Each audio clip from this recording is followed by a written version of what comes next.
Hello. Oh boy, I'm a bit tired today. I'm not gonna lie to you. I went to bed at 7 a.m. Actually, I think probably later than that. Actually, if I had to guess, I had planned to. Let's move over to this. I had planned to get up at, or I'd planned to go to bed at like. Okay, so we got done. Hello, we got done streaming yesterday with everything about like 11, like 15 ish. Everything with like Valina pulls and all that. And then I was like, okay, I'll go watch some. I was like, I'll go watch some anime with my sister, and I did, and we did that until 3 a.m. probably. So I was in bed, falling asleep at 4 a.m. And then my best friend texted me and was like, "Oh, I didn't think you'd still be up." Oh, that's right, because I also went back and I played a little bit of ZZZ because I wanted to try out Valina in Endgame, which, by the way, such a fun fucking character. Holy shit. I want to play a little bit of it today, just because it's so fun. Like, I will play a bit of it today. We have 5 hours until the potential drip marketing, so I have 5 hours to expend here. But also, we have a lot of lore to get through. I think it's gonna be a long stream. But that character is so fun, and also like it's funny because I literally only have Miyabi to use her with, and like Yanagi, which are like your 2 worst characters to use her with, and it doesn't matter. Highest scores I've ever gotten with Valina and Miyabi. No one's got a Mindscape. It's just M0W1 across the board. Miyabi, Valina, Yuzuha. I'm seeing scores I've never seen before. It's crazy. I love that team. It's so fun. So I can't imagine what she's going to be like with a character she's supposed to actually work with, like Remiel. It's going to be awesome. Oh, man.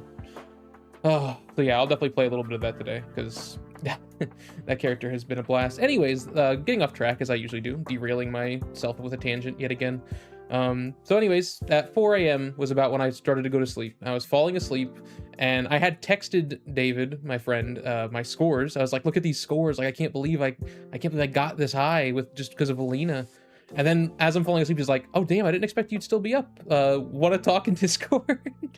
And I was like, "Oh no, I really don't. Like, I'm sleepy." I was like about to fall asleep, and then I was like, as a joke, what if I go to character AI and ask Remiel if I should get up? As a joke. I swear to you, I don't use character AI. Anyways, so I went and asked it, and she said something like, "You should get up and play with your friend, like talk to your friend, like play ZZZ with your friend. Like, I think the chaos of life is like that. I think that kind of chaos is nice." And I was like, "Oh god damn it." I was like, now for the joke to hit, I have to get up, because I still wanted to send the screenshot to him, but I was thinking it was gonna say go to sleep, and instead it said get up, and I'm like, oh, okay. So I got up, and we talked for like 3 hours. So I didn't go to bed until like 7 a.m. So I'm a little bit tired today, I'm not gonna lie. Anyways, so if I'm a little sleepy-ish by the end of the stream, that's why. And I'm planning to try and like learn as much lore as I can. I don't know. I realized like I don't know much about this game at all. Like, really, honestly, like at all. Like, when you get out of a game for as long as I have, you don't really keep up with the lore. And there are like, they don't have like myriads like they do in Star Rail, which is like the big lore videos usually. But they do have some lore videos. I don't know where to. Okay, I do know where to start with them. I'm gonna start with with one called Lore Teaser from 2 years ago, the one that first got me wanting Remiel. I'm gonna start with that one. I did watch it, but I watched it 2 years ago, so I don't remember anything about it. I'm sure that the information I have now will also help me put the puzzle pieces together in these videos. Like now that I'm caught up on story, which I've never been, but now that I finally am caught up on story, besides 3.0, I haven't played 3.0 yet. But now that I'm caught up to 2.8, hopefully I will have the context to make these lore videos like hit a little harder. There's 3 specific videos on ZZ's channel I want to watch, and then I'll look through and see if there's more. And then if people come in later and they tell me I should watch one or something like that, I'll watch that one too. The plan is after I watch those, though, then we're gonna watch a YouTuber named Glastic has put out a 3-hour Zenless Zone Zero lore video. And obviously, shout out to them. I'm not trying to like steal their content or anything. I'm just gonna watch it for myself. It's like an educational resource for myself to learn ZZZ. And I thought it'd be fun to do it on stream, and also it'd be like a fun activity to do for the tonight's stream, because as you guys know, I'm trying to stream every night to catch Remielle's drip marketing when it happens. So we still have 4 hours and 53 minutes before that happens. So got a long time. So I might have started too early for this, to be honest with you. I might have, but it's okay, because if I'm gonna finish these videos, talk about them and stuff, and then I'm going to watch through the entire 3-hour video. Probably gonna pause in the middle of it. I might write some things down. I'll show you guys my notepad afterwards too. But if we finish all that and we still have like a long time left, like 30, 45, even an hour, I'll just play some like ZZZ Endgame. I'll play some Valina. I'm honestly craving playing some Valina right now. Like I'm honestly like, I just want to go play some Valina, but I'm like, no, I want to do I also want to learn some lore. So, oh man. All right, let me switch over to the gameplay screen. I say it's the gameplay screen, but it's just the everything screen. Okay, looking good. Yes, looking good. Okay, so here we go. This is the ZZZ channel, and I have it sorted by oldest right now. And I don't think any lore videos came out in the time before the game came out. And then here we go. This is the first lore teaser that they put out. This is the one I've watched, but it was a long time ago, and I'm genuinely not kidding you. All I remember from this video is that Remielle is in it. That she was called like Colonel Dan. Sunbringer's in it, and Joyous is in it. That's all I remember. I don't remember anything else about this video. So it's gonna be interesting. Go ahead and mute the background music. All right, let's start with this. Let me make sure my application, it's not, I'm glad I checked. It's not on the sound. The sound is not on. Okay, now the sound is on. All right, 3, 2, 1. Let's watch. This has been a long time since I've seen this, so I'm actually kind of excited.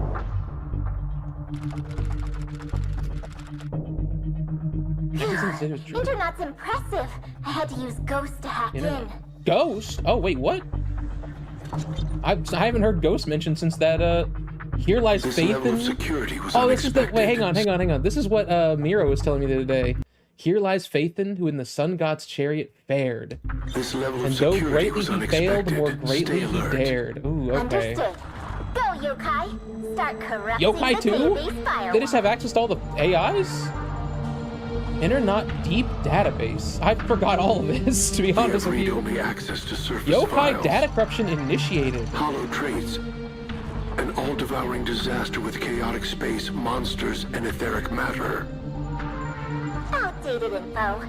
But that's all the public needs to know. Oh, so they're actually there's more to them than that. Leads to corruption, changing intelligent life into ethereals. New Eridu mines etheric matter and converts it into energy, using the Sheyu pillars to transport it. With this system in place, New Eridu has any hollows within its borders under complete control. Complete control? The audacity.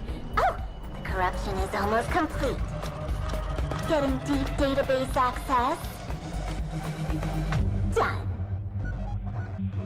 Rosetta data. Wow, Hops. that's a lot of key terms. I don't know what the other ones say, because a lot of them are in a different language. Huh? Why'd you close the index? There's no time for games. Fairy, search for preset keywords. Fairy?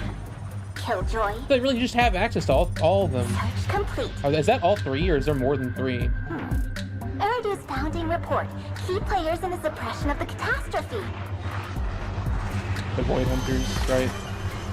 Damn, okay, First, wow. She really looks like head Miyabi. of the Hoshimi family who took down the Exaltist Overseer. Damn, the Exaltist Overseer, all the way back then? The The Exaltists really are just like a persistent force. Sunbringer. Next, Lady one of the Sunbringer, coolest designs in the game. former CEO of Marcel Group, who eradicated Maybe the Hive Lord I think Hollow my in the second sky. favorite design in the game, despite the fact that everyone hates it right She's now. the one who invented bamboo. Everyone is so pissed about her design, and I'm just like, oh, okay, you know, to each their Then the own. ace of the Joyous looks investigation awesome guild, too. Leader Joyous looks like Ghostblade the one who from went through the divine maze 2B and Hero created X. the standard for hollow I exploration should be routes. listening to this. Hang on, let me go back and hear what their like accomplishments were. So okay, so the Miyabi clan head. I'm just like looking at their designs, like, oh, cool design, cool design. Let me put captions on so I can read too. So the Miyabi head took down the Exaltist Overseer. What did Sunbringer do? Head of Marcel Group, Next, Lady creator of Sunbringer, Bangoos, right? the former I remember CEO that from of the Marcel story. Group, who eradicated the Hive Lord Hollow in the sky. Hive Lord Hollow in the Sky. I remember Oh, her. She's the one who invented bamboo. that must be where we're going in 3.0. The Hollow in the Sky. Then the ace of the investigation guild, Ace Leader Joyous, The investigation. the one who Guild. went through the divine maze and created the standard for hollow exploration routes. What is the Divine Maze? Does he count as the predecessor of investigators or proxies? Oh, I he's wonder? kind of like us. He's a Colonel proxy. Vike, Lieutenant Colonel Dan of the Guard of Staves, and the leader of the Falkenhayn mercenary troop. They alone pushed the Dark Wall 37 kilometers Hey, back. okay, yesterday my friend was trying to quiz me on how far back they pushed the Dark Wall, and I just said like 1,000 miles or something. I did not know, but now I know. I'll write it down. Hang on. Well, that'll be our first fact we write down. Okay. The 37 okay, hang on. Actually, I'm going to write down all this. So, let's see. So we have Sword Master defeated the Exaltist Overseer. And then we have Sunbringer, who defeated the Hive Lord. I'm spelling that wrong. Hive Lord, and what was it? Cleared. I'm just gonna say cleared the Hollow in the Sky. In the Sky. Created Bang Boo. Okay. Who was next? Joyous. Joyous went through the Divine Maze and was like, I will just say like the grandfather of proxies, basically. He created like the standard for like hollow routes. Okay. Then we have Remielle Dan. I'm just gonna put her real name. We have, who is it? What was the other one? Vike, and then hang on. Colonel Vike. Oh, it's Lieutenant Colonel Dan. Interesting. Okay, Colonel Vike, and the leader of the Falcon. What? The leader of the Falcon something mercenaries. Vike, Lieutenant Colonel Dan of the Guard of Staves, and The leader of the Falcon mercenary troop. I'm assuming the purple is the leader of the Falcons. Okay, hang on. Mercenaries pushed the Dark Wall back 37 kilometers. Okay. Now who else? the leader of the Falkenhayn mercenary troop.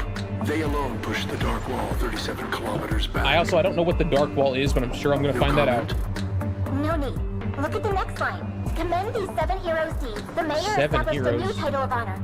I only Void counted Hunter. 6. They were the hunters of disaster, the defenders of the city.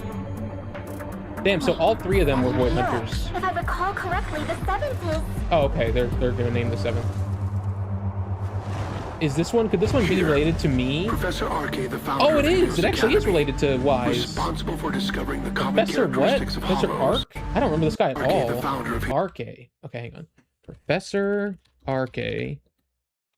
Okay, founded Helios. That's important because that's where we came Helios from. Academy, responsible for discovering the common Discovering the common characteristics of characteristics of hollows, hollows. entered Hollow Zero to seek out the truth. As of the time this document was sealed, Arke had yet to return from Hollow Zero. He doesn't even look like a human. He's got fire for a head. Okay. Discovered common traits of hollows. Disappeared in Hollow Zero. Okay, interesting. This document is from Eridu's time. That professor's been missing for an entire era. It's decided. Obviously, We'll upload our he's probably gonna package be here alive, to this if I had to guess. database. Got it. Ginny? Ginny? have that and Okay, so there's a start 4th one. There's a 4th AI. How many AIs are there? What is... Eridu runes and New Eridu. Okay, so New Eridu is very far from where Eridu used to be. Hollow Zero, which I'm assuming like here is where we go when we go to Hollow Zero, probably. The Chasm, which the Chasm is like... What is the expansion zone? The Chasm is where we go when we like look at the like fence and look at all the like the people's like memorials and stuff, I think. But yeah, wow, okay. That's cool. I've, like, never really looked at this map. So Hollow Zero and New Eridu are, like, pretty far away. Oh, there you go. There you go. Offline, offline, offline. Yep, there is literally 4. What up, Goldie? Yeah, hi, Miro. We're watching the lecture now. Yep, I am indeed. Basically, Miro, what my plan was is I just sorted by oldest, and I'm going down this, and I'm just gonna look for videos I think I should watch first, and then after I've seen those, I'm gonna watch the 3-hour video. But so far, the 3 I know I should watch are this one, the Miyabi teaser, and something called the 3-pronged pack, which the other two I haven't even watched. And then this one, I watched it 2 years ago. I'm realizing I didn't know any of it back then because I'm watching it now and I'm learning information I didn't have any idea about. I'm also writing it down for myself. So we got Swordmaster defeated the Exaltist Overseer. Sunbringer cleared the hollow in the sky, which sounds like that's related to Rose Califer. Also created Bangbu. I didn't know Joyous was like basically the first proxy. That's kind of cool. Went through the Divine Maze. Don't know what that is. We got Remiel, Dan, Colonel Vike, and the leader of the Falcon Mercenaries pushed the Dark Wall back 37 kilometers. And then Professor Arke founded Helios and disappeared in the Hollow Zero. That old Overseer seems so massive. I was thinking that's what I was asking. Also, where is it at? Like, when it showed it earlier, I didn't know if that was who the Overseer was. Like, this thing in the background. Overseer. Like, is that the Overseer right there? It's huge. I want to get Pinky. You know what? He's pretty cool looking. I hope we do get him as a character, or like we get at least as a character. Maybe it won't be playable, but like sick ass design, man. That's awesome. That's so like. I know you're like pretty into Lovecraftian stuff, right? Like that's so Lovecraftian to me. I love designs like this, man. The common characteristics. I like Joyous too. I'll say. I forgot what Joyous looked like. He just looks like Ghostblade from 2B Hero X. Like hang on, like. He just looks like this guy. He literally just looks like this guy. It's so funny. He looks awesome. I mean, like that's like honestly, like all these designs for these characters are. I also like I don't think I realized when I watched this that all 3 of these people are Void Hunters. I thought it was just her. I thought she was a Void Hunter and these were like her subordinates or something. Now I'm watching it again and I'm realizing, oh, never mind. These 3 are just like teammates that work together. Like they teamed up. They're completely different people though. Like. They're all 3 of like each one of them's a Void Hunter. My friend was like mad too because they thought like this character, this robot guy, Vike, I think, they thought like they got replaced with Remiel because they wanted this character and I wanted Remiel, so I didn't care. I should go to tell them later. I'm like, hey, I don't think they got replaced. Like I think they still are in there somewhere. So Joyous sadly appeared in a limited co-op event. Oh really? Damn. Does that mean like they're not going to come to the game? You think, or do you think they're still going to come later? Also, yeah, like honestly, I always thought she was the leader of the Falcon Mercenary Troop because I don't know if you know what Mude is. It's like a little Discord game where you can like collect characters, like you collect characters across all media. And back when I was playing it with my friend, I wished her, and the only name she had was leader of the Falcon Mercenaries. I still wished her though, but I think that's this girl, has to be, because she's Dan. So I guess this girl is the leader of the Falcon Mercenaries, or is she also a Dan? I guess Dan's a family name. So maybe she's a Dan and she is the leader of the Falcon Mercenaries? The co-op will come again, but the story, maybe not, since it's in Redo Chronicles permanent event. Okay. So I'm assuming I can't play it, but I probably like look it up on YouTube or something. Oh. Do you know, is she Lieutenant Colonel Dan or is she the leader of she is in the center, I'll say, which is interesting. But she's got to be Lieutenant Colonel Dan, right? Or is there just 2 Dans here in this picture? And then we have the professor. Also, I didn't realize there was a 4th AI. I knew there was Ghost, but I didn't know about Ginny. You 4 behave now and wait for someone who can awaken you. That does happen. Oh, it'll be in the long vid? Okay, nice. I figure a lot of stuff will be explained in that. Like, I still don't know what the Dark Wall is. It was funny, my friend yesterday, I was telling him that I was going to like do this today, and he was like, I think I'm like decent on my lore, and then he was like, do you know what the Dark Wall is? And I was like, no. And I was like, wait, no, I think I do. Like they pushed it back or something. And he was like, do you know how far they pushed it back? And I was like, I don't know, 1,000 miles or something. I don't know. And now I know it's 37 kilometers. I don't know, not enough info for me? Okay. That's when we'll make new Eridu. Oops. Hello, Ellen character demo. That's when we'll make new Eridu. Dark Wall is still a mystery? Okay, maybe it's a mystery. Maybe it'll just be a mystery in general then. Okay, that one was fun. Man, I haven't seen that since I like first started playing this game. It's been such a long time.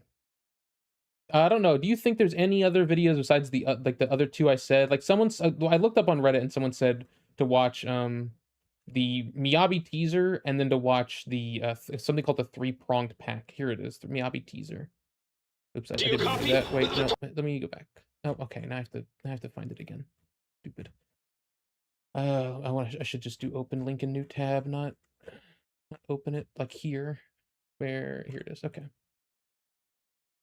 The target is losing control. It's 6.5 minutes. Holy shit. Okay. I guess I'll lock in. What happened?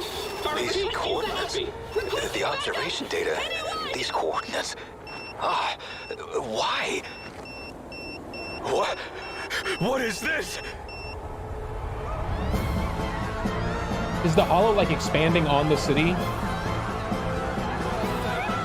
Oh, yeah.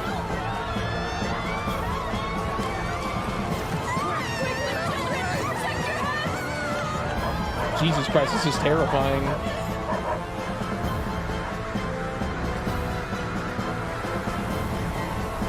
Look at all the helicopters, oh my god.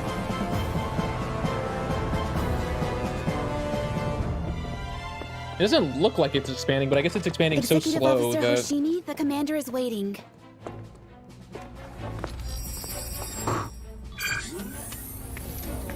I haven't seen this guy before. Ah, you're here.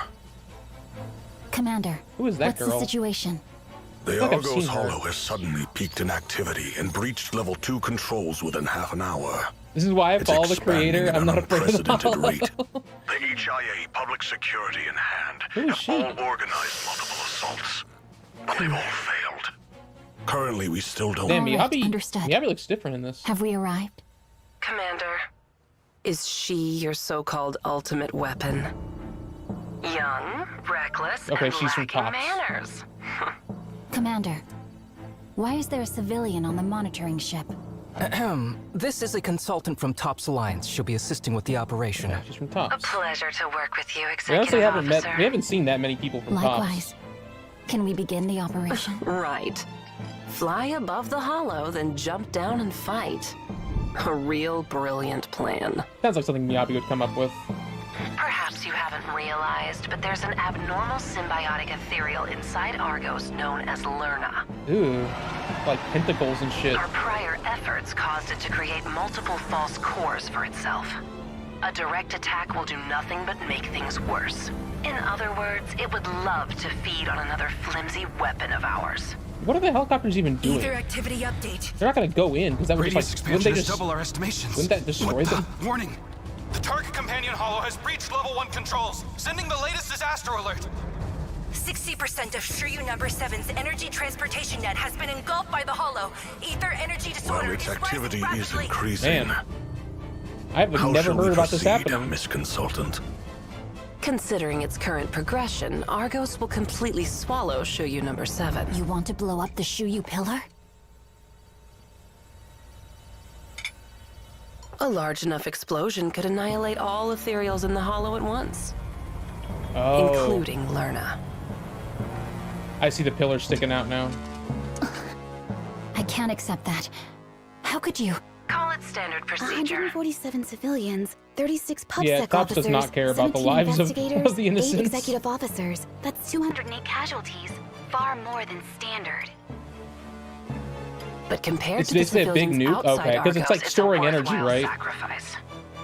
They're like storing Right, and energy it'll from the protect our hollow. ambitions So if you assets blow east it of up, it's just Argos, gonna too. release all that Real energy. worthwhile. Are you accusing Tops of having ulterior motives? Oh, we wouldn't dare. Commander, we... New Eridu can't afford another Great Hollow.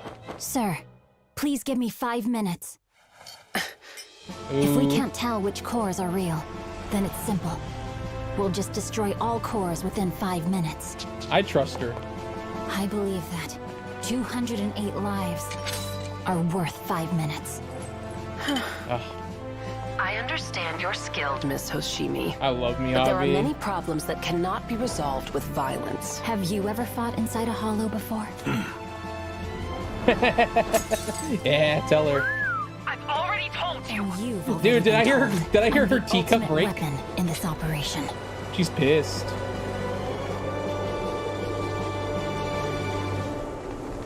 Commander, stop her now! Oh, she's really pissed. If Argos becomes a Great Hollow, it'll be on you! Executive Officer Hoshimi, do you read me? In 5 minutes, Argos' growth activity will reach an all-time peak. Considering the time it'll take to get there, you have about 3 minutes to slay Lerna. If you fail, I will detonate the Shuyu pillar. You only have one chance. Setups like this You are have my always so fucking hype, man. Like you got 3 minutes to fucking beat them, or I'm gonna nuke the area.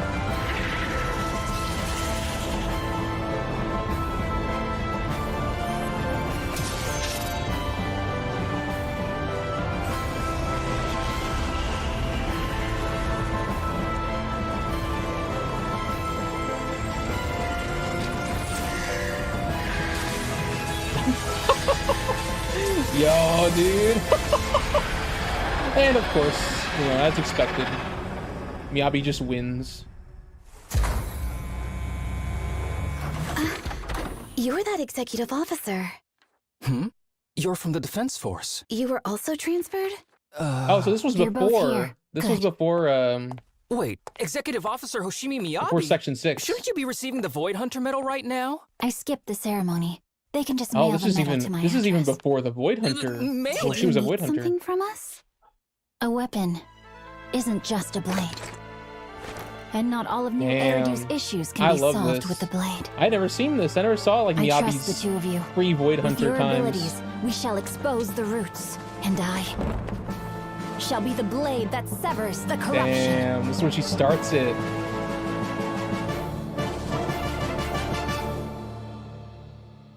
Damn, I love that, man. Mail the medal as well. Yeah. They can just mail it to me. Oh, that was awesome. Okay, wow. Yeah, no, I'm glad I watched that one. Holy shit. She said you too. So was that Yanagi after all? Was that I was wondering that. Like but she wasn't she was like calling her things like Executive Officer Miyabi. So I didn't know it was Yanagi. Where's a picture of her? Like this girl that says I'm gonna nuke it if you don't come back fast enough. Yeah, this girl. So is this Yanagi?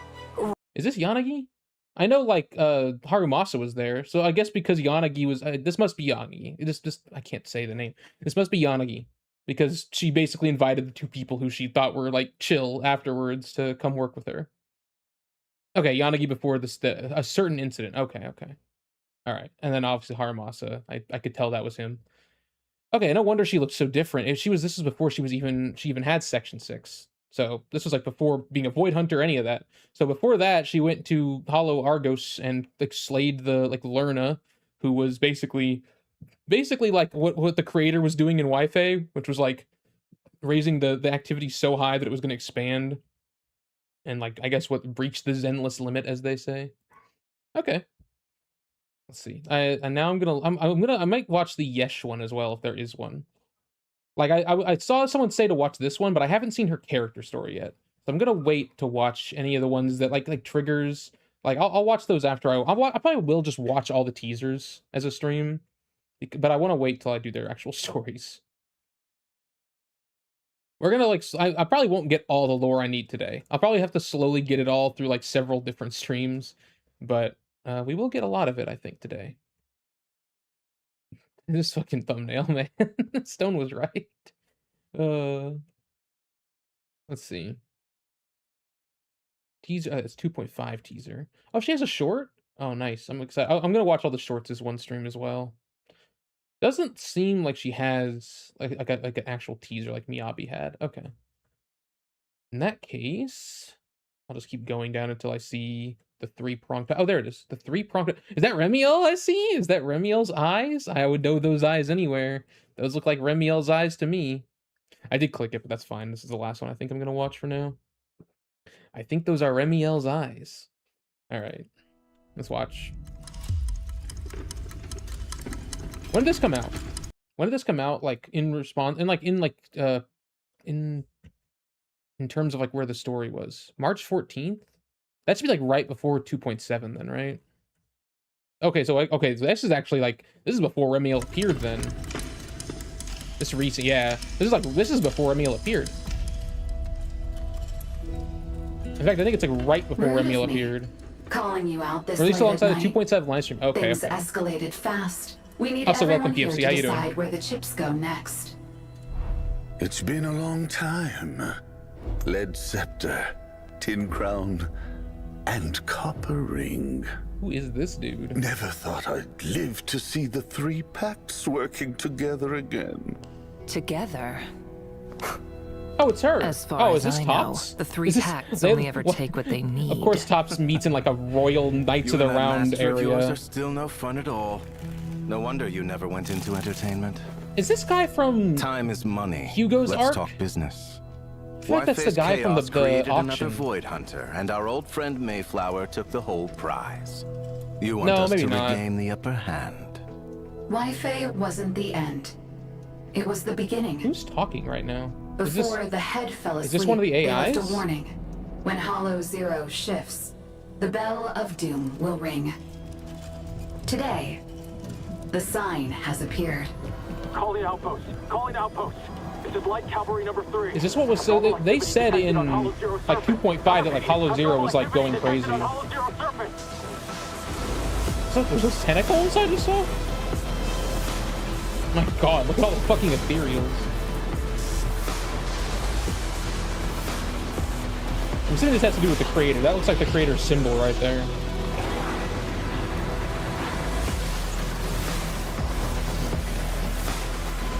That's Nineveh, right? Looks like her at least. The old capital fell over 10 years ago, and now the creator has risen from the shadows once more. Knew it. He acts My like Hugo. master That's why I anticipated thought this that. move from the creator long ago. Right now, there's only one path left. That's cool that she like was in Rebirth. Miyabi's trailer Still playing or that teaser. sacrifice trick, aren't you? I was the one who fixed Ravenlock's mess last time. If you Oh, ask maybe me, New Eridu just doesn't have enough stars. maybe he was the one who was like on the TV Especially saying they've cut all stars who ties with answer Ravenlock. only to us. Void Hunters? They're just lambs who were fooled onto the altar. Now that the Creator is back, their messengers will fight to the that's death Yesh's to sword. reclaim Oh yeah, the there she is. authority that was stolen. The Qingming sword? Damn, it's good to see Yesh again. What's going on? Signal's terrible. Something happened? There's a lot of helicopters.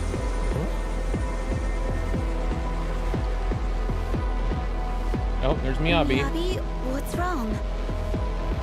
Tailless is reacting to something. It's the Void Hunter weapons. Rather than the Void Hunters, that island isolated from the conflict, that should be our next target for Dominion. And with the chaos currently unfolding, now is the So I'm assuming they're going to be a main villain in the next arc then. Opinions are divided. Not like Tops is ever Judgment not. must be made. Although Krampus is absent, they've instructed us by protocol. We are Tops. The embodiment of humanity's So they're like wealth. voting on what they The do ones next. who set the price of tomorrow's order. There's the mayor. We swear an oath to gather the profit of all things and make it our own. To cast aside weakness and show no mercy on credit. Yokai! To select among the masses. Oh, is Yokai gonna and fucking guide rig the vote? Of a new Yeah. There it is. There's Califer. Is that who I think it is? Is that who I think it is? Yeah! There she is! There she is! Oh, that's all you're gonna show me. Well done, Yokai. Yep. So this was the friend Yokai went with. Plan can move Wow. forward. I never really knew who Make Yokai full went use to. of the final legacy of Helios Academy. And by using them, our eyes, we will make new Eridu. What? You'll make new Eridu what? Isn't that how the last one ended? Or the one I watched first? Didn't that also end with them saying we will make new Eridu ... What the fuck? Why is it recommending my video? Oh, it's because I'm on my I'm not on my actual account. I'm on my account I used to watch. Okay, what was I gonna? Who's it? Glastic, right? Glastic lore ZZZ. It sounds the same as the first one. Yeah, okay. I was glad I wasn't hearing things. Oh wow, they make a lot of videos, don't they? Let me see if I can find where's the 3-hour one? Let's look up 3 hours. The complete story of Zenless Zone Zero full timeline 1.0 to 2.8. Okay, this is the big one. I've also only managed to like pass 36 minutes right now with those first 3 videos, but this one will pass a little more time. It is 3 hours long. That being said, I think let me see. Okay, yeah, no, I read the chapters on this yesterday, and it looked like there was a lot of stuff that I could use for my knowledge. But I also think I saw like something about Seed, and I probably want to skip Seed's thing because it's probably gonna spoil me on her Seed's experience. Honestly, Jufufu's experience might too. I don't know. We'll see. I don't want to. Miro, if you're still here when I get to those parts, I'll ask you if like those will spoil a character story for me. If I should like skip them. All right, Glastic. I have not watched Glastic before, but I've heard my friend has, and my friend said that he is a very good YouTuber, very good at lore videos. So I'm excited. Let's see. Records of the distant past number few. Of what is known, we can say this. Ooh, I like the style of this video. Humanity has always had an appetite. It's like very stylistic, like a documentary and in almost. War, disaster is born. This is a hollow, said to be a product of an ancient war, them being its only legacy. A hollow will consume space, disrupting it to create an ever-shifting labyrinth populated with an airborne corrupting substance called ether. It corrupts matter, inanimate or living, forming crystalline structures. When exposed to ether for prolonged periods, intelligent life, biological or mechanical, receives a different kind of corruption. Their bodies are consumed, molded and twisted into a stark, monstrous form, an ethereal. An ethereal's mind is lost, replaced with the single directive of violence. Killing these beasts is how you reduce the ether activity within a hollow. That's Hollow Zero, right? Reduce it enough, and the hollow will shrink. Reduce it further, and it could disappear entirely. Conversely, if a hollow is given more matter as fuel, the ether activity will rise. Corrupt enough, and the hollow will grow. Corrupt further, and the activity will reach a threshold where the hollow must disperse it. It's Zenless, right? This is how new hollows are formed. The Zenless companion zone. Hollows. Each companion has a parent. Each parent I didn't know has this. a parent. Yet there is... So when a hollow... So I don't know if this is what the Zenless zone is that they kept talking about in 2.x. When a hollow reaches a certain point, it just creates new hollows to expand or expend the energy it's like built up, basically. That's what they always mention like companion hollows. That's what they're talking about when they say companion hollows. Interesting. I didn't know that. A patient zero. Hang on. For sure, skip Jufufu, Hugo, Ravenlock, Seed, Silver, and other non-main story characters if you plan to play their agent stories. Okay. And at one point, patient zero reached that threshold. This magic number before the zone breeds chaos. The Zenless we limit, call it yeah. The Zenless. So that whole time in 2.x, what they were trying to stop was other companion hollows popping up from Lemnian Hollow when they kept talking about begins Lemnian hitting the Zenless account. limit. Your account. And it's broke. Dry. You need pulls for the fancy upcoming Sponsor. characters. Solution? Gams Go.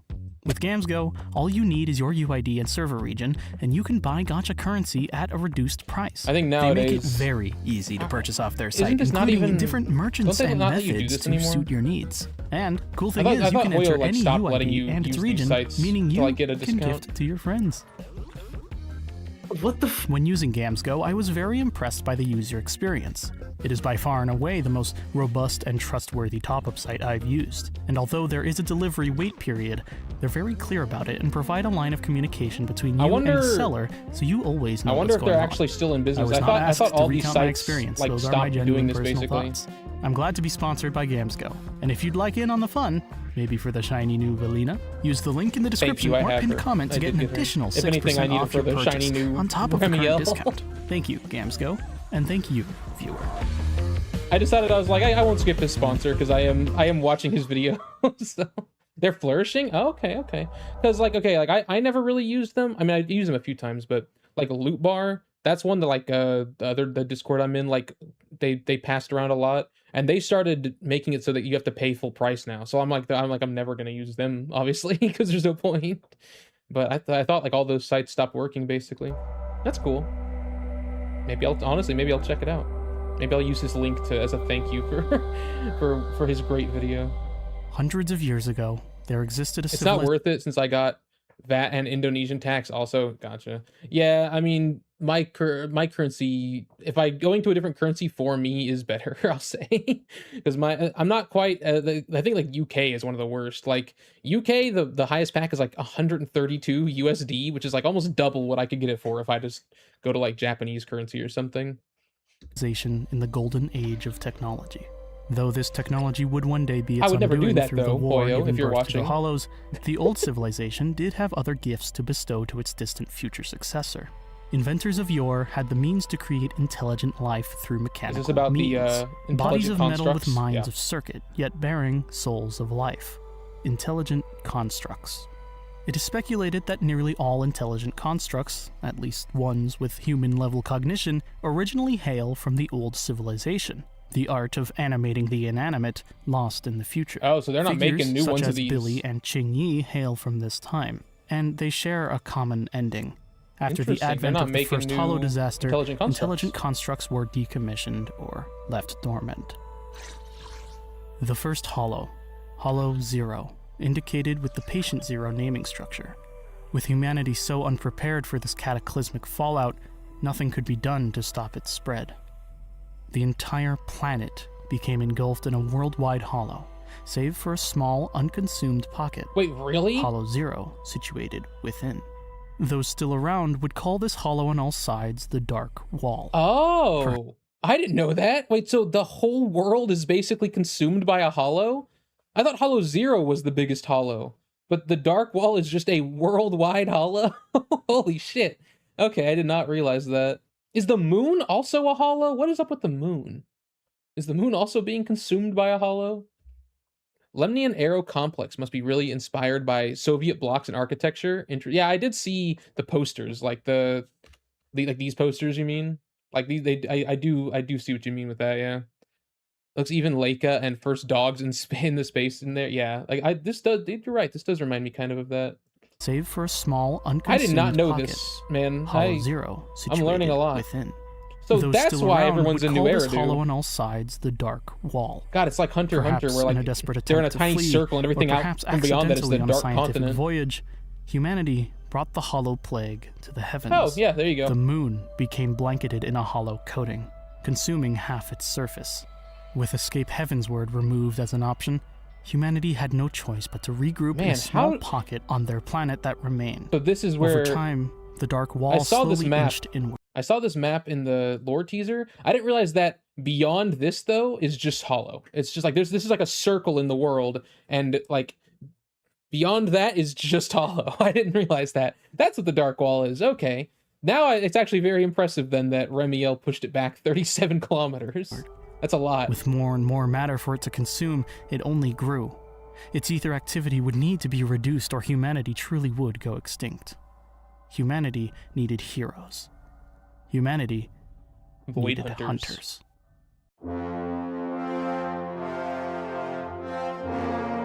What is this?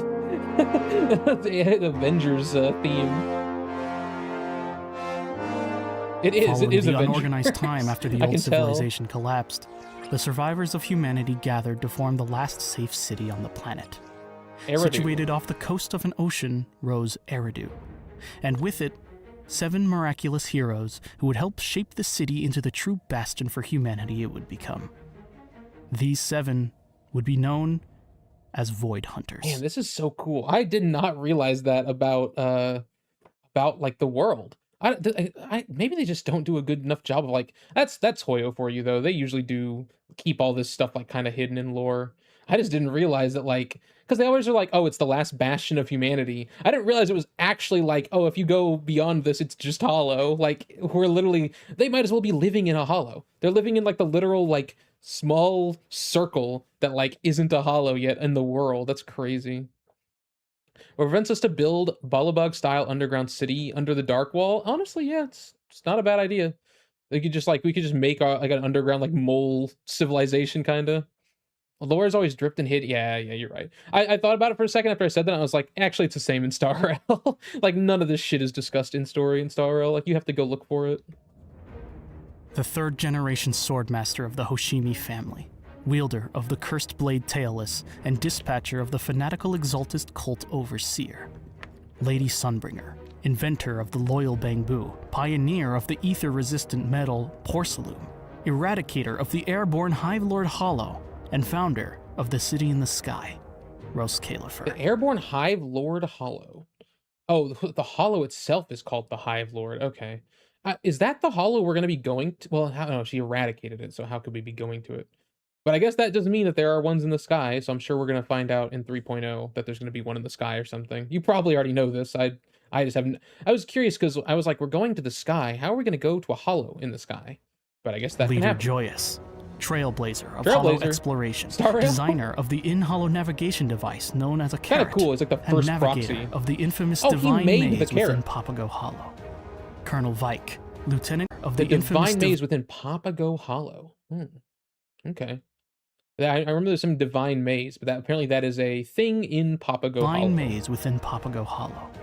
Colonel Vike, Lieutenant Colonel Remiel Dan, and the leader of the Falkenhayn mercenary troop. Interesting. Okay, so I was Colonel right. Vike, She is Lieutenant Colonel Dan. Remiel Dan.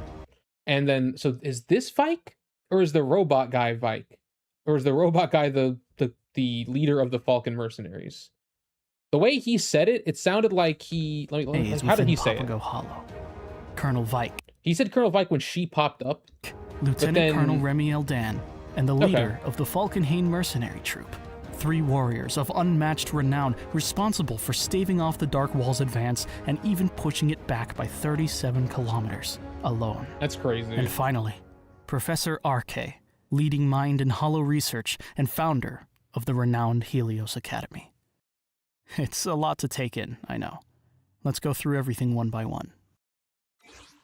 Before we can even talk about the Hoshimi Swordmaster, we first need to establish the fanatical Exaltist faith. Whereas most people feared the Hollows and the disaster they caused, some chose to see them in a different light. To exalt is to praise, to glorify. These few who exalted the Hollows would become known as such, Exaltists. In their eyes, Hollows were not the problem, they were the answer. Their objective?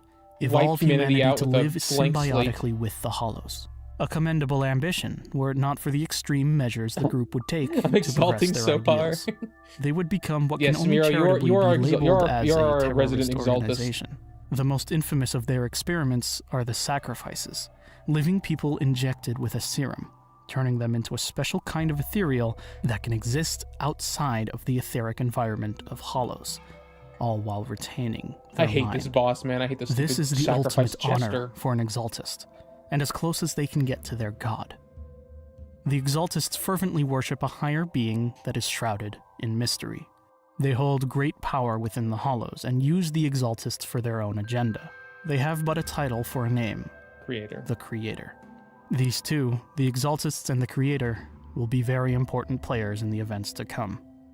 Keep them at the front of your mind. That's like so. That's At the like dawn of crazy Eridu, looking. the Hoshimi Swordmaster dispatched the then Exaltist Overseer, dealing a major blow and No, we won't wipe. We are trying to evolve to live within them. Yeah, I know. But the way Lockspring talked about it, they were like, let's just wipe humanity out with a blank slate and like have everyone be controlled by the creator. Safeguarding the infant city from the Exaltus threat. To do it, she wielded a blade of great power, one that exerted as much control over her as she did over it. The cursed blade. Tailless. You know, sometimes I forget, this weapon like, sets a trend followed by all Void Hunter weapons. Yeah, she had as much issue with this sword as, like, Yesh has with hers. At the cost of something in return. This price varies from weapon to weapon. The Hoshimi Swordmaster's price to pay for the power of Tailless was corruption of sanity, the undying urge to kill. But if her status as one of the 7 defining Void Hunters is an indication of anything, it's that she had the strength of will to fight this price. Which it seems like all of them do. Perhaps it was her arrogance that forced Tailless to follow her lead. Regardless, the origin of such a weapon is where matters complicate. All Void Hunter weapons are birthed from the Hollow's power, so directly that they all have a link running back to our old friend, the Creator. I do remember that. Like many things revolving around the Creator, so much of this connection is shrouded in the unknown. Tailless's power is forged from the Creators, and as it happens, our next hero has an even more direct experience with them. Who? Lady Sunbringer is perhaps the most accomplished of all the Void. I don't know much about her, but they did drop a little bit of lore on her in 2.x, so... You know, apparatchiks are not fully in line with our ideals. Hunters. Inventor, explorer, founder. Are you sure you don't just want to... Are you sure you just don't want to just be there for Sarah, Mira? For the Creator? Leader. She was the eradicator of the airborne Hollow known as the Hive Lord Hollow, making her a warrior too. To explain her story, some prerequisite knowledge is required. The city of Eridu hosted an aerospace program and headquartered it on Lemnian Island. Another thing that, like, you're right, like, this reminds me of, like, Soviet kind of, like, space, like, old Soviet space-like imagery. You're right, it does. Earlier, when I said humanity brought Hollows to the moon, it could have happened during this program not during the old civilization. They ain't going to space now. What is clear is how much Eridu invested into this project. This wasn't just an aerospace facility. This became known as Zenith Aerospace City. Entire districts were dedicated to housing alone. The city was a well-oiled machine with a population totaling in the tens of thousands, employed as researchers, technicians, and builders. Of course, they would put all this effort into trying, like, getting out of the Earth, but it was not bound to last. This was like kind of their, probably like their last attempt to try and get out of Earth. Companion Hollow. It would adopt the name of the location it consumed, Lemnian Hollow. The aerospace program was forced to be terminated, and the once bustling community was reduced to nothing but caused that? Of the location ether activity. It was not bound to last. Hollow Zero reached deadly ether activity and it birthed the companion hollow. I see. So that's how. So are all the hollows we know companion hollows of Hollow Zero, basically? Like Hollow Zero just keeps reaching the Zenless limit and popping up a hollow somewhere in the city, or like are other ones also doing that? I love concrete blocks. Yum. It consumed. But okay, so at least Lemnian Hollow is a companion hollow of Hollow Zero. The aerospace program was forced to be terminated, and the once bustling do they just kind of like pop up anywhere? Like, so if Hollow Zero reaches the Zenless limit, does it just create a hollow somewhere randomly? Like, it just has to find a place in space and time to put it, and just pops up there? Or did it, like, is there a reason it popped up here specifically? Humanity was reduced to nothing but dust. Aerospace City had to be abandoned overnight due to the advent of a hollow disaster. However, this would not be the end for the location. Enter the Pioneer. Oh, never mind. Years later, within Lemnian Hollow, Sunbringer would make one of the most important discoveries in Eridu's history. The pit. A vibrant blue mineral known as lumite ore. When this material is refined, it is known as porcelain alloy, a material with miraculous anti-ether properties. It could enter the body as a medicine to slow the corruption process. It could be used to create armor and machines that resist corruption. Its applications were wide. That is pretty damn important. I think maybe I didn't realize just how important this discovery was. Leader known only by their title, the Lord. The Lord was a local leader. Sunbringer led research on porcelain, causing her to appear on the radar of a local leader known only by their title, the Lord. The Lord was a martial ruler who exerted their control through force in the area around Lemnian Hollow. Okay. They formed Kinda a like partnership with barbarians a little Sunbringer, bit. using her research to Like, not further a part of porcelain Eridu. advancements. Sunbringer is known for loving humanity deeply. She accepted, if only to expedite this life-saving research. The Lord used their extensive power to construct mass mining, refinement, and export infrastructure, selling porcelain to buyers and using it to craft more tools of war. I do remember this The extreme statue. conditions the Lord placed on workers slowly broke them, sparking the fire of rebellion. On an expedition deep into the primary Lumite mine, Sunbringer, surrounded by those she trusted, was betrayed, labeled a traitor, a defector to the Lord's rule. However, her love for humanity ran deep. Even after being branded an enemy by the Lord who once took her in and the people she thought she trusted, she still chose to forgive. For true love persists through thick and thin, untouched by faults and fears. Sunbringer ventured deeper and deeper into the mine, eventually reaching an area called the Provenance of Malice. Oh, I didn't know it was called that. A cocoon Yep, lay suspended the in creator. air, surrounded by strange architecture. It was here that Sunbringer met the Creator. The two made a deal, an exchange, the details of which remain unknown to this day. I don't Following remember her making a everything, deal with the creator. Sunbringer had no choice but to disappear. Not But I before guess, to one be last fair, gift to humanity. obviously that's how the creator had her, like, look, you know? Smells like a warlord. Yeah, that's a good point. When it said lord, my brain is still too much on, like, the creator and the exaltus. It's like a lord, like in a religion. But yeah, that sounds more like a warlord of, like, a faction of people that wasn't actually, like, you know, allied to Eridu yet. Like, it sounds like back then there was a lot more little factions all around that weren't all part of the city. It sounds like nowadays, like, everyone is part of, like, New Eridu, or at least, like, the outer ring, which is right around New Eridu. But, like, back then it feels like there was a lot more, like, lawlessness, I guess. Like, humanity didn't really have a grip on itself yet. Though. Sunbringer is, of course, the inventor of the Bang Boo. Bang Boo. Small, intelligent robots given a single primary directive: to protect humanity. With the invention of the Bang Boo, Sunbringer founded Marcel Group, the company in charge of maintaining them. Bang Boo are capable of intelligent thought and communication, and, if given the opportunity, can even become sapient and be labeled. This is Star Rail music, by the way. This is, oh, what is this? This is like the outer snow plains or something in Bellabog. True intelligent constructs. They take on a myriad of roles, capable of assisting humans wherever they are needed. Or maybe it's a Menial different labor, area. It's something combat, in Bellabog, though. companionship. They were Sunbringer's love letter to humanity, even after being cast away. Without a place to go, Sunbringer would fix her gaze so excited skyward. for Sunbringer. In the skies where she eradicated the Hive Lord Hollow, she would build her utopia. Rose Califer. A city. Thank you, Lady Sunbringer, for creating. I love Bang Boo. Honestly, like, is it crazy that, like, I think I love Bang Boos more now with the tall Bang Boo? I think the tall Bang Boo is so cute. Like, the new ones. I can't wait to get to those. Hang on. Mira, I just want you to know, this is like, when you showed me this is like one of the coolest. This, like, might be my second favorite model in the game, just because Remiel, unfortunately, exists and is, like, cheating.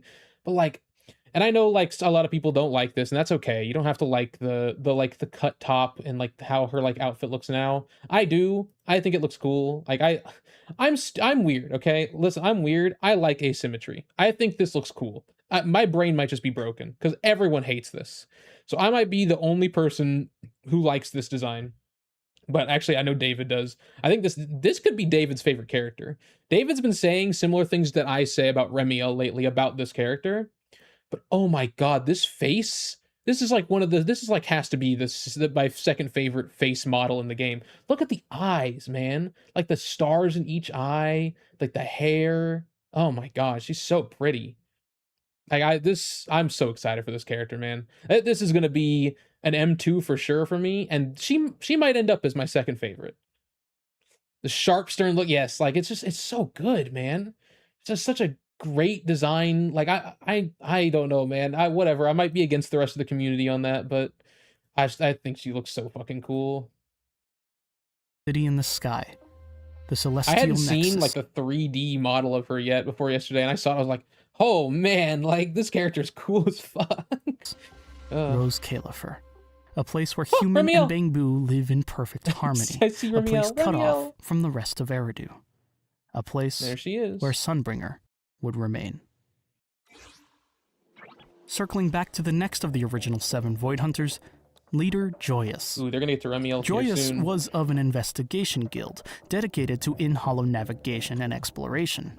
Though the hollows are labyrinthine mazes that appear nonsensical, there are underlying patterns that can be used to predict how they shift. He would develop a piece of technology that could do just this, acting almost like a map. And it would be designed to work perfectly with his colleagues' rabbit-themed carrot. assistants, and as such, he would name them carrots. Oh, that's why they're Carrots would called become carrots, staples 'cause of for all bamboo? hollow navigators, because the knowledge and intuition required to predict hollow environments would increasingly become an exclusive skill. These few who would follow in Joyce's footsteps would become known as proxies. True to their predecessor, they possessed knowledge and intuition enough to extrapolate a carrot map from hollow navigation data. All standard Hollow investigators would go on to become part of the Hollow Investigative Association, also known as the HIA. The HIA would be the primary organized method for Hollow exploration on the city level. Entering Hollows without being an HIA member and/or without city permission would make you a Hollow Raider. Was what we Both were doing. Hollow Raiders and unapproved proxies Outlaws. would be outlawed by Eridu government. Doesn't even making feel indulgence nowadays illegal. though. It doesn't even, we don't Joyous even feel was like most criminals famous anymore. for successfully navigating the infamous Papago Hollow, a companion hollow off of Hollow Zero, better known by its nickname, the Divine Maze. Another companion This hollow is what off of cemented Zero. his position as a Void Hunter. At the end That's of his interesting. So I wonder if he also had like a Void Hunter weapon, because it didn't. Well, maybe he did. It didn't really talk about that, but imagine the amount of math Bell and Wise studied in Helios for manual mapping. Yeah, no, I think it's not talked about enough how like insanely intelligent Bell and Wise are.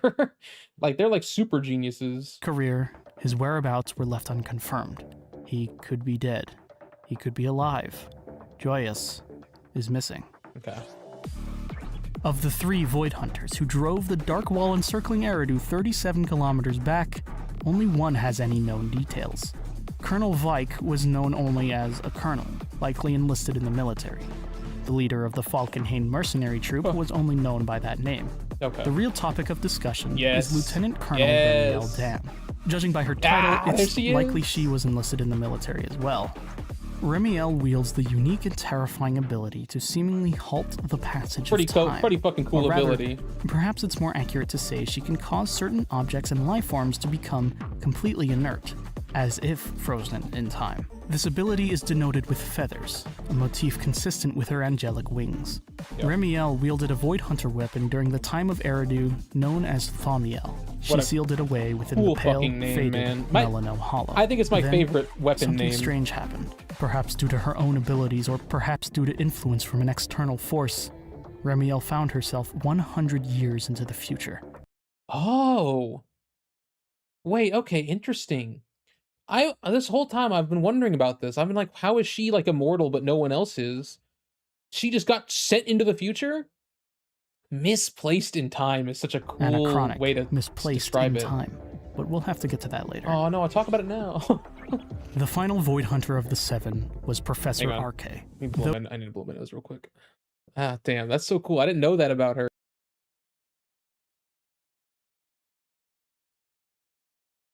Yeah, I was about to say. I think what happened. I think you're right. I think she froze herself in time. I didn't know she was like, damn. Okay, that makes that all clicks in my brain now. How she is still alive. Because I feel like the other ones aren't going to be alive. Like I feel like Joyous probably isn't going to be alive, but maybe we'll get like his descendant or something.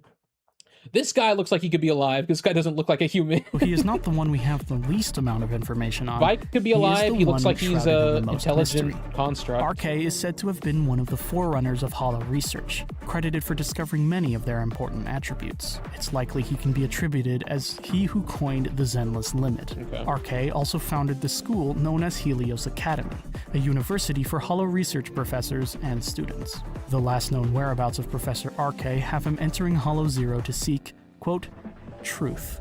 Well, since he's the founder of Helios, he has to be connected somehow to what's happening to Wise and Bell, I feel.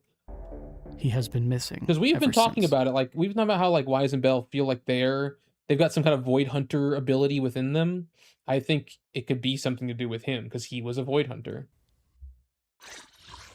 Finally moving away from the Void Hunters, we return to a familiar location. Yeah. Within Lemnian Hollow, a master of wielding ether as mystic arts happened upon a strange, powerful object. It fed off of the ether within the living Qingming beings sword. to fuel its power.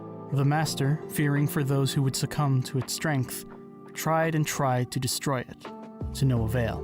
They were forced. I for some reason, like for the longest time, I've just thought this game has 7 Void Hunters at any time. Like it can't have more. I'm now realizing there was just 7 original ones, but there's new ones being created all the time, just from the like weapons that have the creator's power in them. Like the Qingming sword wasn't around back in. I thought it was. Like I haven't watched that video in 2 years. I was thinking I was gonna watch it and be like, we're gonna see some Qingming sword predecessor, but we didn't. So the Qingming sword is like an 8th Void Hunter into the equation. So there could be any number of Void Hunters. They just need to be a person who has the creator's power somehow. Into the next best option, containment. The object was forged into a weapon called the Qingming sword, and as fate would have it, the source of its power was none other than the very same creator whose power sustained other Void Hunter weapons. The Qingming sword is comparable in strength against its enemies and its user. The master who forged the sword needed a method of protecting it for generations to come. So, they established a sect in the mountains dedicated to training and raising others. You know what? And all the Void Hunter thing, like weapons, seem to have like a different effect.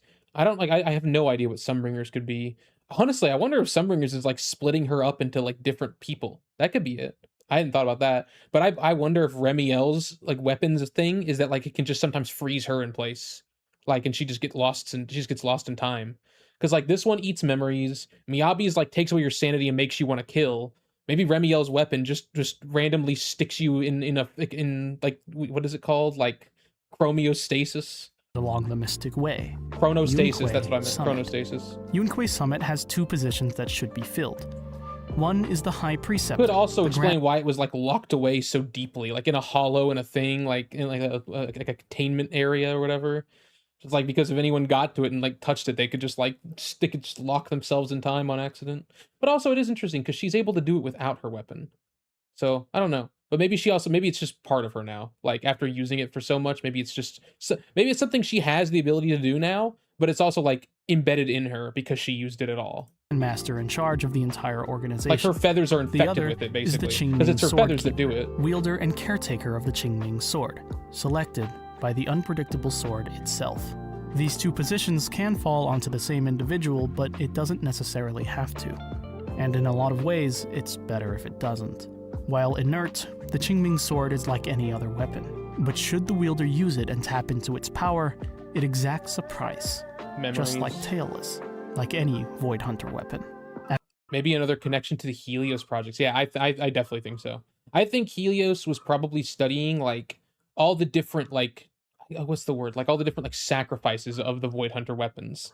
I wouldn't know why they would be doing that though. Helios is so like interesting to me because like I just don't know what they were doing.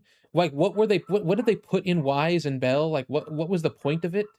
And I still don't know how they caused like the fall of the old capital.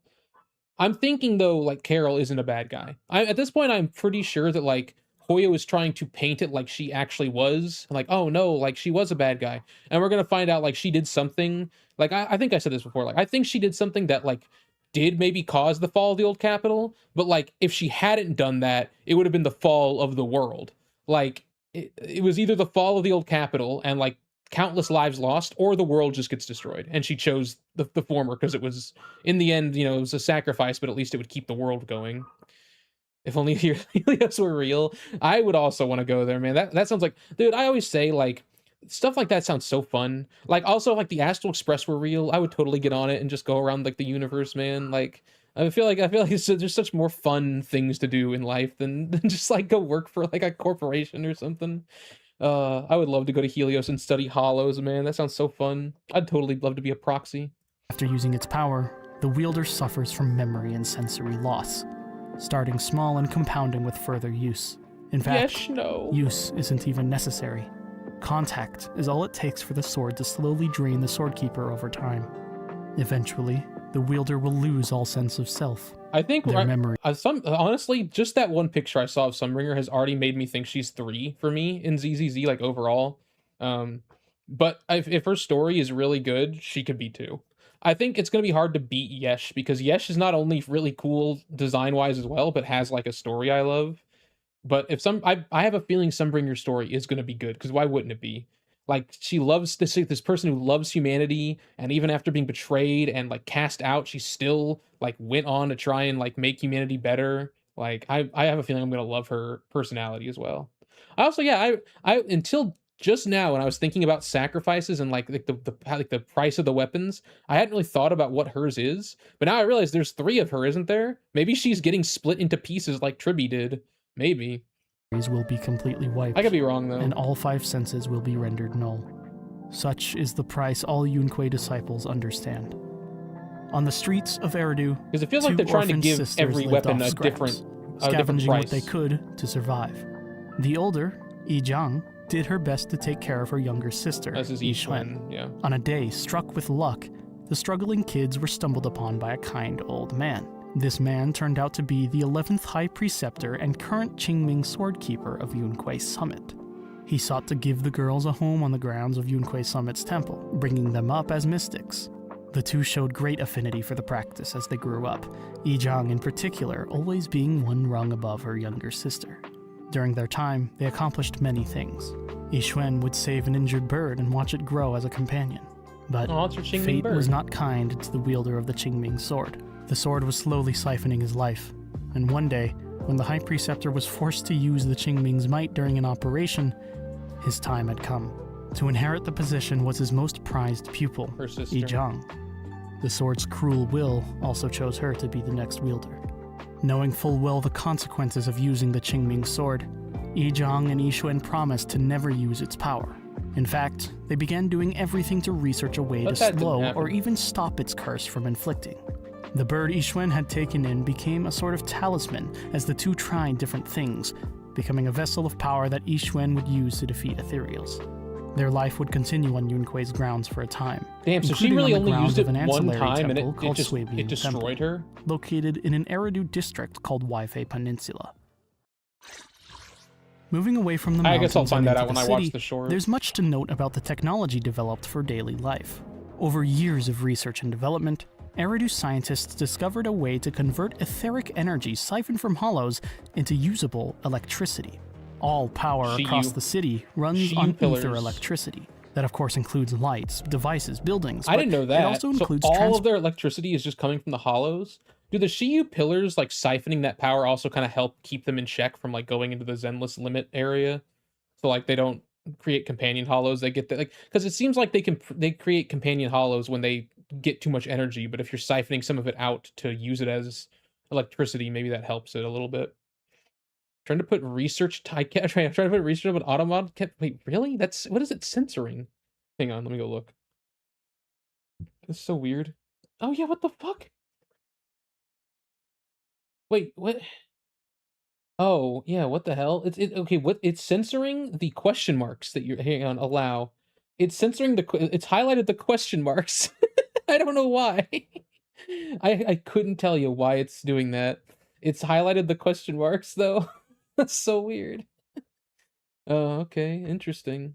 I don't understand automod. I'm like real close to just turning automod off. I mean, nobody comes in here anymore. Like, but when I started streaming, I had a lot of bots come in that were like, "I'm a digital artist," blah blah blah. So like, I had automod on to like stop it from doing those words. But then it has its own automod that like blocks the weirdest words that I just don't understand. So I think the hollow is trying to dissipate ether till it's at capacity limit. So siphoning it might help. Okay, and it's actually pretty good because it's like a 2-for-1. Like, you siphon some energy away from the hollow to keep it from expanding, and you like get a pretty much infinite source of energy too. Transportation like cars and trains. The exact details on how ether is turned into energy is complex. Hollow Zero, the primary source and central point for ether transmission, has a massive network of pipes connected to it and many Shiyu pillars in the vicinity, as well as across the city. These Shiyu pillars act as batteries, storing mass amounts of ether energy to be distributed for use. Kind of funny that I never effect of this much gathered etheric energy is that ethereals will develop in a hollow-like environment at the peaks of these towers. Shiyu defense is for. The military must send regular cleanup missions to ensure the pillars remain secure, an operation known as Shiyu Defense. Ether energy has an immensely wide range of applications. During experimentation, it was found that there is an intrinsic link between ether and sound. Etheric matter isn't exactly weak to sound waves, but it interacts with sound in such a way that could be exploited. Hollow explorers could equip themselves with drive discs, using sound to lessen the effects of corruption. They would also utilize weapon-enhancing devices called W-engines, which release ultrasonic waves that resonate with their weapon of choice for more efficient combat. These were just some of the many technological developments made during the time of Eridu like that helps you contributed defend against to the like thriving corruption, city. basically, like against ether energy. In Here we terms go. of Eridu leadership, the evil the capitalism. legal power was held in the government. True power over the people laid with the corporations. These companies at the apex of the food chain would come together and form the Outstanding Paragons Alliance, known colloquially as the TOPS Alliance. Oh, that's what it stands for? I like didn't know that. It stands for the Outstanding Paragon Alliance. Huh. The T in TOPS is the. That's kind of funny. But I guess TOPS sounds better than OPS. They should be called OPS because they are our op. To join TOPS they're is a collectively our corporation's ops. dream. Their mission statement is, "We are TOPS, the embodiment of humanity's wealth. The ones who set the price." It's so funny that an organization like TOPS even exists in this kind of world. Because like now, after learning about like the Dark Wall and everything, like what the fuck do they even want all this money for? Like the world's gonna end. Like focus on that. Who cares about like how much money you have? I wonder what their goal is. And after we just watched that trailer earlier, that third one, I really wonder what their plan is by like just like trying to like they're gonna like raid Rose Califer. Like what is their goal? Like it feels like profit for the sake of it. Like they're gonna be rich, but like for how long? If all like the support systems get destroyed and New Eridu is destroyed, like what does it matter if they're rich in the end? Tomorrow's order. We swear an oath to gather the profit of all things and make it our own. I wonder what they're to they have cast to have, aside like, weakness they must have some and show deeper no plan. mercy on credit, to select among the masses and guide the coming of a new world. Their reputation among the citizens of Eridu was and is exceedingly poor, but the thoughts of their subjects mattered little to their agendas. TOPS contains 3 core corporations that act as leadership. They formed a roundtable and called themselves the 3 Pacts. Glad I watched that video. One of these companies remains unknown to this day, but the other 2 have much to cover. These 3 parties refer to their positions with the code names determined by the artifact they possess: Lead Scepter, Tin Crown, that's why he said and those. Copper Ring. Okay, interesting. Uncharacteristically, these 3 metals are considered more common, less expensive metals. Instead What was the of other glee, ones? these Lead 3 Scepter, metals are Tin Crown, Copper Ring. Okay. Old Man is the Lead Scepter, considered I'm assuming. more common, less expensive. And I'm assuming the crown was the one that was absent, right? That's why it's just on the table. Expensive metals. And then Copper Ring is the guy who's the entertainment guy, right? So was the lady who was there like kind of a representative, but she's not the leader of the Tin Crown. She was just there as like a representative of it, I assume. Instead of gold or platinum, as one would expect from those with ego at the top of the corporate ladder. That is actually a good point. That's interesting. They're not like platinum, gold, and silver. They are copper, tin, and what was the other one? Lead. They're copper, tin, and lead. How interesting. They're like more like metals you would produce like for daily life than like, like fancy metals. Lead, tin, and copper. The 3 pacts additionally began with a head that likely took a leadership position lead above poisoning. even them, I but at some crave point for they, them to get quote, lead poisoning, fell man. asleep. Lead Scepter would assume Hang on, what did it leadership, say? but at some point they began with a head that likely took a leadership position above even them. Okay. But at some point they, quote, fell asleep. This kind of reminds me of like the world government in One Piece, like how there's like 5 elders and everyone thinks that they're like kind of like a like checks and balances, but then there's just like a higher leader that nobody knows about. So I'm assuming there is a higher leader to TOPS, but they've, quote, fell asleep, apparently. Lead Scepter would assume leadership at the round table, though all matters they decided on would be put to a vote between them. Although I'm assuming... Of the 2 of the 3 pacts that we know of... Oh, interesting. Rusty Cliff is one of them. Okay. And then High Ambitions I knew about. I knew Rusty Cliff was TOPS, but I guess I didn't... So what about Porsa Lumex? That's a TOPS company, right? And then what about Ravenlock?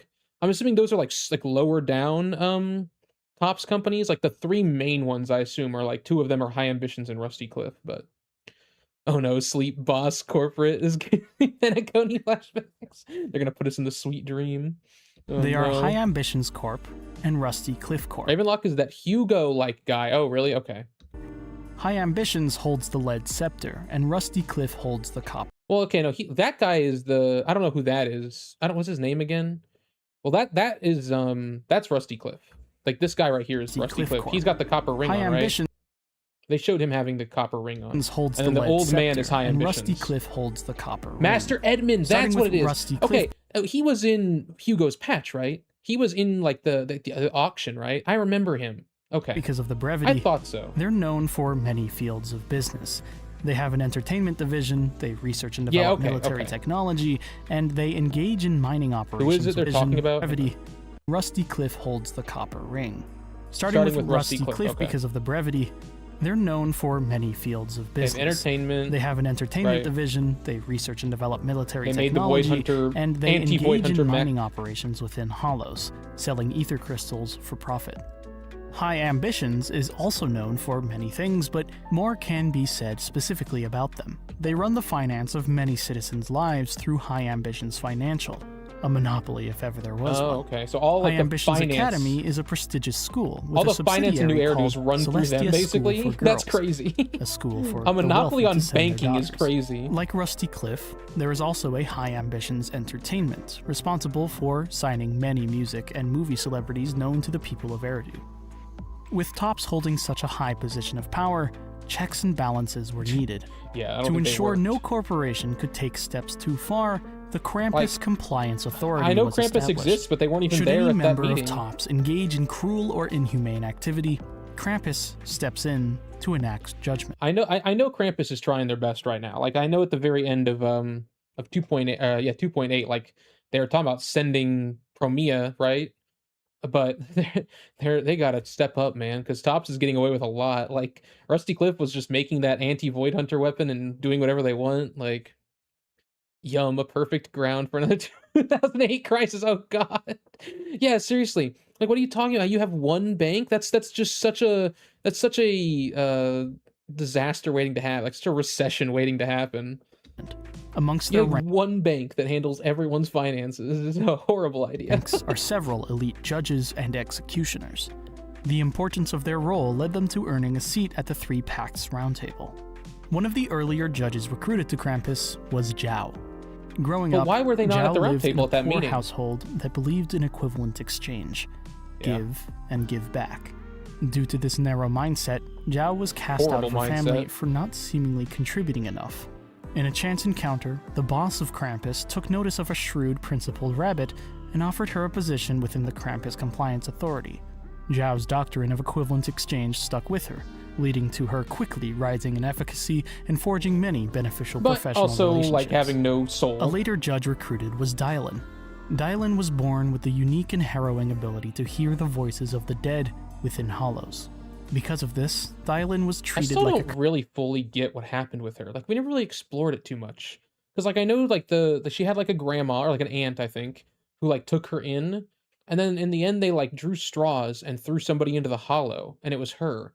But after, like, that... So that didn't lead to her actually, like, gaining her ability. She had her ability before that, I guess. She was born with it, is what they're saying here, at least. So, like, why... What did that, like, did that have to do with the Lord, perhaps? But that seems like, no, that's impossible, actually. That was way too long ago. That couldn't be. Yeah, I do wonder, then. I wonder, like, what, they didn't really touch on that past that. Like, how did she get out of the hollow? Like, how did she not just corrupt? Or was it because she, like, heard voices that led her out? Did I miss that? Let's print humongous amounts of derivative products, an unpayable loan. Yes, let's make some, what are they called? Like, CDIs? Let's make some, God, I'm like trying to remember all the stuff that happened in the 2008 recession. Oh God, man. Yeah, it's like a disaster waiting to happen. Cursed child. The area she grew up in Maybe it'll was tell me about tricked it right by a here. construction company Oh, and it's literally gonna believed tell the me. Hollow's expansion could only be stopped with a sacrifice. Their method of choosing who would be thrown into the Hollow was done at random, and Dylan was the unfortunate recipient. Okay. Miraculously, she found her way out through the wailing voices of those Okay, there we go. sacrificed before her. Instead of In her asking, I should just newfound wait life, for him to Krampus explain it. would be the one to see value in her being. Yes, indeed. It was taking through her the in as a voices that she got Krampus out. judge. Before moving on from Tops as a whole, there is the subject of the Purge Unit, Type Bon 0. Within Lemnian Hollow, a unique expression of ether had formed. A concentrated mist of red ether called miasma was causing new symptoms that could not be combated, like standard ether corruption. So Topps designed a machine with the sole purpose of purging miasma through indiscriminate destruction and slaughter. But after one failed operation, Topps would see no more use in such a violent device, and so they abandoned it, left it to rot within Lemnian Hollow. Sometime later, the overgrown body of the purge unit was discovered by a familiar friend, Sunbringer. Sunbringer, oh. During her time still in the Lemnian Hollow area, she rewired the machine's logic core with her extensive technological aptitude, granting the machine... Damn, I didn't know all this about Bonnie Way. Like, even after I played his story, I didn't realize they had one failed mission with him and just left him in the Hollow. Like, I do know he, like, killed a bunch of people, like, he went crazy, but I didn't realize that after that, he was just left in the Hollow and then Sunbringer fixed him. Sentient so mind. That's why he became, like, normal. The purge unit would still remain idle for a time before being found by a resident of a nearby mining town known as Ning Shu. Ning Shu brought the now sapient machine back with her, and as it began interacting with the townsfolk... That explains to me how he became, like, normal. Because all this time I was, like, thinking, like, if he was crazy back then, like, how did he eventually become, like, a good person? Like, but okay, it's because Sunbringer. It broke free from its original directive. The purge unit had no desire to cause harm anymore. Now, he was Bonnie Way. It's easy to assume Eridu was all that remained in terms of human civilization, but that was not the case. Beyond the city limits, there were some who couldn't afford the urban lifestyle, or just those who preferred a simpler one. A world beyond Eridu's ring, among the rolling sands, became known as the Outer Ring. Life in this lawless land was far different from the city, with biker gangs roaming freely. With the absence of many technological advancements, Outer Ring residents lived a much more analog life. Namely, the lack of anti-hollow safeguards, leading to many hollows dotting the surface of the desert. When they show that map, there's like so many hollows all along that map. So I'm guessing like a lot of companion hollows probably popped off them too, because since nobody was trying to like deal with them, they were just constantly reaching the Zenless limit and creating more and more of companion hollows of themselves. And the lack of ether energy harvesting equipment. Without ether energy, the Outer Ring adopted a different form of energy: oil. Though less renewable and causing more air pollution, oil was abundant beneath the Outer Ring's surface. An oil field was constructed, consisting of many pump jacks the city fracking uses oil ether, from a core subterranean and the Outer Ring all oil uses field. oil. On a day like any other, disaster struck. A hollow formed right over the core oil field. Under normal circumstances, this would mean the end of the Outer Ring's oil supply. Instead, they go in and get ether would corrupt all of it and render it unusable. However, something miraculous happened. When the deep drilling facility collapsed, it formed a gas vent that caused some of the oil to burn. This, reacting with the ether, would form something that visually resembles lava, but acts as an insulant, protecting the oil below from getting corrupted. Because of its violent appearance, the phenomenon would be named by the locals Cinderglow Lake, and it would protect the Outer Ring's valuable fuel extraction. Man, this for a cutscene was long time awesome. to come. Back when I played it, It would I require loved this. maintenance, though. The gas reacting with the I ether love the was Sons of highly prone Kaladin, to man. forming ether crystals around the lake. If allowed to develop too much, it could put out Cinderglow Lake and truly spell the end of the oil field. Noticing this, a young man and his companions felt compelled to take action. They created a small device called a sparkstone, filled with a catalytic fuel. I still have beef with that cheap aventurine in Moors. Me too. That cheap aventurine like got away. Where is he? I thought he was gonna come back at some point, but he's just like still at large, it seems. That would react with the harsh environment in Cinderglow Lake to cause an and then explosion. again, Moors just like wiping randomly out the popped nearby up in ether crystals 2.7 and leaving then the lake intact. left again. Like they rushed into the hollow without a navigational carrot, and when they arrived, it was nearly too late. There was but a small opening to the lake's surface, not accessible by normal means. The young man, knowing what was at stake, rode his motorcycle across pipes and crystals to reach the opening. The only way to ensure the Sparkstone's contact with the lake was to leap off his bike and dive into it himself. The young man did this, sacrificing his life to save Cinderglow Lake. His companions bore witness to his noble act and would leave the hollow to tell the tale to others of the Outer Ring. Except by some miracle, the young hero emerged from the hollow unscathed. Unbeknownst at the time, there was a hollow fissure right below the lake, essentially a short-distance wormhole connecting to another point in the hollow.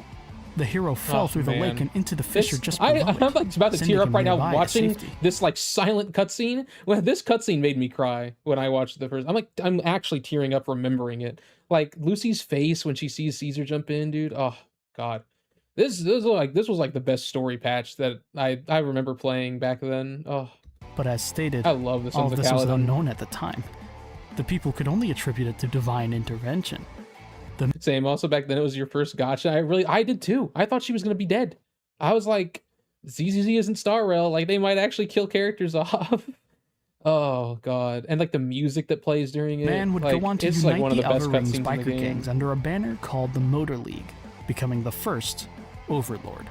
Every few years, a competition would be hosted This part was called fun. Tour I de remember Inferno, the where motorcycle select part. participants from different biker gangs would compete to ride to Cinderglow Lake and drop a Sparkstone in, regulating the I wish I flow could of just do ether and this preventing whenever the I old wanted. oil field from being corrupted. The winner of each Tour de Inferno would be crowned Overlord until the next, ensuring an equal opportunity for each gang. Over the years, different gangs would come and go. There would be the Vanquishers, Caladon, and more, each with one person that they would appoint their combat champion. And each person would Caladon try was a to become revered, the legendary gang founded by a certain Mr. King. Other members included a boar with the name of Big Daddy, and their champion, And Billy denoted Kid. with a red scarf, Billy Kid. Billy's intelligent construct body, originally constructed during the old civilization and dumped aside, was built for combat. A wandering Outer Ring merchant named Appin and his mentor were investigating technological ruins one day when they discovered Oh, really? Billy's chassis. Oh, interesting. They brought it to Caladon, where Billy would become a core part of the gang and earn the red scarf, of course denoting his champion status. His combat proficiency was so deadly that stories about his might would circulate even during his That's so time, cool. I love carving Billy. a reputation for Caladon's red scarf that would last for a long time to come. The Caladon members would grow quite close, including Mr. King's young daughter, Caesar. Caesar King. Billy would end up calling Caesar Big Sis because of her technical authority above him and their sibling-like relationship. Still remaining outside of Eridu, an unknown independent party created a set the four of keys. Okay, so this is what they are. This is what they're called. They're called the four keys. I didn't know that's what they were called. I've always called them the super AI because I just know I know they're called the, I know they are super AI. So they're called the four keys. Ginny is the one I didn't know about until like today. I just forgot about it. I know Ghost and Yokai because they say it in the cutscene. Bro, I've never even heard this shit, really? I'm learning a lot, Stone. Also, hey, Stone, how you doing? I'm learning a lot today. I'm like, actually, I'm so happy I'm watching this. There is so much stuff in here that I didn't know. Oh, man. or supremely intelligent general-purpose Like, I didn't know there was artificial four of these. intelligences, which they would call keys.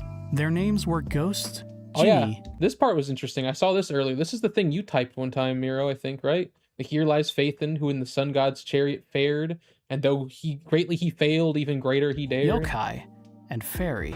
Each key holds the power to crack any firewall, to Wow. breach any system, to gather any data. Why do They you have even need unlimited four of them? access to Why do you even need 80% of four? smart devices across the city and beyond. It is a Each banger key sentence, also it has a is. specialty of their own that they can take advantage of. Ghost specializes in blunt force Oh, hacking, interesting. They all have, like, a powering through specialty. even the toughest of securities. Yokai specializes force in hacking, digital corruption, digital corruption. bending tech to their will. Fairy Data specializes in retrieval. data retrieval, scanning and searching across wide databases for select information. sense. Ginny's specialization, as of now, Okay. still isn't clear, though it could be related to uploading discrepant data seamlessly without any trace left behind. Right. Two rogue actors actually makes used a lot all of four sense. keys That's to what breach a Ginny is doing confidential at the city end. database, All the other where three they are would offline. upload the four of them into it as a package. Should any individuals come across one of the keys, they would be forced into a strange agreement. The AI would assist their newfound master until a vaguely labeled opportunity arrives. That was what the promise they made Fairy was. Finally, returning to the city, it's time we covered some of Eridu's institutions. Eridu Public Security, commonly shortened to PubSec, is the police force in charge of ensuring the safety of citizens' daily lives, as That's well as also called handling all NEPS, civil right? matters. Public Security has several departments that are in charge of different New purviews. Eridu Public Security, The General NEPS. Affairs Department processes common complaints and everyday legal matters, including citizen documents. The Hollow That Affairs robot's so cute. Department I like that handles robot in-hollow guy. safety matters, being the first responders in a hollow crisis, and is where non-investigator citizens can acquire approval to enter a hollow, should they need to. Then there's the Metropolitan Order Division, responsible for keeping the peace by bringing justice to common criminals. A smaller subsection of this division is the Criminal Criminal that's Investigation GUN Special and Response Team, Chingy. an elite set of officers made to handle more extreme cases involving full gangs or similar high-level threats to public safety. They also act as detectives. Right. A figure of importance going forward will be a man named Justin Bringer. Oh, his name is Bringer Justin? enlisted in the Public Security Force and was sent on a mission in a hollow one day. After giving up his anti-corruption supplies to save some citizens' lives, he braced his wounded body for the end. As he began recording his last words onto a tape, he was approached by an unknowable entity. Behind that entity was the Creator. It spoke to Bringer, swaying him to the side of coexistence with the Hollows. Audio of this miracle was recorded onto the tape he was using. In an instant, his outlook was changed, and his devotion was to the Creator. Their blessing healed his wounds and allowed him to exit the Hollow with civilians in tow. To everyone, he was a hero. To him, he was granted a miracle. He would go on to hide the tape of his encounter and join the Exaltists group in secret, remaining a public security officer. His legendary act would allow him to rise in the ranks, getting ever closer to securing a position of power for the Exaltist cause. Which is like very scary. I still got his name is Justin. I didn't know that either. Justin Bringer. Okay. I always just knew him as like Commander Bringer. Another major Eridu institution was the Force, Eridu Defense Force. Opal Squad. The Defense Force is the military responsible for defending the city from high-tier hollow threats and any external human threats. The force is split into divisions, each named after a type of rock or gem. Some examples being the Obsidian Division, Chrysoberyl Division, and Diamond Division. Within each division, soldiers serve in squads. Each squad contains a captain who leads the others. It's customary for soldiers to receive a codename and be referred to as such by their squadmates. One such squad resided under the Chrysoberyl Division, named Liar Squad. Its captain was named Charon, with the other soldiers named Acheron, Lethe, Cocytus, and Styx. Is that Trigger? It was That's not obviously uncommon Trigger, for right? many Defense Force squads This is possible. Agent story spoilers. Okay. to grow incredibly close to each other, forming an almost If it starts talking family-like about bond. Trigger, I will. Liar Squad was no different. Hang on, maybe I should. The captain would be his prime bond between squad mates. He would pass it on to Trigger. Okay, this should Another be. squad this was should be, under okay, the here we go. Obsidian Division, named Agamemnon Squad. This squad also shared a close bond between squad mates.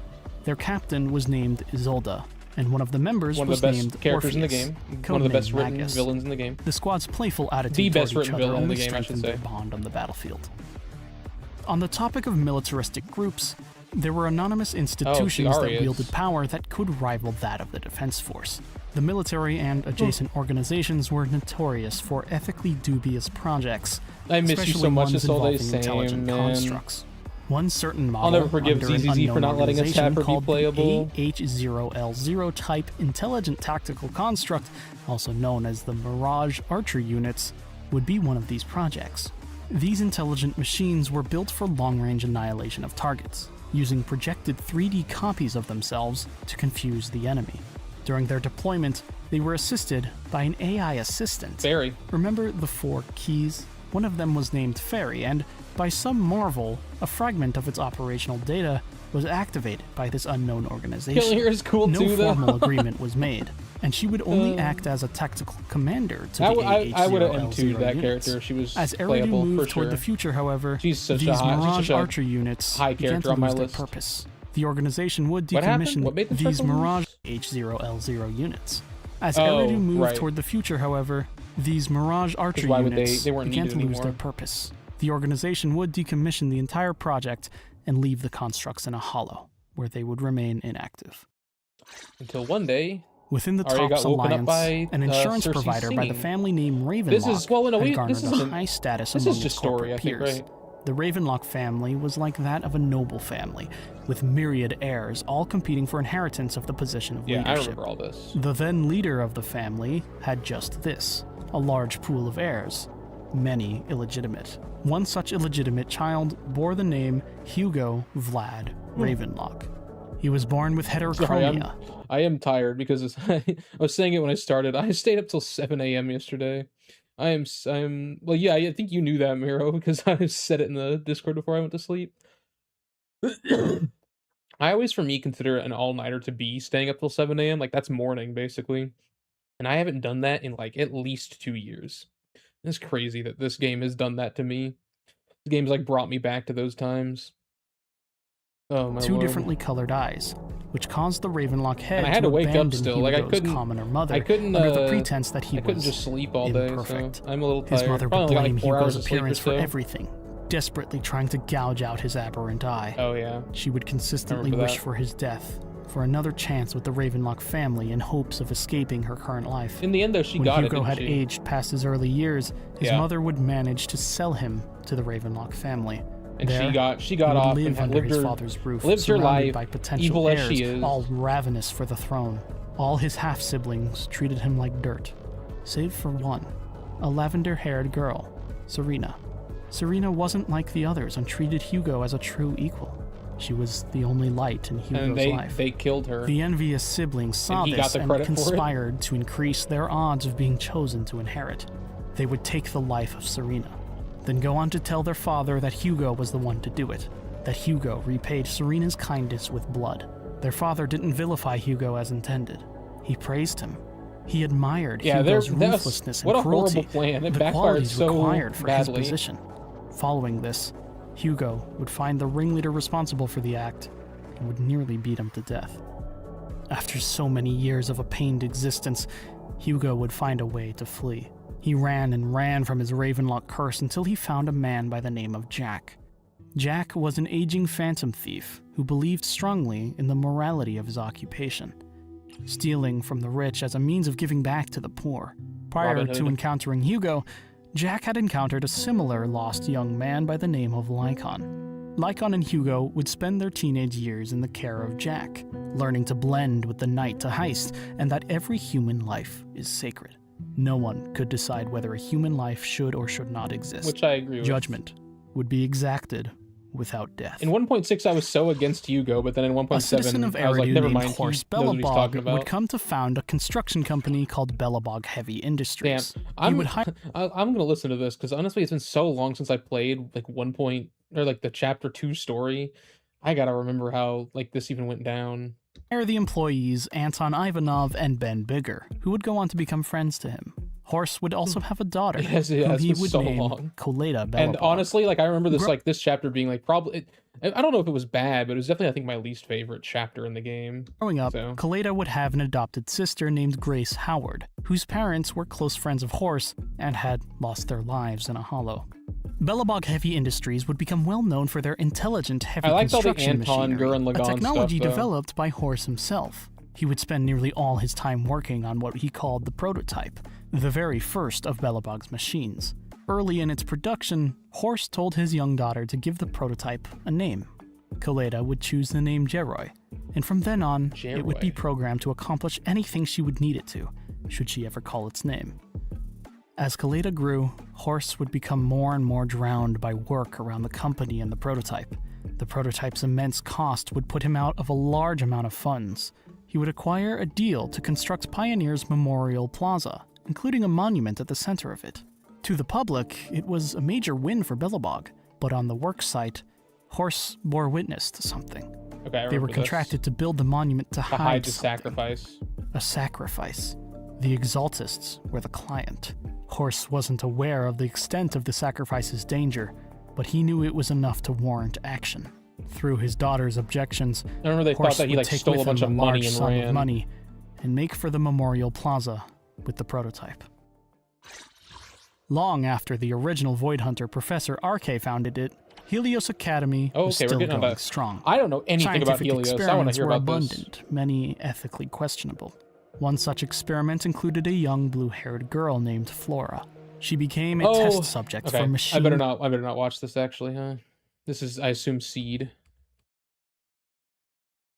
Okay, hang on. I can probably start from right here. Was only one of many test subjects for Helios's research.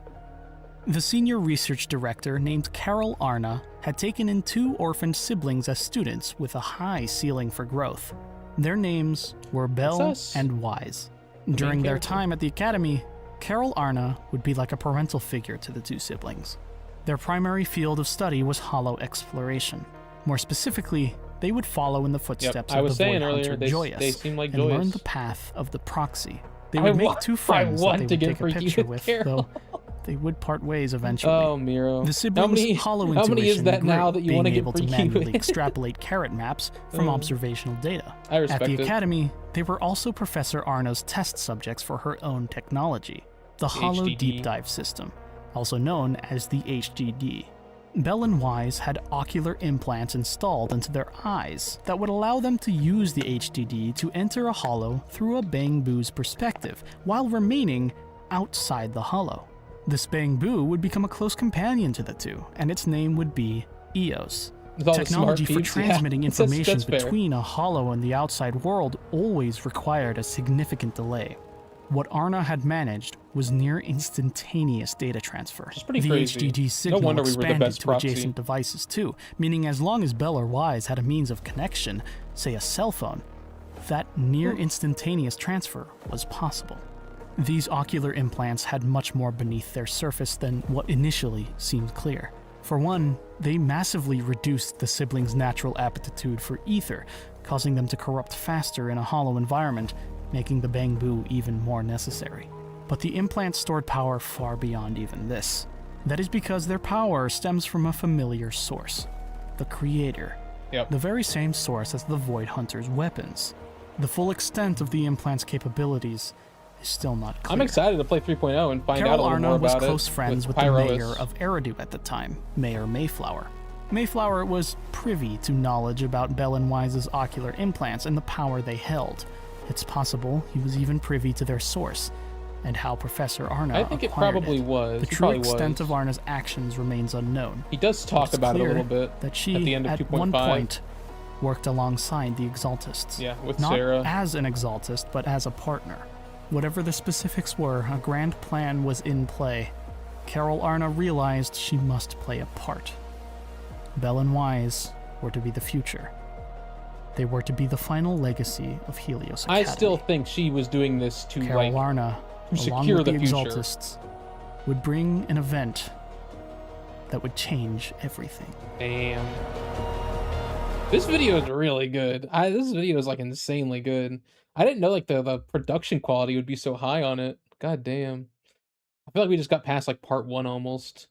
So we're on to the fall of the old capital. This is why I want to kidnap the mayor seat. I trust the mayor and don't trust the mayor. I trust the mayor like is like a good friends with Carol basically, but I don't know if I trust that everything he's doing is 100% like good. Like I'm scared that he could be like he says like he is hiding so much. He almost seems like he's saying like, Lord, forgive me, Carol, like for what I'm about to do at the end of 2.5. I'm like, what does that mean, Mr. Mayor? Like, what are you hiding? You've been so nice. Please don't be evil. I feel like he's definitely going to be like morally gray or something. Actually, give me 1 second. I'm going to go to the bathroom real quick. I'll be right back.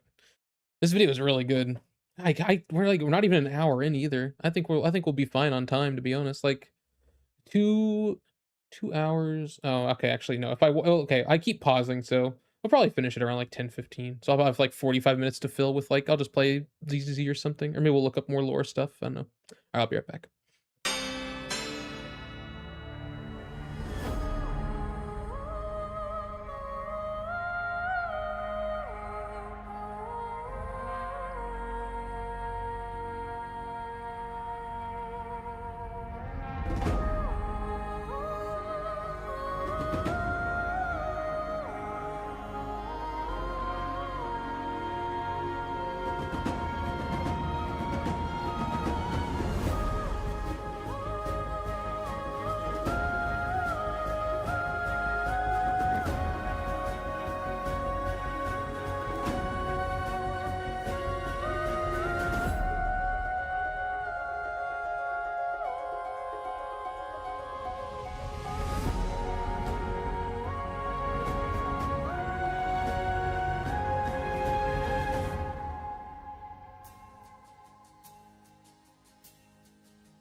Okay, sorry about that. I decided to also get some coffee because I'm so tired. I need some caffeine. Okay. Back to, okay, so now we're on the fall of the old capital. I feel like we're on like part 2 now of this video. Watch.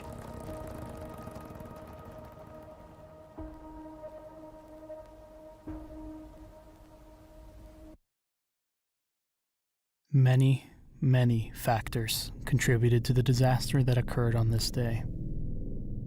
Everyone has a story to tell about where they were when it happened. It's true. Like, It would every change villain the talks lives about of it. every Eridu citizen. Every character talks and about take it. Many of them.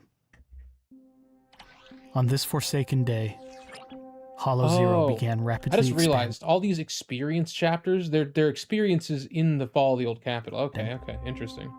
It consumed massive portions of the city, and the more it consumed, the more fuel it burned to expand more. The true cause of this spike is unknown even to this day, but it's very clear it's tied to the Exaltists and a reluctant Carol Arna.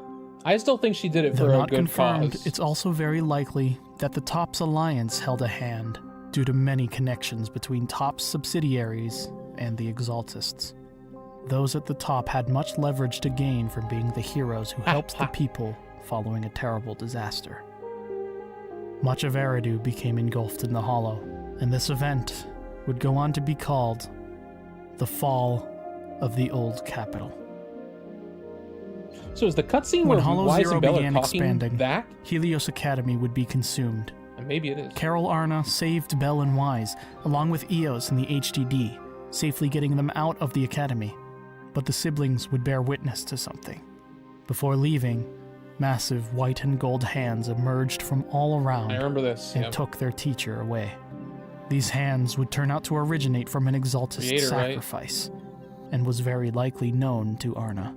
Yeah. But to the siblings, all they saw was a figure akin to their mother being taken from them. As much as they desired to pursue, their high susceptibility to ether corruption forced them to run. Later, they would find out that Carol Arna would be the primary person of the media's public blame for the harrowing event. It was true she had a hand, but Bell and Wise could see no sign of it. They were lucky to walk away. Their teacher could not have caused something like this. You know, I'm actually, I In think it's another possible. corner of Eridu, a young Hoshimi Miyabi laid on her mother's I think it's lap. possible that the mayor could be the Miyabi cause was of the it. 11th generation descendant of the 3rd generation We'll see, Hoshimi though. Swordmaster Voidhunter. Though she was only a child, one day she would inherit the tailless blade and fight to rid the world of evil. In this moment of peace, Miyabi closed her eyes. And when they opened, she was greeted with disaster. They had already been consumed by Hollow Zero.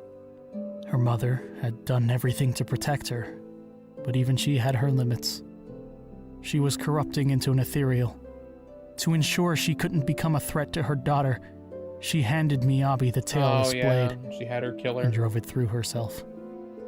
Miyabi was forced to kill her own mother in the wake of become the losing next someone she held wielder so of dear. Talos. She lost all composure and tore through dozens of ethereals. In that moment, Crazy, like as a her kid bond too. with Tailless was forged. Miyabi, still a child, was presumably found by rescue teams later on It's so and brought to funny. safety to her It's father, crazy. Soichiro, who was fortunate to have survived. I love her dad. Miyabi's dad is like so doting of her. I love that. At the first signs of spiking ether activity within Hollow Zero, the Eridu Defense Force was mobilized. Not knowing the impossible extent to which the Hollow would bloom, not enough units were So sent is in Hollow to Zero start. where the fall of the These old first capital responder happened? squads I were assume promised that's right. reinforcements to follow not far behind. By all metrics, the squads expected a Wait, standard no, that Hollow can't, suppression that can't be true because the founder of Helios like went into the Hollow Zero and disappeared there. So it must have existed before the fall of the old capital happened. So what Hollow is it that the fall of the old capital happened in? operation. But the ethereals kept coming.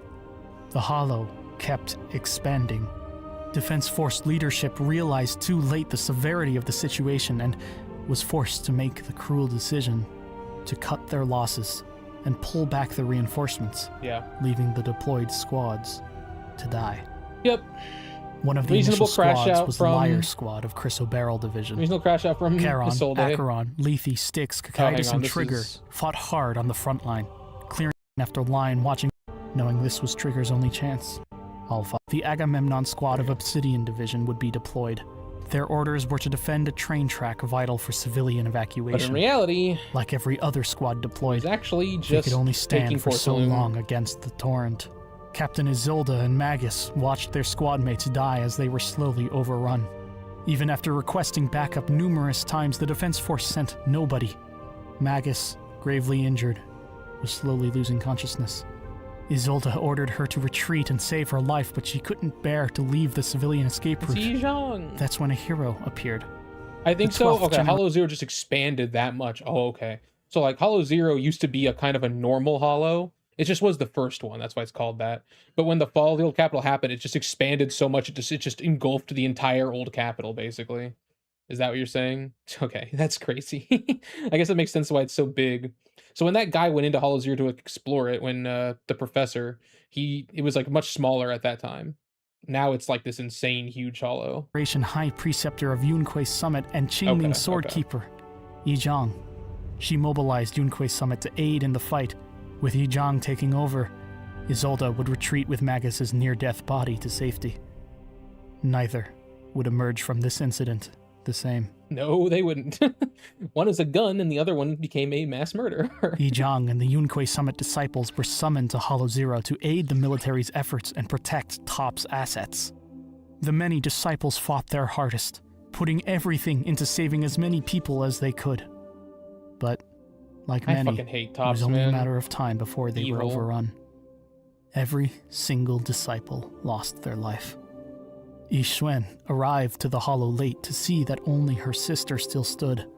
Even though the two made a pact to never draw upon the Qingming sword's might, Yi Zhang's hand was forced. Nothing personal, She just had used the business. sword Just to great profit. extent. The world's ending? Yi Oh, we need to Xuan protect watched her our sister money. forget her face right in front of her. Like, I don't understand When the it, man. Qingming sword Why do you wielder care about the falls, money if the a world is brilliant ending? display of power is shot all around. Yi Xuan could do nothing but witness. Yi Zhang and all the disciples' sacrifices saved countless civilian lives, yet still, many Defense Force soldiers and Top's assets were lost.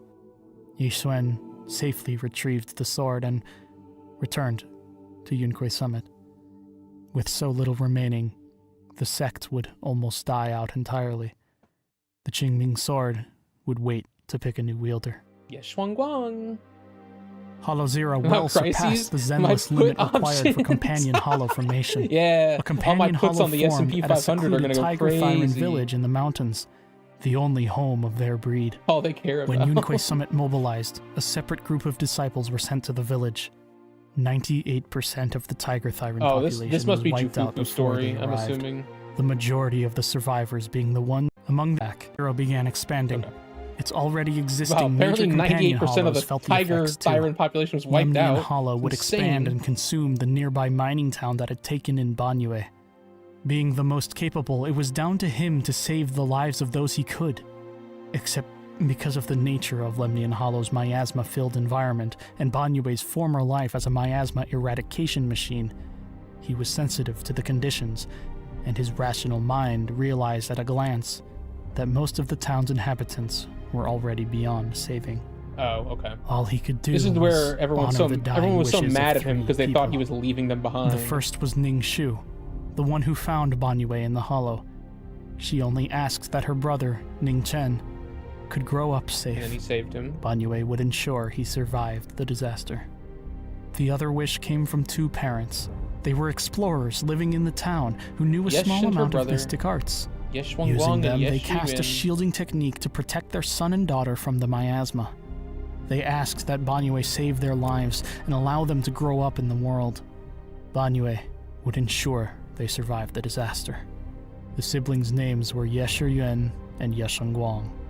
Yesher Yuan would witness his parents' final moments, leaving a mental scar that would never dissipate. That poor guy has a lot of PTSD. The others who survived the disaster would relocate to a town in Waifei Peninsula called Sailum Bay, where they would all share a disdain for Banyue, thinking he was a heartless machine that abandoned the others when he could have done more. In truth, none felt more hatred for him than himself. The night before Hollow Zero began its expansion, Horst Belobog had disappeared with a large sum of money.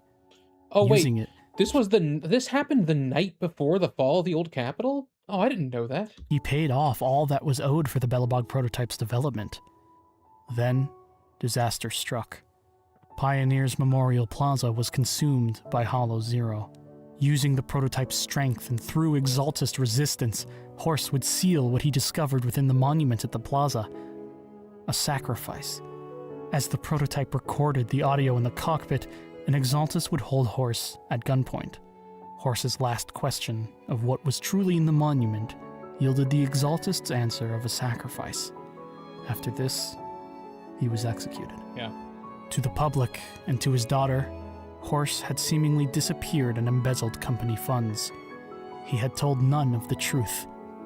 The truth that he had saved potentially countless more lives by sealing an Exaltist power beneath the monument. The prototype would remain with its arms locked in place, holding the seal. That was pretty cool. When Helios Academy fell, thing's just there, the young holding it test together. subject Flora was on. able to. She had Skip this target part. for he could have to save himself. Okay. As Hollow Zero continued to spread through any and all efforts to halt CU it, detonation. Oh, the no. Eridu city This is where leaders the were left nuke with you one talked about? final panic option. To stop the Hollow in its tracks, it needed to have its source of fuel taken away. The bustling city was too much, so they made the impossible decision to end it at any cost. They've done it before. By Okay. detonating the 14 I didn't potent know this. ether-filled Shiyu pillars, they would cause a massive geological reaction, creating an enormous ravine of air that Hollow Zero couldn't corrupt. Is that what the chasm its is? expansion was halted at the cost of so much. A large portion of Eridu was consumed or destroyed. Countless lives were Oh, lost. so that's where the chasm countless comes from. more They just misplaced. nuked a strip The of ravine land. would become known as the Holy chasm, crap. the marker of the only thing that saved the rest of the city. Oh. At its edge, No wonder a Eridu is so memorial would be far on the map constructed from where New containing the Eridu names is. of all those who perished in the disaster. So this gate is like right by the chasm, right? Like this is like in front of the chasm. Though presumed dead, one was omitted. Carol Arna. She was the one held responsible through all I can see official it. sources. That's that. They're literally looking out over the chasm. In the wake of devastation, hope was thin. But with Trailblazers to lead, Eridu would rebuild. After the fall The of the Astral old Express capital came. would rise New Eridu. Oh man. Present time. Dude, this reminds me, I watched a video very similar to this. It was like a 4-hour video of Star Rail lore, and it too is like also like an hour and 10 minutes, I think, of before it even got to like the first act of the story. I assume we're about to get to the actual like ZZZ story we play now. And so we had an hour of backstory. Hoyo loves their backstories and lore, man. They do. We have contained the Stellaron. Yes. Thank you, Astral Express. Thank you, Trailblazers. Those who survived the fall would be forced to start new lives in the transitioning New Eridu. It's great though. There's so much students I've of learned the guilty, already. Bell and Wise found a home of their own in a new corner of the And city. now this will called help me 6th Street. remember To everything get I've played by, up till now. they would have to take jobs from clients as proxies, guiding off-the-grid Hollow Raiders through their unique HDD system. Their clients would come to know this strange Bangbu proxy by their online name, Phaethon. Because of Proxy's illegal status according to New Eridu law, Phaethon would need to keep this on the subtle side. To aid with this, they would open a store on 6th Street called Random Play, which would sell videotapes, a shared hobby of the siblings. With the combined income of Phaethon's proxy services and the Random Play storefront, Bell and Wise would live in a good spot. Their ultimate goal would be to gain enough experience in Hollow work to eventually investigate Hollow Zero and uncover the truth about the fall of the old capital, still fervently believing their teacher, Carol Arna, was innocent. To aid with I don't know finding if she was jobs as Phaethon, innocent, the siblings would bring but I don't on think an she was intelligence evil. broker by the name of Shepard. Unlike Phaethon, Shepard was a veteran in the industry. On their first meeting, he had a commission for them. It appeared simple at first glance, but it would end up leading to much more than any of them expected. Shepard would present a missing person case from an anonymous client. The only clues he could give faith in were a photograph of the missing person, a harmonica, and sheet music. Is this Coincidentally, this trigger? the siblings had an encounter with a similar person recently, and so they went back to the port where they saw her, Port Elpis. They would play the harmonica with the attached site. So this was their first time with Shepard was Trigger's agent story? Searching for her, cut all the area. Sniper, is getting trigger leaves throughout 10 to liar soul movie face falling per. There's a very long section right here. Hit on their differing person. It was her final. Trigger would procure her. Wasn't all the image. Man, this is a long section. Okay, here we go. Magus, real name Morpheus, was one of 2 survivors All I in need her to know squad is that during the old their Capital's first fall. commission with Shepard The other being was how they met captain, Trigger. Isolde. Struck with grievous injuries that were slowly taking her life, she was given experimental options to continue living. The first was cloning. Defense Force scientists would clone Magus, giving her an assistant that would adopt the nickname Orphe. The second was an experimental procedure that would place Magus's consciousness into a construct vessel. This was the only way for her to live on. Magus would ascend and have her mind be placed within a gun and attached to the tail of her clone, Orphe. Still determined to fight for the Eridu, Magus would found a new squad under the Defense Force's Obsidian Division, named Obel Squad. Their first recruit would be a recently rehabilitated Trigger, who was determined to join this refuge for those who fought during the fall. The second would be Seed. After Seed had saved the Helios Academy girl, Flora, I'm excited he to took see, it upon himself to raise her. He chassis on Guardian's name, and the mech would become Seed Senior. She'd be unable to accept the reality I'm excited to see all these Opal Squad agent stories, because it kind of seems like they all came from different parts of the disaster and came together, you know? The now new Eridu Defense Force was never particularly ethical with its experimental capabilities. Silver. This is Sambi. For the this part 2. I gotta play these agent stories, man. Served aid to making a weaponry creator. War waged alike. Is this? Causing them to no, hang on. I skipped too far. To defuse their Okay. Just like Zoe, the Grim Vulture, there were some who served the Defense Force that fundamentally disagreed with their values. Soldiers who lose their way defect and become rebels. Oftentimes, sergeants are the ones to defect, taking any underlings who are less than bright with them. These rebels take Defense Force technology and weaponry with them, making them formidable foes. They become Hollow Raiders and mercenaries as a means of making a living, causing them to be frequent adversaries for Hollow investigators and proxies alike. In another corner of New Eridu, war waged. The tribe of Oni people outside the city wished to become accepted within their walls, but for one reason or another, disagreement brewed into conflict. On a mission to assassinate the Oni leader, Tsukishiro Yanagi would encounter a young Oni girl named Sokaku. In the heat of the moment, Yanagi would protect her from a missile strike, knocking both unconscious. They would be found and brought before the Oni leader. The leader would recognize Yanagi's actions, and after Yanagi explained the leaders who originally started the conflict were dead, the two would come to an agreement. The Oni leader, who was already fatally ill, let Yanagi kill her and infuse her blood with her own. Oh, I didn't know this. Becoming part Oni and ending the war. As an additional show of peace, part Oni? Yanagi would take in Sokaku, the latter of which the younger sister of the slain leader. Because of the crossed blood, Sokaku would smell her older sister's scent on Yanagi, and henceforth refer to her as that explains why they're so close.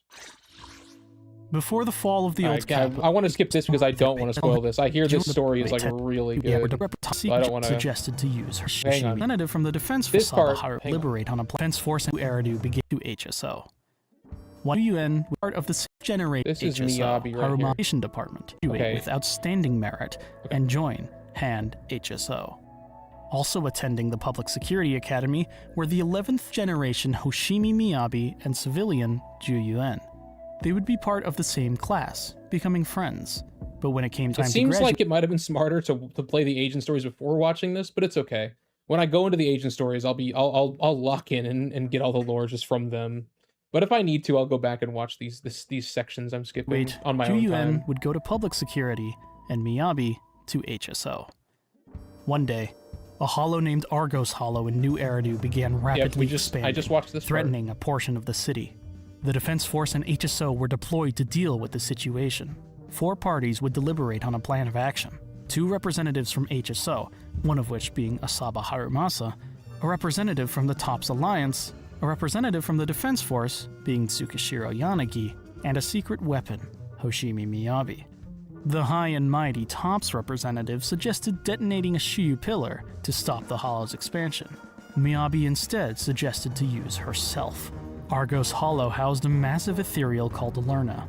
It was so large and so powerful that killing it would stop the Hollow in its tracks. Miyabi courageously dove into the Hollow alone and slayed Lerna with her might and Talos' power. Her valiant actions on this day would have the mayor of New Eridu that she just soloed the Hollow, with the title essentially. Of Void Hunter. In 3 minutes, no less. Following the Argos Hollow incident, newly crowned Void Hunter Hoshimi Miyabi would seek to form an elite group under HSO. She would recruit Tsukishiro Yanagi and Asaba Harumasa for their will and actions. It's pretty funny that, like, just from that one operation, she was just like, yeah, you two seem cool. Later, you can come with me. Yanagi would have Sokaku join their team as well. Hugo, Lycon, and their caretaker Jack were outside of Hollow Zero's radius when the old capital fell, meaning they were, for the most part, unaffected. But due to age, Jack would pass away under peaceful conditions. Hugo and Lycon would bury him in the Outer Ring, and there they would form something new, a phantom thief syndicate called Mockingbird, built upon the vow to never take another's life, in honor of their mentor Jack. They would continue their heists, always leaning on their moral pillar. Eventually, the mayor of New Eridu, Mayor Mayflower, would take notice of Lycon and extend an olive branch to him, offering a position as a retainer and agent. Lycon wouldn't tell his partner about this offer at first.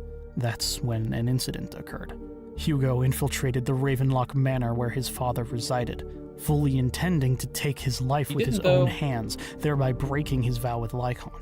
But what he found was that his father, along with everyone else in the manor, was already dead or thrown into a nearby hollow. Hugo's uncle, Hartman Ravenlock, was the mastermind who orchestrated the slaughter to take his brother's position as head of the prestigious Ravenlock This family. part of stuff I played like Hugo recently sat because it amongst was the corpses, when I started catching up. I started on 1.5 to find him. Lycon, This not is fresh in knowing my what mind. truly went down, assumed Hugo had broken their vow and taken life. Because But also Hugo I miss felt stuff in his these father's stories death so was often, so maybe justified, I'll pick up on something he I didn't realize. deny Lycon's claims. This is when Lycon told him about the mayor's offer. That makes more sense. I always did wonder why Hugo didn't just tell him, like, hey, I didn't kill my dad, like, don't be mad at me. But he was going there to kill his dad, and I think he was probably pissed that Lycon was so pissed at him of even thinking of doing it. Like, in Hugo's mind, it was like, this was justified, like, why are you even mad about it? Like, what if I did kill him? Then would I be in the wrong? I get it. I understand why he didn't say something now.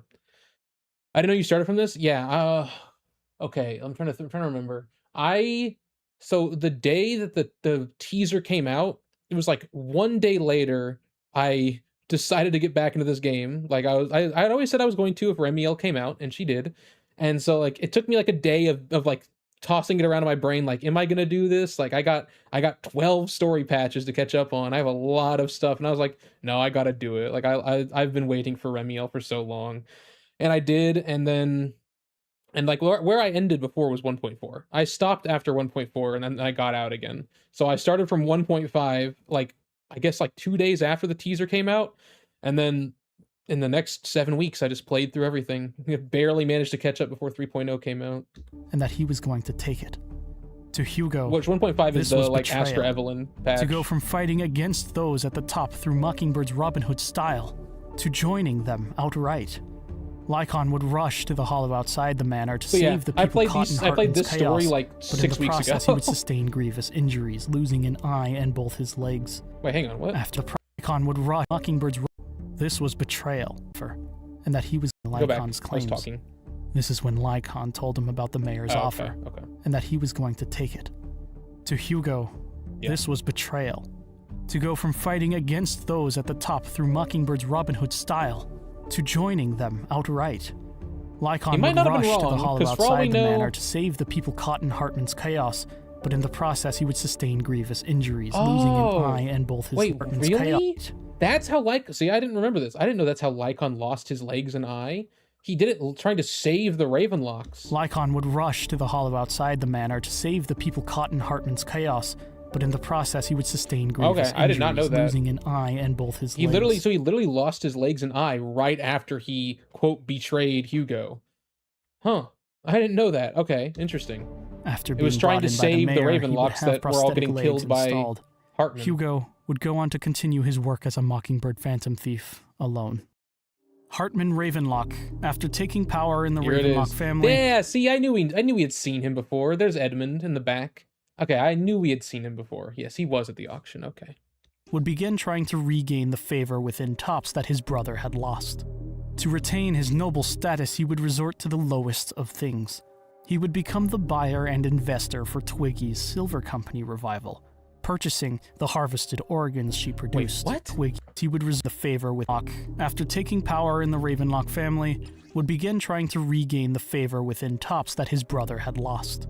To retain his noble status, he would resort to the lowest of things. Oh, they did talk about the he would organ become trafficking. the buyer and investor They for did talk about Twiggy's this. Silver Company revival, purchasing the I harvested remember he also had organs like she an produced. insurance company on the side that was Hartman would losing also money. form deals with the Exaltists, showing a keen interest in sacrifice technology in particular. And for a time, it worked. The Ravenlock family held its status. The mayor of New Eridu came from a long line of city administrators, the Mayflower family. Talking about The mayor. current Mayor Mayflower had to deal with the fallout caused by the fall of the old capital. On the daily, he was at odds with both Tops and the Exaltists, constantly having to keep an eye on every corner of the city. He would also keep an eye on the Phaethon siblings, because he was friends with Carol Arna before the disaster and knew the power they possessed.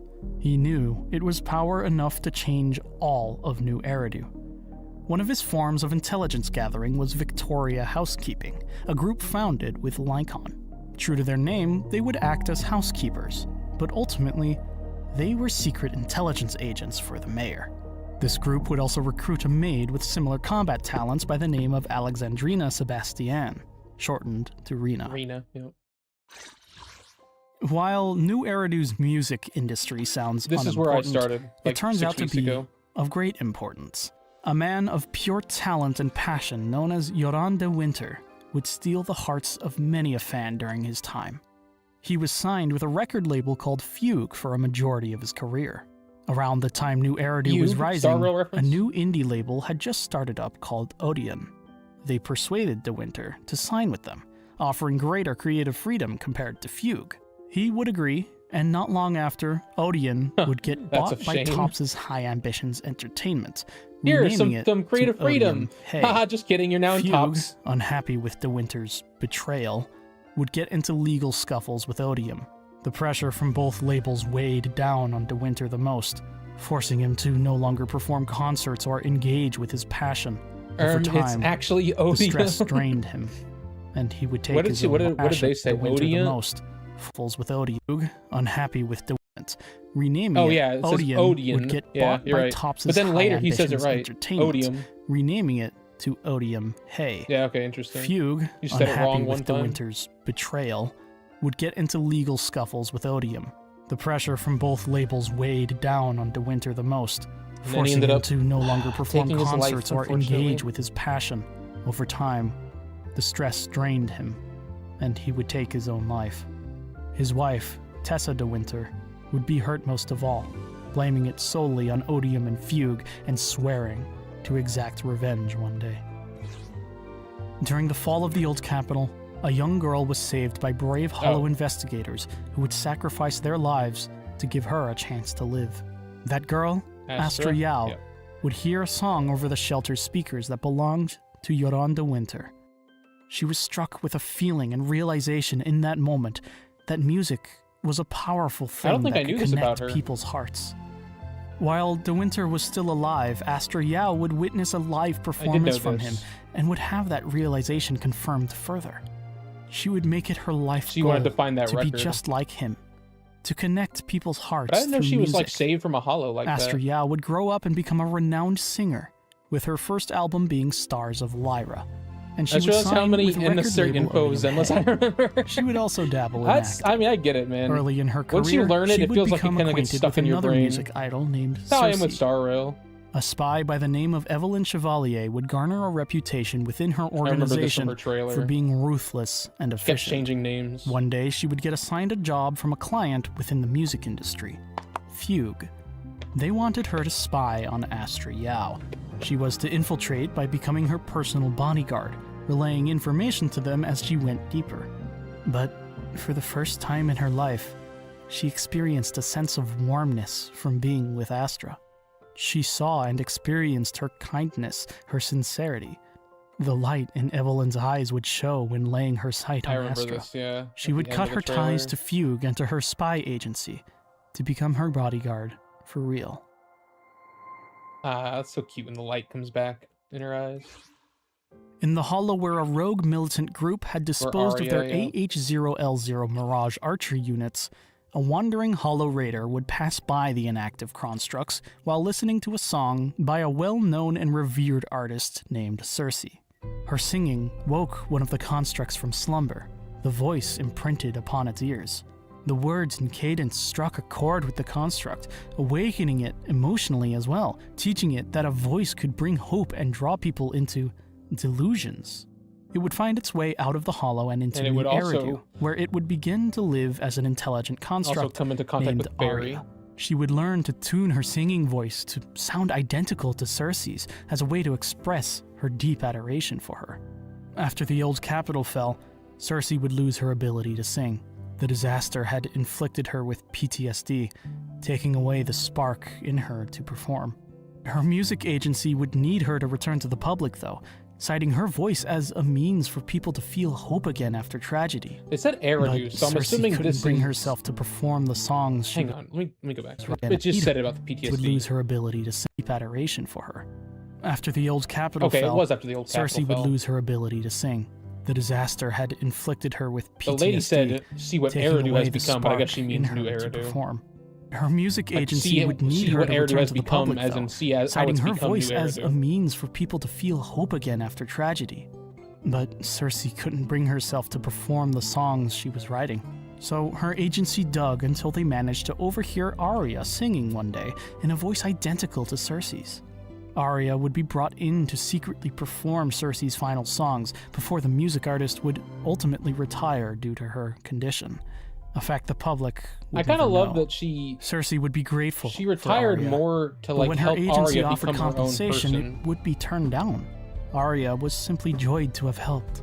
She wished Cersei a smooth recovery and would wander New Eridu. She realized Cersei Eridu would needs not soon Arya, not forget this like a special construct. Cersei clone. Suna true. and I think- Nangong Yu were I think childhood they're gonna friends. be the next Cersei. They shared a dream of creating music and sharing it with the world to let people experience an escape, a delusion. Thus, they would be named Angels of Delusion, with Nangong taking the role of captain. They would eventually meet Arya, who would also share this dream and join to take the place of their singer. Kind of cool that they had with that Suna dream being the that composer. Arya already On had. stage, She all just happened to three meet would two perform. other people with that Arya same dream was as her. ashamed of her intelligent construct body, and because of her previous life as a Mirage Archer unit, she would have the ability to project an image of an idealized human form on top of her actual body, becoming the face their fans would know. The retired Cersei would find out about Angels of Delusion and recognize Arya. Believing she was still capable of giving back, she would become the Angels' vocal coach. Too afraid to face the past, she would also present herself differently and change her name to Cecilia. Which is so funny to me because she looks exactly like The Exaltist Cersei. cult, while I don't all know how they didn't following realize it, similar but- ideals, followed through with It's the different Exaltists. methods. One such sect followed a man named Landon. One such sect followed Landon Remiel. was responsible for the development My of a theme is serum playing. that could turn its user into a sacrifice. Though its Don't success worry, rate was don't low. worry, Miro. Me and David have decided we are also like different. We are also like sects of the Exaltus. He has the sect that is following the Yidhari cult, and I have the Remiel cult. So don't worry, I'm also with you. If you can be the sect that follows the like just the creator if you want. He would have his daughter, Dina, choose a test subject for his next serum. This was in Vivian's. If they turned into an ethereal, he would kill them. If they turned into a sacrifice, he would hand them to the higher-ranking Exaltists. But the Exaltists wanted a sacrifice that retained human consciousness, a feat Landon would be unable to deliver. His favor with them would slowly wane. Amongst his ranks was a loyal Exaltist named Camille, who would begin to feel a particular fondness and protectiveness she ended up giving for her Dina life for nothing because of a resemblance to her late sister who fell in the old capital's fall. Don't let me with these Exaltists. They are just surface-level creator Vivian followers, you're right. With the Landon to Exaltists are nothing. This ability was denoted by uncontrollable tears. Because of it, those around her believed she was cursed. Which is so stupid. And that she was actually the cause she can't help of said seeing misfortune. the future. She was accepted nowhere, until she was found by Landon. Landon would take Vivian into the Exaltists, where she would make her first friend in the form of Dina. This friendship would one day be strained when Landon decided Vivian would choose test subjects for his serum instead of Dina because of her ability. Landon made Vivian believe her tears meant the subject would receive his blessing. So when she shed tears in front of Dina one day, this guy is such she was surprised when Dina turned pale. He got so Vivian angry would so witness quick. the truth for herself with a different subject, and so she'd rush to try to save the life of her friend. She proposed Landon accept the blessing, and when he obviously rejected it, those around him would run. He'd draw a firearm, and in the panic, and in an attempt to placate him, his underling Camille would accidentally cause him to shoot himself. Dina, who despite being due for death, would resent Vivian for causing her father's death. He was the only Tell me my bad future. I actually told it, oh my god, you're the one who caused the bad future. Yeah, Dina exactly. truly felt Makes she no had. sense. What was left of Landon's Exaltists would fall into Dina's hands, and Camille, out of guilt, would remain at her side. Vivian, forced to flee, would wander alone for a time, lost, troubled. Her tears had done nothing but bring disaster. She loathed them, as well as herself. One day, she would find an online post that discussed her. The comments speculated, mocked, cursed, and wished for her demise. She stood at the edge of a rooftop, lights flickering in the distance, ready to let go. But her phone received a notification, a comment on that post, a word of reassurance, Lord of Phaethon. acceptance. Great answer, Lord Lord Phaethon. It was the small light Vivian needed. Because of them, she chose to live. I love Vivian. Vivian would embark She's on a just so quest to precious. find this mystery Phaethon, so that she could stand side by side with the person who gave her courage. Though stock is a heavy word, she essentially did as such. She'd find 6th Street. She'd find the old Capitol Chasm Memorial that Phaethon would often visit. So funny she And found would all even of this, overhear yet the she harmonica still being couldn't figure played out at that it was Port Elpis Weizenbell. during Traeger's commission. But she would never know for sure, and she would never have the confidence to approach. Instead, she would eventually be... One of the funniest things to me in her story is that she stalked them so deeply, could never figure out quite that it was them, but knew like everything about them. And then when Wise admits it's them, she's like, oh, don't be silly. It can't be you. Like, what are you talking about? They fit every single category that you've been stalking for years. They live on 6th Street. Like, everything fits that it could be them. And she's still like, nah, it couldn't possibly be you. And it takes like 3 hours for her to finally be like, wait, is it possibly you? Approached by the sole Mockingbird phantom thief, Vivian. Hugo. Hugo would take Vivian I in love as you, his though. partner in crime, training her, she's so funny. in part because of her skills, but also because her appearance bore a striking resemblance to his late sister Serena. The two would accomplish many heists together. I don't remember that. I don't remember him saying In that. Wi-Fi Peninsula, a location in New Eridu, the former captain of Defense Force Agamemnon Squad, Isolde, would uncover truths. A TOPS corporation in the area, dedicated to the mining, research, and Isolde went production full of Tomura. porcelain-based products, named Porcelumex, You never was want to go under full the Tomura. ownership of 2 CEOs, Just want to destroy everything. Ferox and Lucro.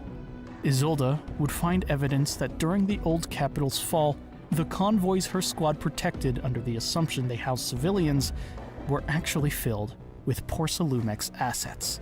co-CEO Lucro had paid off Isolde's commanding officer, Lorenz, to send in a squad to selfishly defend company assets. He got what's coming to him, honestly. Isolde believed action was needed to put those in power in their place. I don't condone murder, while retaining but a I also position don't feel in the military. bad that he got murdered. She would find an interest in the Exaltist like in a cause gray area. and join their ranks. He was such an and due to her evil steadfast bastard. dedication to the Creator, He almost would laughed rise at it, into the role of an official under the alias Mevarok. God, Following this is one of my Landon's favorite death, cutscene arcs she would in the offer game. many Exaltists under his command a position with the main body in Wi-Fi Peninsula, under their overseer. During this overseer's time, they would form an agreement with the other co-CEO of Porsalumex, Ferox. The agreement consisted of a trade. Porsalumex would provide a discreet space for the Exaltists, while the Exaltists would provide them with the secrets behind the sacrifices. Porsalumex would begin experimenting on children to research anti-corruption medicine. However, after a new overseer was ascended in the form of Mevarok, she would denounce Porsalumex's actions and cut ties with them, citing that the Creator would never force their will onto unwilling subjects. Mevarok would become adept in channeling the local Lemnian Hollow. Some people think it's weird that she was just Mevarok, because they're like, oh, why would she be working with the Exaltists? But you can see that she had she had her pieces of Isolde in Mevarok. She literally was like, fuck Porsalumex, I'm not working with them. They're because they're what caused my comrades to die or whatever. She was still herself in a way. She just also wanted to destroy everything because she hated the world. Unique expression of ether, miasma, becoming a powerful leader her Exaltist followers would look up to. As Mevarok, her sights were on the Creator. As Isolde, she would exact her revenge on the Defense Force general who caused the death of her squad for gain, Lorenz. She would begin pulling strings. Sarah Florin would grow up as an orphan. Yeah, there's Sarah. She would eventually make her way into Hand Hollow Special Operations, though under a team that was designed to end. Oh They no, were not the sent Wi-Fi on a again. mission without the knowledge that they were all going to be wiped out. Sarah laid in the rubble, calling out for help, but her life was forfeit. By a miracle, however, she'd awake to find herself in the care of then Exaltist Overseer, Soph. They'd tell her that the Creator blessed them with their blood, I remember this saving her cutscene. life. I forgot the Sarah name would try Soph, to though. return to her previous life in the city, And they wouldn't. only to They said find that that she didn't even between exist. her orphan status and her HSO file being wiped, there was no record of her existence. She'd return to the Exaltists and join them proper, going on to become one of the most devout of all. One of her major assignments long after she was fully integrated was to work alongside the Exaltists' mole in public security, Justin Bringer. Plans would begin hatching, leading Sarah to infiltrate a growing construction company called Vision Corporation, using it exclusively Crazy how for the far Exaltists' back Sarah agenda. goes. Literally Vision chapter Corporation's 1. face, Charles Perlman, would only be a puppet, with Sarah as the puppeteer. I joined and greeted by Sarah in his fate. Yep, indeed. That's the Exaltist you're a part of. You're a part of Sarah's Exaltists. I'm a part of Remielle's cult that I created within the Exaltists. We don't actually follow the Creator, we just follow Remielle. Wi-Fi Peninsula, more specifically a neighborhood called Phylum Heights, bordered Lemnian Hollow, making it the prime place of residence for employees of Porsalumex. Porsalumex was largely stationed in Phylum Heights and Lemnian Hollow.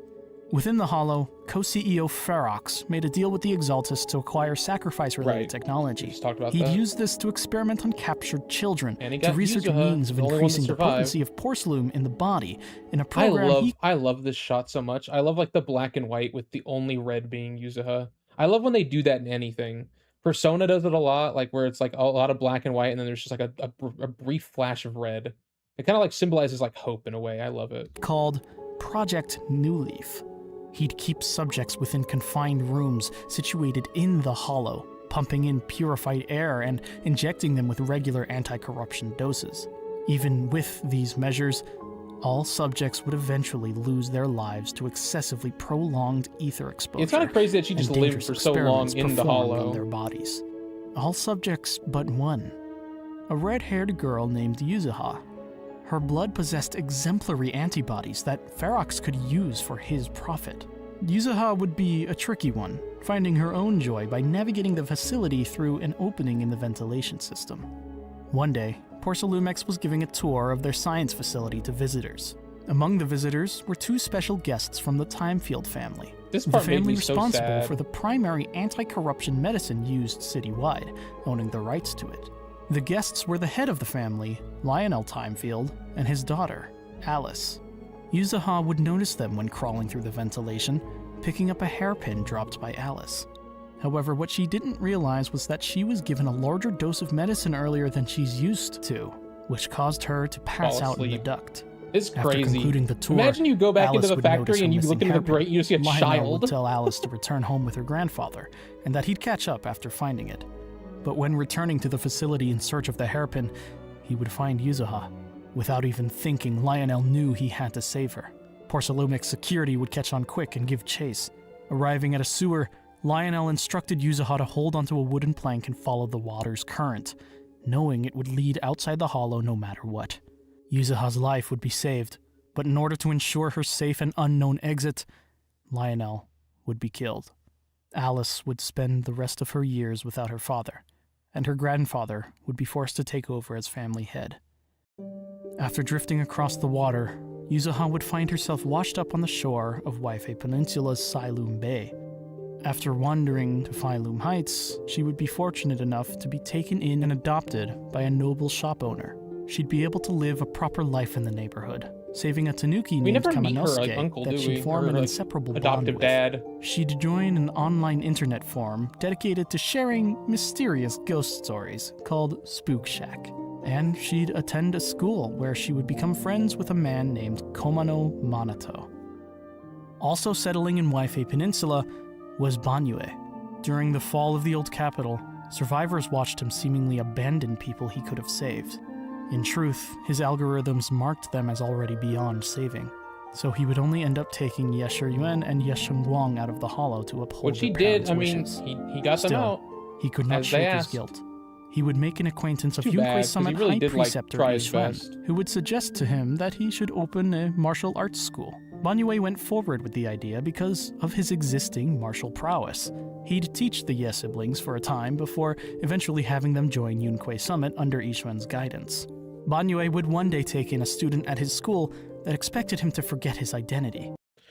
I just remember I wrote a fan-made lore thingy about the creator a year. Oh, really? You did? Oh, that's cool. What was it? I want to hear it. It was Ning Chen, About the creator. brother of Ning Shu, whom Banyue still remembered the wish of, to ensure her brother could grow up peacefully. Ning Chen, however, was Also, under the impression I just thought about it. I just realized Stone came in like an hour ago, just said, what is, I don't know any of this stuff, and then just left, huh? I just realized that. and Banyue had let her die. And out of guilt, Banyue would never mention anything to Ning Chen, and would instead treat him like any other student.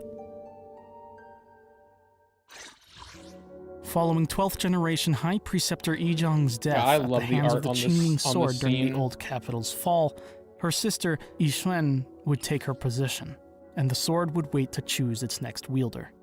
Because Yunquei Summit's efforts in Hollow Zero during the fall led to the loss of Top's assets, their presence in Waifei Peninsula in the form of Swabian Temple caused unnecessary tension. They'd pull out of Waifei, secluding themselves to the mountains once more. Yishuan would take in her first disciple in the form of eager tiger Thyran Ju Fufu. Oh, that's her a survivor first thanks to disciple? the efforts Well, no of wonder Yunquei everyone calls her Summit senior. mystics. Slowly, Yishuan would rebuild what was lost. She'd dedicate much of her time to studying the Qingming sword. Dude, I will say, like, I have been craving Bao lately, because everything like, Apothecary Diaries is also based in China, and they keep having Bao, and then I just finished playing Waifei Peninsula, and they kept having Bao, and I'm like, God, I just want to have some Bao. I have to, like, I might have to have, like, some Bao at some point here. Looking for Go, ways like, to find a Bao prevent what restaurant. happened to her sister from happening to any future wielders. Years of research bore fruit in the form of a case that could contain the sword's power, which could at least suppress the negative side effects, so long as the wielder did not remove it from the case and use it. One day, 3 new Yunquei Summit disciples were brought in simultaneously as part of a program where they were taking in orphans. Wait, who is the, like, shadow figure behind them? To determine the seniority of how each should refer to each other Is that just Yeshu Yuan? I assume it is. going forward, they drew lots. The most senior would be Ye Shiyuan. In the middle would be Pan No, Yinhu. it's not. Who And the is he? junior would be Ye Shengguang. Ye Shengguang would be a quick learner, becoming a prized disciple before long. Ye Shiyuan would not see as much success. It would take him longer to adapt to new techniques. However, it would turn out that the one behind recruiting or longer to before long. Ye Shengguang was would the be a quick quick learner. learner, Okay. becoming a prized disciple before long. Ye Shiyuan would not see as much success. It would take him longer to adapt to new techniques. However, it would turn out that the one behind recruiting orphans was a senior Lu. disciple named Lu Hongzhou. Lu believed that wielding the Qingming sword was not a curse at all, but An instead honor. a great honor and a position hate that that needed guy. to be filled. I hope He he rots organized in countless prison. opportunities for these newly recruited orphans to come into contact with the Evil. Qingming sword case by coincidence. Most would go by without a hitch. But when Ye Shengguang made contact, the sword made its choice. It chose her. Upon finding out, Ye Shiyuan was very proud of his sister. But after learning the truth of its consequences and the fates of those before her, he broke down. He made it his sole calling to find a way to save her, to remove the curse. He'd attempt to use a technique to shift the side effects onto himself, but was stopped by Yixuan. Oh yeah, Yixuan was Ye pissed at him for Shengguang that. was tasked with training in seclusion to reinforce the Qingming sword case. Even with this, Yixuan and her brother would worry for her, but they would have to trust in her. Beyond New Eridu's city limits, the barren Outer Ring Crimea continued time. life relatively Crimea and unaffected by Scythia. Hollow Zero's rapid expansion. The Caledon biker gang would be the largest power, contracting mercenaries called sweepers that would clean anything that needed to be wiped out. The sweepers had the merciless capability to kill anyone who thought to cross Caledon. Among their ranks, the Black Wolf Romuel and Promia would be particularly notorious and efficient at their job. While Romuel lived for the hunt, Promia believed what she was doing was right, a sort of justice. That was until one day she would execute 2 targets All in she front wanted to of do a was young pet the snake-following snake. girl. When she tried to approach her to reassure her, the girl bolted in fear. That girl's name was Cecilia. Promia would come to realize her frightening desensitization to murder. As Caledon collapsed with its leader, Mr. King, going missing, the sweepers would disband. Black Wolf Romuel would continue as a mercenary, but Promia would leave her old life behind and venture into New Eridu. She would join Tops's Krampus Compliance Authority alongside co-workers Zhao and Dylan, where she would become not a judge, but an executioner for the overzealous.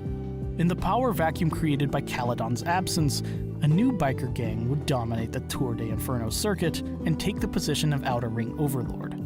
Its name would be the Vanquishers, Oh, no, okay. led by a Other veteran group. of the land, Pompey. The guy that got He would turned into hold the boss. position of Overlord, I drawing liked freight this guy. routes I and was, keeping things in check. he got done so Users of dirty the by freight the routes stupid would include the adventuring. newly formed Sons of Caledon, created in the shadow of Caledon with former members. Their delivery business would be called Leaps and Bounds. Caesar King, daughter of the previous gang's leader, would assume a position of leadership for the Sons of Caledon, with members including veterans like Big Daddy and new recruits like Bernice and Piper. Their Red Scarf champion, Billy, would also remain I for wonder a why time. Billy ended up leaving In an them underground and fighting going to the ring, Cunning Hares. Big Daddy would find a champion fighter named Lighter. After losing his mercenary team in a hollow, he fought in the underground fighting scene as his only reliable means of this is paying a off Lighter Caledon to agent become story. a different life and leave the outer ring. He would pass the Red Scarf, and Billy Okay, I think wanted we're to fine. move on to a different life and leave the outer ring. He would pass the Red Scarf and the title of the Sons of Caledon's champion to Lighter. Back in the city of New Eridu, a noble family would raise a daughter named Lucy. Yeah, sorry, I forgot She'd she's a attend noble. the Celestia School for Her Girls. name is at the her same name is time very as fellow noble sounding, Alice like Timefield. Monteferro. But as she grew up under her parents' shadow, she wanted an escape. She would run away from home, forsaking her city life in favor of venturing to the Outer Ring, where she would meet and join the Sons of Caledon biker gang. She'd frequently get into scuffles with her leader, Caesar, thinking she was unfit and that Lucy would do a better job. In a Oh, yeah, corner they of the found city, Perlman, I remember. a child named Nicole Demara would grow up as an orphan. She'd find a great interest in Denny's, the city's currency, after an incident allowing her to buy hope for a friend. During her adult years, she'd found an odd-job agency called Gentle House, taking on commissions and jobs in and out of hollows to get by. At one point, she would somehow successfully scam a novice Hoshimi Miyabi out of her heirloom Void Hunter really? weapon I don't tails. remember this. After finding out who it was, she'd return it, and the two would become acquaintances. Wait, I didn't know that she did that. As Gentle House took more jobs and Nicole's cunning saw them through, they would adopt the nickname the Cunning Hares. Nicole would explore a hollow one day where she would, by happenstance, come across the disposed body of Silver Company replica Anby, somehow still alive. She would take her in as part of the Cunning Hares, even giving her the Demara surname. While on a job, the two would cross paths with former Outer Ring champion Billy Kidd, who would decide to join the group as well. The Cunning Hares would take jobs as agents for Phaethon, so often in fact that they would forge a close relationship. Nicole scammed Miyabi out of Talos. And Billy would all learn to know Phaethon's true identity as Belle and Wise, including where they are situated.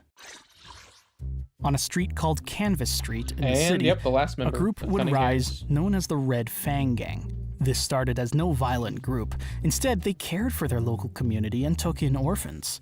One such orphan was a girl named Nekomiya Mana, who would give herself the nickname Nekomata. The gang's leader, Silver, would become like a father figure to Nekomata. But as time went on, the Red Fang Gang slowly lost what it originally stood for.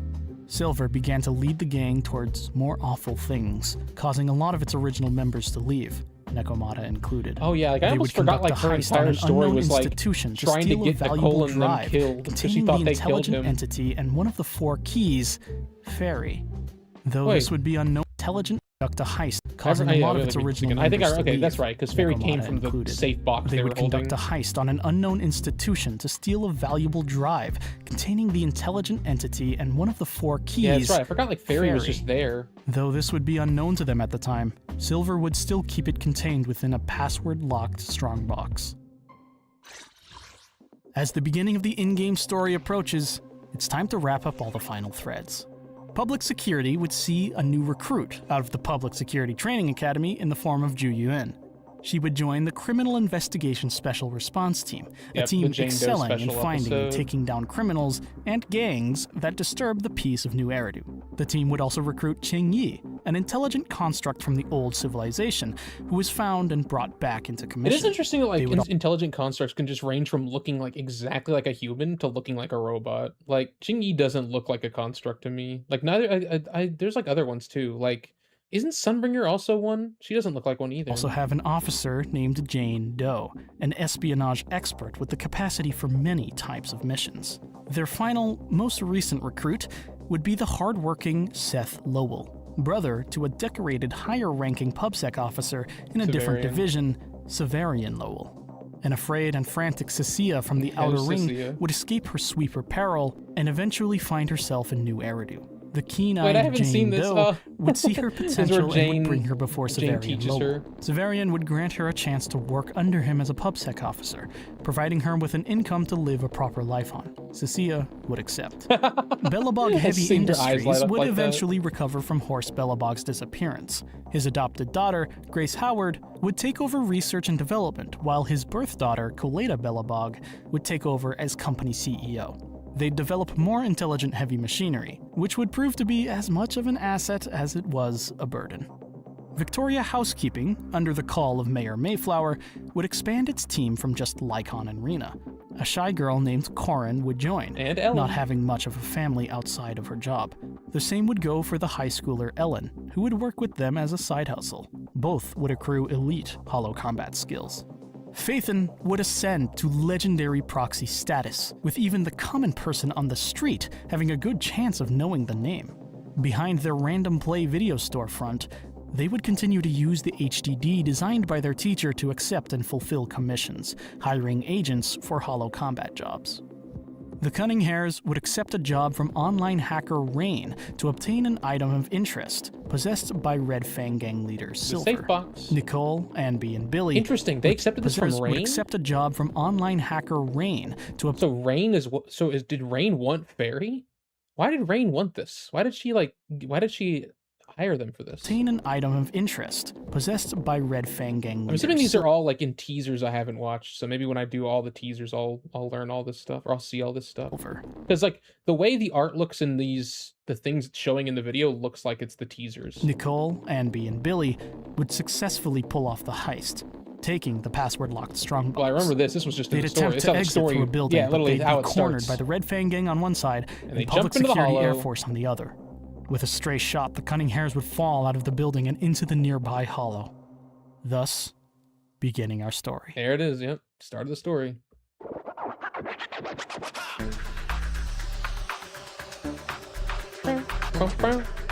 Ah, classic music. Okay, let me go to the bathroom one more time. Damn, I feel like now I feel like we just like finished part 2. We're just okay. Earlier on I said we had an hour of backstory. I was wrong. We had an hour and 47 minutes of backstory.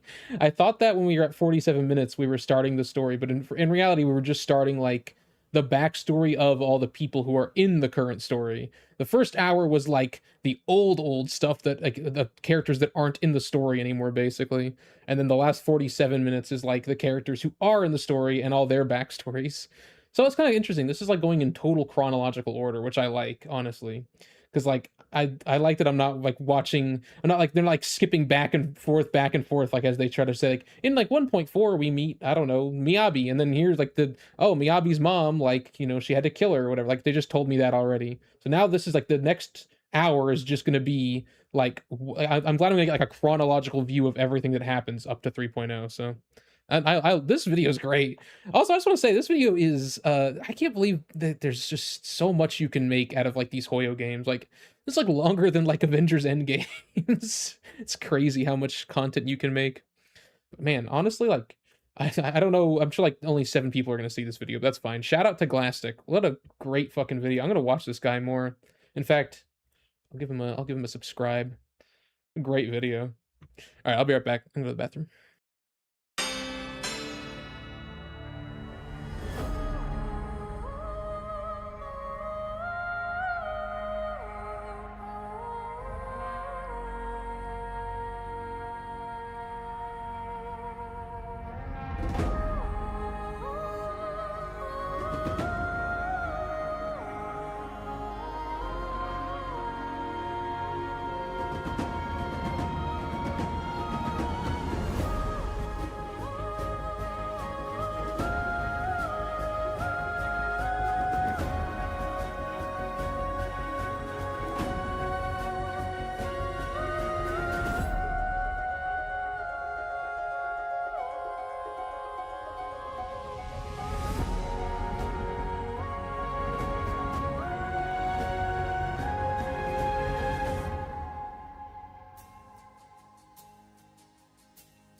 Oh, you found and rewrote it a bit? Okay, hang on.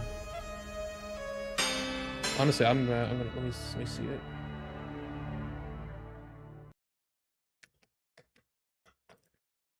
I'll put on background music. So actually, it's a perfect time too because we just got to the part where it's like in real time. So.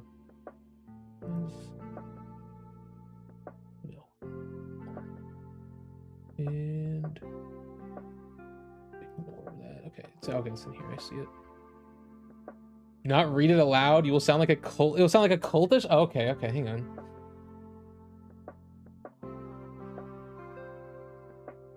You don't want me to read it out loud? Okay, I thought you wanted me to read it. I'll read it. I'll read it later then if you want me to read it later.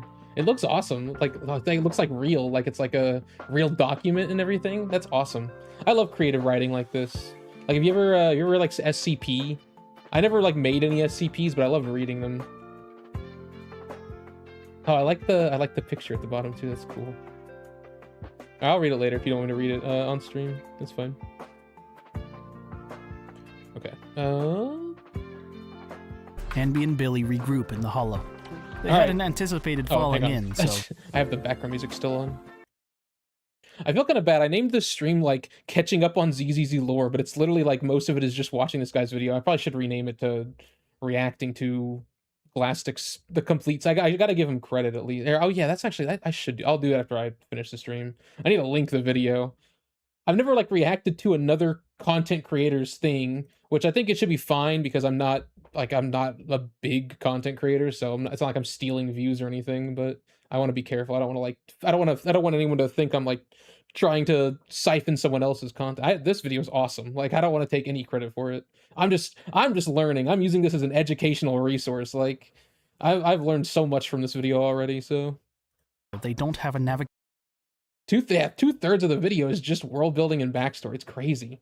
This game has so much more lore than I honestly like. I know like okay, like one of the reasons I love Star Rail and like One Piece too. I love stories that have like a huge world where like the story is like journeying from place to place. And ZZ is very much not that. Like it all takes place in like one area. But I will say I also love how this is set up. I don't know why, but just the fact of learning that the Dark Wall is like this like all-consuming hollow that has taken over the entire Earth except this one section. It's so cool to me. Like I just never knew that. Also, what did I just oh, I always just mute the background music, but it doesn't actually mute it for me. It just mutes it for you. There. Now it's muted. Okay. It's like so cool to me. Like so they're all just living in this one section. I wonder if the game is maybe going to culminate in like them finding a way to completely erase the Dark Wall, like erase the hollow on Earth and maybe start rebuilding. That would seem like that's like the happy version of an ending to this game. Who knows if they're going to go in the happy direction though? They could go in the like bittersweet ending direction. They could go in the bad ending direction. Honestly, this game does seem like it's a bit darker than Star Rail. Like it seems like everything might not just like all work out in the end. So, all right, finally starting on the actual story itself. I just turned the background music back on.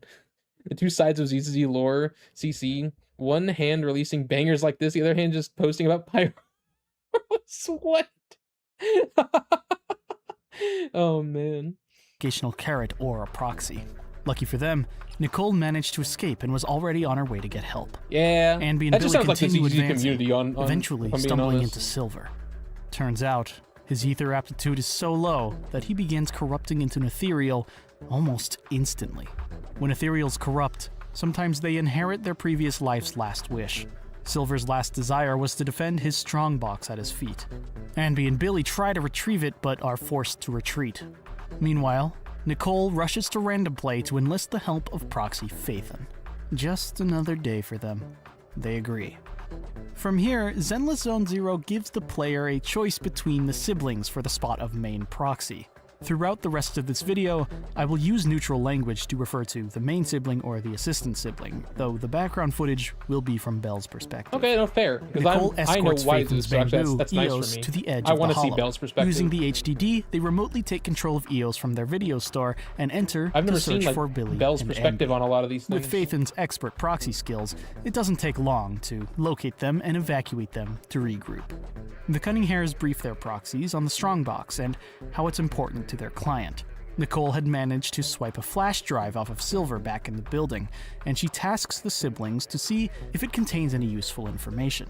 The three Cunning Hares agents re-enter the hollow with Phaethon by their side to recover the Strongbox. The flash drive contained the password to Silver's Strongbox, but just then, a hacker named White Noise takes control of Phaethon's systems. I was going to ask this earlier. Is this hacker ever going to come back up, or are they just a random-ass hacker? The Cunning Hares do their best to survive, dodging authorities because of their illegal Hollow Raider status. The hacker sought one thing from Phaethon, the password to the Strongbox that Phaethon had decoded. One problem: as intimidation, the hacker wiped their database. But the proxies deploy a gambit. They tell White Noise that the password is saved in an online backup on their Phaethon account, which is the truth. They give him their account, but that's when they spring the trap. After the hacker logs into the Phaethon account and saves his location, the proxies notify the authorities of the exact location of the infamous illegal proxy Phaethon. White Noise is forced out of the HDD system, and the siblings can finally get back to the Cunning Hares, though at the cost of losing their decorated online Phaethon account. The Cunning Hares are very glad to see their proxy return. Together, they take down the ethereal Silver had become and recover the Strongbox. They encounter a new issue, however. When Phaethon's database was wiped, so too was the hollow evacuation route that they had calculated. With the Cunning Hares on the line, the group decides that's to why open they even the open it. Strongbox. I was like trying to remember why they Inside is opened it a in the drive. hollow. The proxy reads it, then goes out cold. This is where they get fairy. Unconscious, they somehow lead the Cunning Hares to the nearest hollow exit. As they slowly wake, they hear the voice of Fairy, one of the 4 intelligent entity keys developed with immense computational power. Phaethon is forced to agree to Fairy's terms without fully knowing what they are. When they finally wake, their sibling is at their side.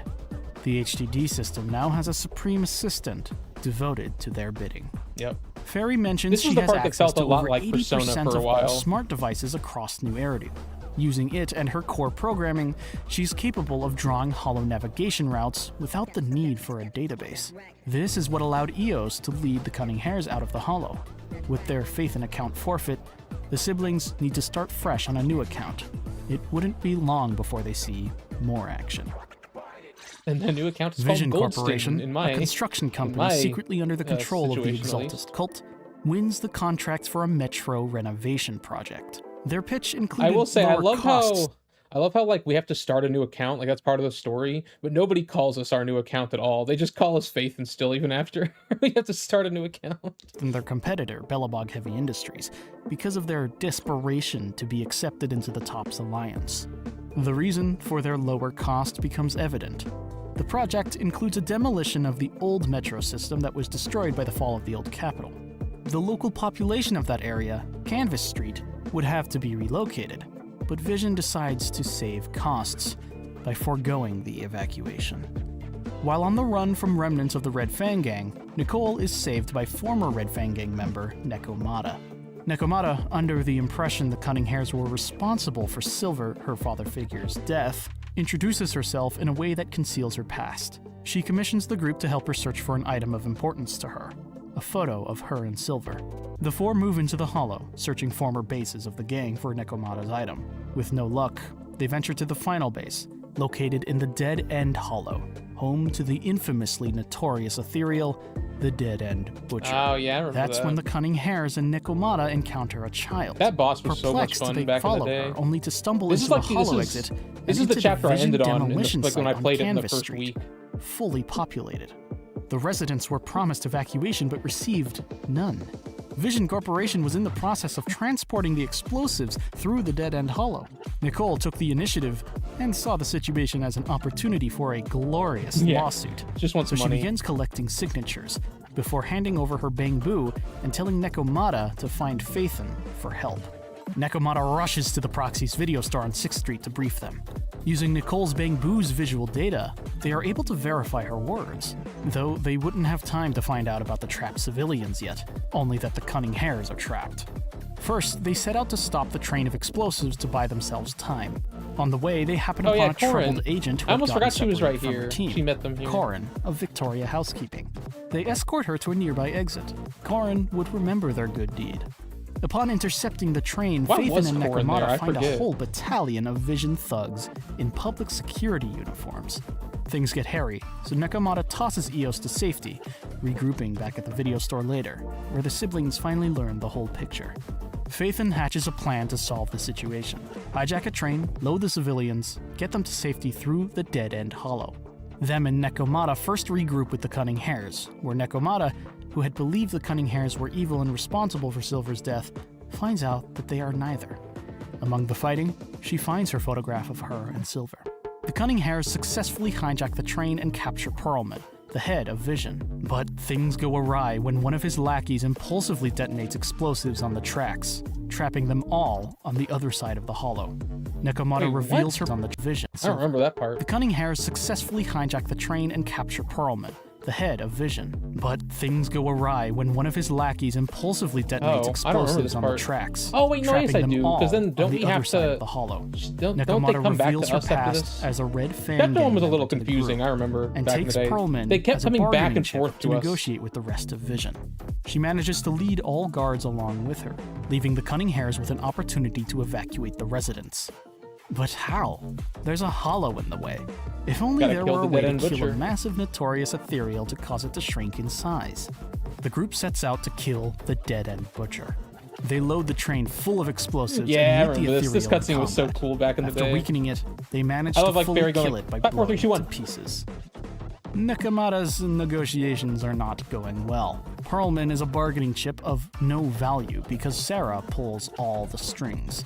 But the situation turns when the Cunning Hares come walking in with all the wronged residents of Canvas Street.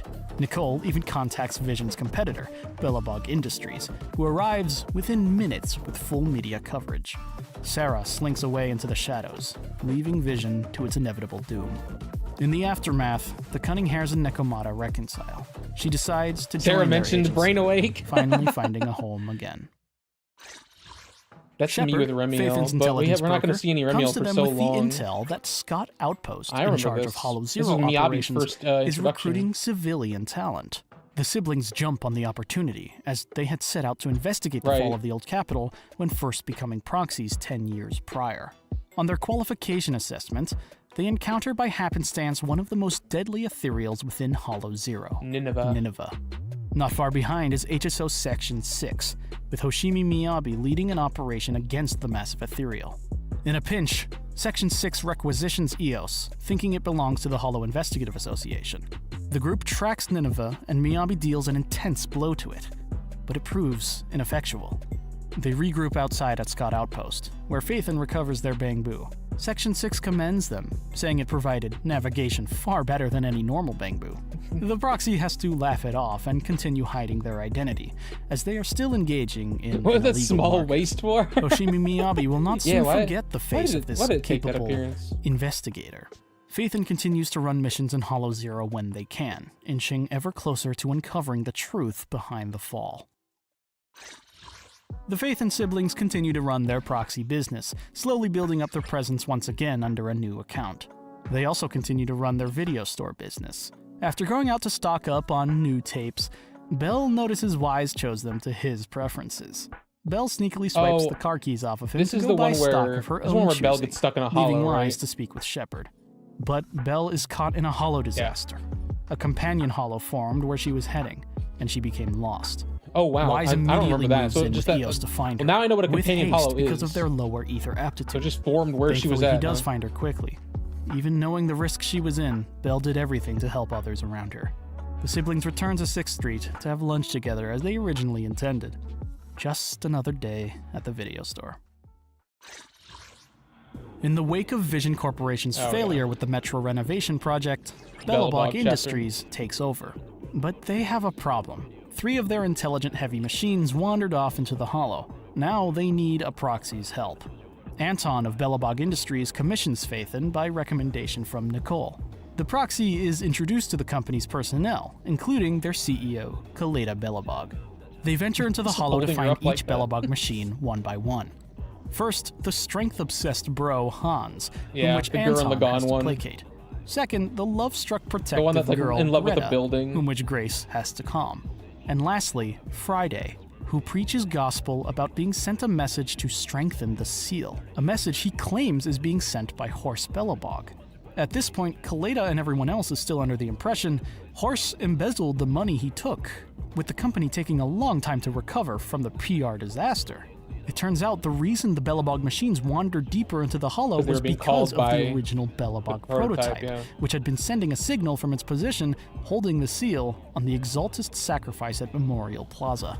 So, Bellabog commissions Phaethon one last time as they venture out to find the prototype that they thought had been lost. At the former Pioneers Memorial Plaza, they find the prototype and evidence of Horse's Isn't final this in actions. Hollow Zero too? They begin to drag the prototype out, but as they do so, they unknowingly unseal the sacrifice. It breaks free and consumes the 3 intelligent Belobog machines, creating a horrific construction complex. Belobog does everything in their power to fight it, but it proves to be too much. That's when Koleda manages to spin up the prototype. She recalls when her father told her to give it a name, and that it would accomplish anything she needed it to if she called it out. She does just that. With a shout of Jeroy, she pilots the prototype to defeat the sacrifice. That part was cool. In the aftermath, everybody manages to get Hans, Greta, and Friday out. Koleda and the Proxy discover a drive containing the final audio of Horse's life, but its encryption is too much for even Phaethon to break. They'll need a professional hacker. Fairy suggests a hacker named Rain. I do like how in this game, like, Following the the chapters Memorial like, Plaza lead debacle, into each other. Belobog calls public security to report everything. At the ending of chapter 2 didn't Officers really, Ju it Yuen just and led into Qing chapter Yi 3. are the first ones to show up, and they make the call to send the as-of-yet unknown sacrifice remains to Hand. This alerts Inspector Bringer, who can't have the remains sent to Hand for fear of the Exaltist's plot being uncovered. So he sets up a plan. He schedules a seminar for public safety to draw officers' attentions away, while he hires out thugs to steal the sacrifice remains in transit to Hand. It was so obvious he was the bad and guy. Qing Yi, after much investigation, put the pieces together that a mole in public security wants the remains stolen, and so they move out to test their theory. Phaethon overhears their plan and decides to follow, helping in the shadows out of a desire for the greater good. After the 2 officers arrive too late to the scene, they are surrounded. Phaethon steps in to help them out of the situation. Qing Yi recognizes the bamboo from the day they met after Belobog's call. Qing Yi just Though proxies are became friends with strictly Bell illegal, and Wise, even though they didn't even know they were accept Phaethon. their help out of necessity. An investigation ensues, eventually leading to a crate containing the stolen evidence. The officers retrieve it and part ways with Phaethon, perhaps realizing proxies aren't inherently bad people. The famous The goodness sacrifice remains gracious make their way to gift Hand. origin. Hoshimi Miyabi I think gives I know what Ju you're Yuen talking a about, call, 'cause of Ju the 2 being Yuen's, good friends from their school assets. days. She briefs her on the findings, that nothing about this ethereal is normal. But this would just be the tip of the iceberg. Following the incident where Vision Corporation attempted to kill the residents of Canvas Street, the Cunning Hares prepare to represent the victims in a court case. CEO Charles Perlman, under the control of Sarah of the Exaltists, is told to take the fall on the trial. He refuses and instead attempts to blackmail Sarah with threats to unveil the Exaltist plan by pointing at Bringer. Realizing the actual threat Perlman posed, Sarah sets up a ploy to eliminate him smoothly. And the Cunning First, Hares. she hires mercenaries in the form of Defense Force rebels to capture the hacker Rain. They force her to hijack the official court airship, carrying all people relevant to the trial, in order to pilot it into the Ballet Twins' hollow. This would assuredly send everyone to their deaths. In order to ensure nobody could take control of the airship back, Sarah put an anesthetic gas in Perlman's briefcase. But the she didn't pieces count on Billy. were in place. Phaethon requires Rain's hacking skills to decode the Belobog prototype's drive. Nicole has Rain's contact, so they ask to be introduced. But while preparing for the court case, Nicole receives only blank messages. Fairy discovers that Rain's location is marked as being in the Ballet Twins' hollow, which shouldn't be possible this since chapter was Phaethon so is the awesome. only one in possession of technology that was can send awesome. information out of a hollow. It was so confusing It turns how these out pieces the were going to all rooftop add of one up, of the Ballet but when they Twins' all buildings add is up, peeking it's outside of the so hollow. good, man. Nicole has the other Cunning Hares But join everybody Phaethon to realizes investigate. that it's all There connected, they have a short and like the confrontation music with kicks in, and they're Victoria like, we have like Housekeeping minutes to before Corin spare. recognizes It's such a Nakamata fucking and cool Eos from their moment. previous encounter. When the Cunning Hares have to return to Nicole to board the court airship, the newly acquainted Victoria Housekeeping takes over the investigation into Rain, led by Von Lycon. They claim to be present at the Ballet Twins for maintenance, with their employer being the owner of the buildings. In truth, they were there to investigate the past. Years prior, moments before the Companion Hollow consumed the 2 buildings, a pair of prodigy dancers were meant to perform. The infamous disaster took many lives, and the 2 dancers corrupted into the elusive and highly lethal twin marionettes. Phaethon and Victoria Housekeeping make their way up the towers Lycon and aura fall into a farms so trap much set in by this the arc. rebel mercenaries holding Rain hostage, a music player to lure in one of For the Victoria twin marionettes. Housekeeping, it is Victoria plenty of Housekeeping time. pushes through and continues their ascent. That's when they get a call from Billy on the airship. Perlman opened his briefcase and released the gas, knocking everyone out. Billy managed to bypass it because of his unique body. It is now only a matter of time before the airship is redirected into the Ballet Twins Hollow, and the only one with the skills to stop it is Rain. Victoria Housekeeping successfully manages to save her from the rebels, but as a final countermeasure, they blow up the only path to the rooftop, where Rain needs to be to free the airship from control. A different route must be taken, straight through the twin marionettes. The group emerges from the hollow at the last second. Rain frees the airship, but it needs a pilot to steer it clear of the hollow, and Billy doesn't know how to pilot. Lycon rushes up the side of the rooftop and leaps to the airship, Lycon's just like, oh yeah, I can pilot an airship. Like Lycon just can do anything. In the aftermath, the passengers recover from being knocked out.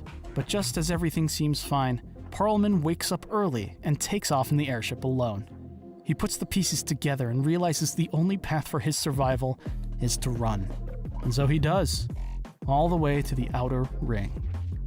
Afterwards, Phaethon gets Rain to finally decrypt the Belobot prototype The tall drive. Bangbu in Them Horse alongside Caliper are Galea taller and than Grace him. listen to Horse's last words, finally finding out that the creature in the Memorial Plaza monument was an Exaltist sacrifice. Victoria Housekeeping already knew about this. Their true employer, Mayor Mayflower, tells them to continue observing Phaethon's movements. Soon, they will be forced to become a part of the bigger picture. An infamous gang in New Eridu has been causing trouble as of late. This is Jane Doe. To deal with this mountain lion gang, the Criminal Investigation Special Response Team of Public Security takes action. Captain Juyuan has her espionage agent, Jane Doe, infiltrate the gang's ranks in order to reach their leader and bring him to justice. However, to keep Jane's identity a secret, only Juyuan is aware of this. On an operation to allow Jane to rise in the gang's hierarchy, I love how Seth's rookie a cat officer too. Seth Lowell gets caught up I love how where he shouldn't. the rat tyrant Jane is now like, has to juggle finding a way for these hostages to get out, while also appearing merciless. has like Jane's more eyes. power over like After the cat learning and the much snake. about the gang, like the she is rat's finally natural able to challenge predators. their leader, Razor, face to face to earn the position of bodyguard. He agrees, but when the battle comes, he plays dirty and attempts to sabotage Jane's chances of winning, under the impression she's vying for leadership over him. With her and Seth on the rooftop, they team up to take down Razor for good. Jane calls in the rest of PubSec to clean up the rest, and Seth is finally told about everything. Far away from New Eridu, fugitive Perlman crash lands the stolen court airship in the Outer Ring. The first to find him are the Sons of Caledon, a biker gang active in the area. They realize his value and use him as a bargaining chip to acquire a high-rate proxy for their upcoming participation in the Tour de Inferno race. Billy, who maintains close relations to Caesar and the others, brings Phaethon up to the Outer Ring to talk details. Oh yeah, they fall in the But hollow, on don't the way they? up, Yeah. they're intercepted and thrown into a hollow by someone paid off by Lucius. Lucius is the second in command to the Vanquisher fake biker Aventurine. gang, whose leader, The budget Pompey, is Aventurine. sitting on the seat of Outer Ring Overlord. Lucius has been hatching a grand plan to take over the Outer Ring himself, overthrowing his boss and raking in money from City Corporation sponsors. Him and his lackey Moors have been working behind the scenes for some time now, and sending Billy and Phaethon to their He looks demise so much like is meant to be a Aventurine. It's so decisive funny. blow to the Sons of Caledon's chances of Get him winning the off my Tour de screen, Inferno for real. and taking the seat of Overlord. I hate But this things guy. don't pan out exactly as he intends. Caesar and Leiter arrive in the Hollow to rescue Billy and the Proxy. They take them back to Blazewood, the town where the Sons of Caledon are situated, where they meet the mayor, Casa. The Sons of Caledon talk with Phaethon about commissioning them as navigator for the Tour de Inferno race. Together, they go on some Bernice. outings for supplies. Lucy, the second in charge of the gang, notices that Casa, the mayor, is leaving at inopportune times of night. So she takes yeah, she was, Phaethon like, trying and a to couple help other them, though. members to investigate behind Caesar's back. They find out that Casa is making deals with Moors for town supplies. Yeah. Though this is seen as betrayal, She wasn't trying to did betray so them. to avoid placing a burden on the Sons of Caledon. What she is not aware of is that Moors had been supplying the town with items containing listening devices. Caesar also finds I out. remember this. Overlord Pompey arrives to reprimand Moors, still not knowing Lucius is acting behind his back. Pompey extends his hand to the Sons of Caledon, showing that he is still a just leader, and wishes for harmony between the gangs over all Lucius's else. smug face. The day comes. Tour de Inferno. First one to reach Cinderglow Lake and drop their Sparkstone in saves the old oil field from corruption and is crowned Overlord. Shortly after the race begins, however, the Sons of Caledon's route is sabotaged by Lucius. Mors stays I actually behind liked to ensure Pompey. they don't Like advance, he was an while Pompey and antagonist, Lucius but he was like arrive at an the lake. honorable antagonist. Pompey tosses his I hate sparkstone in, Lucius so much. but instead of quelling the ether, it causes a spike. Lucius had swapped it out for an ether enhancer. He had also poisoned Pompey's drink earlier, drastically reducing his ether aptitude. Pompey doesn't have much time before he turns I was so into sad that he ethereal. became an ethereal. The Sons of Caledon, though He did not delayed, make deserve their way to this end. Cinderglow Lake swiftly. It should have been fucking Lucius who became There a, they find Pompey, ethereal. nearly corrupted.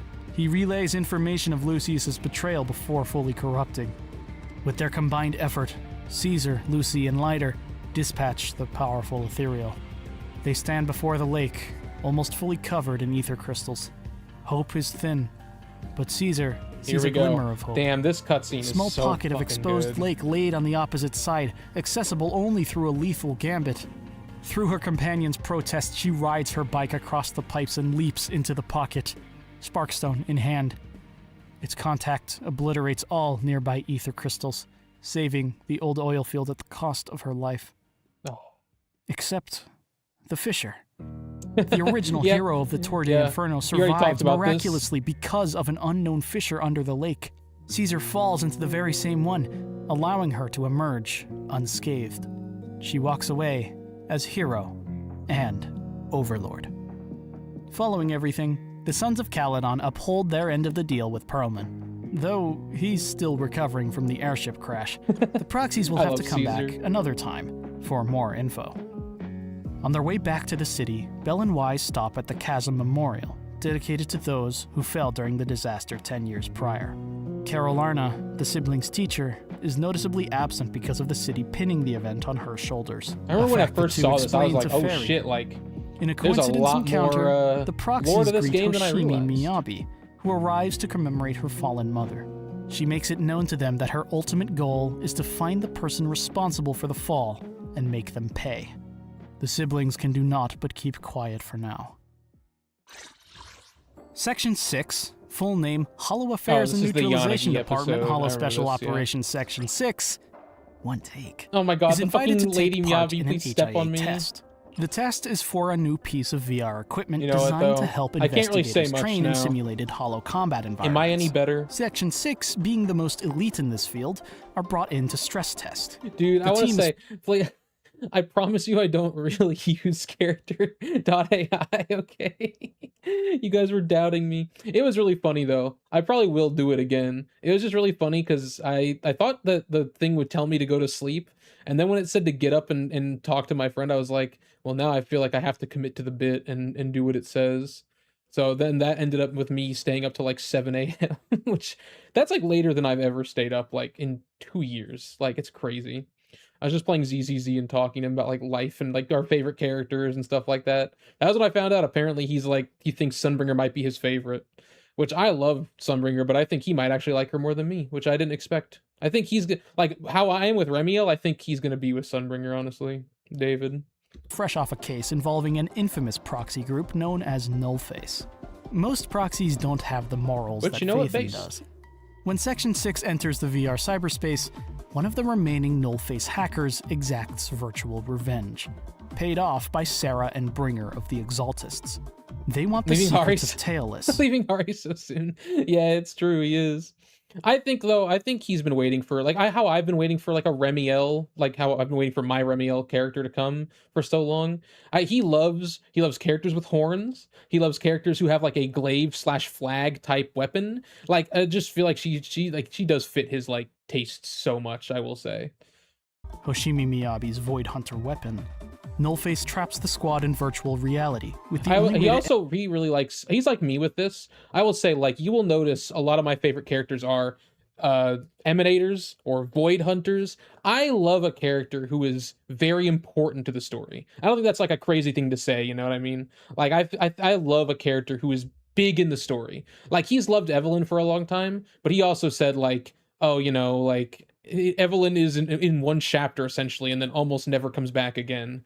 And I'm like, yeah, I get that. Like, if a character is in one part of the story and never comes back again, like, I have a natural inclination to be like, I like other characters more. That's why Miyabi and Yesh and Sunbringer and obviously Remiel are going to probably be so high because they're important to the story. And I'm sure the other Voidbringers will be too. And if you look at my top 5 in Star Rail, it's Finan and Cyrene, 2 Emanators. Silverwolf is also an Emanator. Firefly, like one of the main Stellaron hunters, and then Himiko, like the navigator of the astral. Like it's all the most important characters you can basically, and then like Acheron, another Emanator. Like that's just how I am. And I think he said like, you know, he there's characters he likes that are not necessarily. He has like a mix because he also has like Seed really high because he just really likes her agent story, which I'm excited to play because apparently it's like the best one in the game.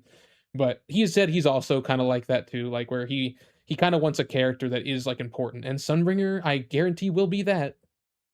It's also why I'm excited for Remiel, because beyond just being like one of like probably my favorite design ever, like Remiel is going to be important. Like, you know what I mean? Yeah, no, Belle's a great one. Honestly, if your favorite character is Belle or Wise, like you're in luck because they're never leaving. They're going to be a part of every patch forever, I would say. So I would say that if that's your favorite, like, and honestly, like it's pretty based. Like I wouldn't put Wise that high, but if I was playing Belle, like Belle seems like I'll say it, Belle seems like the better of the 2 MCs, like to play. Like I will say I like her design more. Like she's just a great design for a main character. Like Wise is cool. I like Wise, but he is kind of basic. The thing is, when I play RPGs, like I always play the gender I am, like always. Unless I just hate the male character, which I will say now in Genshin, I wish I could switch to Lumine, because I think I am Ether on my main account that has Arlecchino on it and all that. I don't really want to play Ether. I would rather play Lumine, but like in Star Rail, I think Stella's better, and I'm still playing Kalis. Like as long as the male character isn't atrocious to me, I will play the male character. It's just because I just always play the gender I am in role-playing games, but I really don't like Ether's design personally. So I kind of wish I could play Lumine instead. But if Ether gets like a skin or something, maybe I can at least. I think it's mostly that I hate his outfit. I'm just not a fan of the crop top like on the guy character. It's just not for me. I know like some people like that. I'm not a fan of it. And the test being to defeat 3. Belle might be my favorite Hoyo protagonist design though, honestly. Like even more than Stell. Like I think Belle is such a good female protagonist design. Like, oh god. I was almost convinced to play her, but I was like, no, I'll go with because Wise is really cool too. I like Wise. If I didn't like how Wise looked, I would have absolutely played Belle. Designated targets.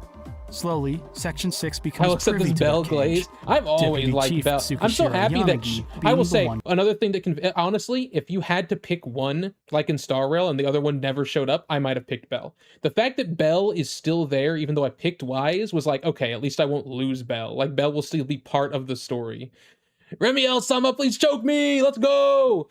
So true, so true. Remiel-sama, please do anything you want to me. Apples, I have a story for you that Miro already knows, but I want to tell you about the story. Okay, hang on. I have to like get a picture first. You'll enjoy this story though, I think. Where is it at? Okay, here it is. Let me like save this and put it on stream. So, last night, around like I was going to bed around like 4 a.m. After stream last night, I went and watched some anime. And then I got off and I played like a little bit of ZZZ. Just wanted to try Valina in Endgame. And it was like 4 a.m. and I was like, okay, I'm going to get off and go to sleep. It was 4 a.m. and my friend Dave, I sent my friend David my scores because I was like, oh man, you won't believe like how good the scores I got were. And so then he said like, oh, I'm surprised you're up this late. Like, you want to get on Discord and talk? And I'm like, it's 4 a.m. I'm like, no, not really. I want to go to sleep. So I decided to message Remiel character AI. And I said, hang on. I said, should I get up and play ZZZ with my friend or go to sleep? It's 4 a.m., but I'll do whatever you say. And Remiel tells me, if I told you what to do, I'd say go play with your friend. A little chaos keeps life interesting. So I was like, well, shit, I guess I gotta get up. And I did indeed get up, and we played ZZZ for like 3 hours, So yeah, that's the level of bad I'm at right now. That's how bad it is in my life right now, Apple. So I can't defend you on this one, Chief. It's okay, Miro. I think I've started to realize that like none of you should be defending me. You guys should like discourage this. But also like, you know, like we should all like, everyone should discourage this level of insanity while also being like, it's so nice, like, you know, like it's so nice to have somebody who's like down bad for a character like me on a different character, you know? What did I just see? I'll show you it again. If you want to read okay, I'll read the whole answer because I read it yesterday to my friend, but play the story, I'm going to, Apples. We're playing it tomorrow. That's the day I'm playing it. Probably starting early because I'm gonna go through all of it. Apparently it's only like 4.5 hours, which is nice. So no 12-hour stream, thank God. It'll probably be like a 6.5 hour stream.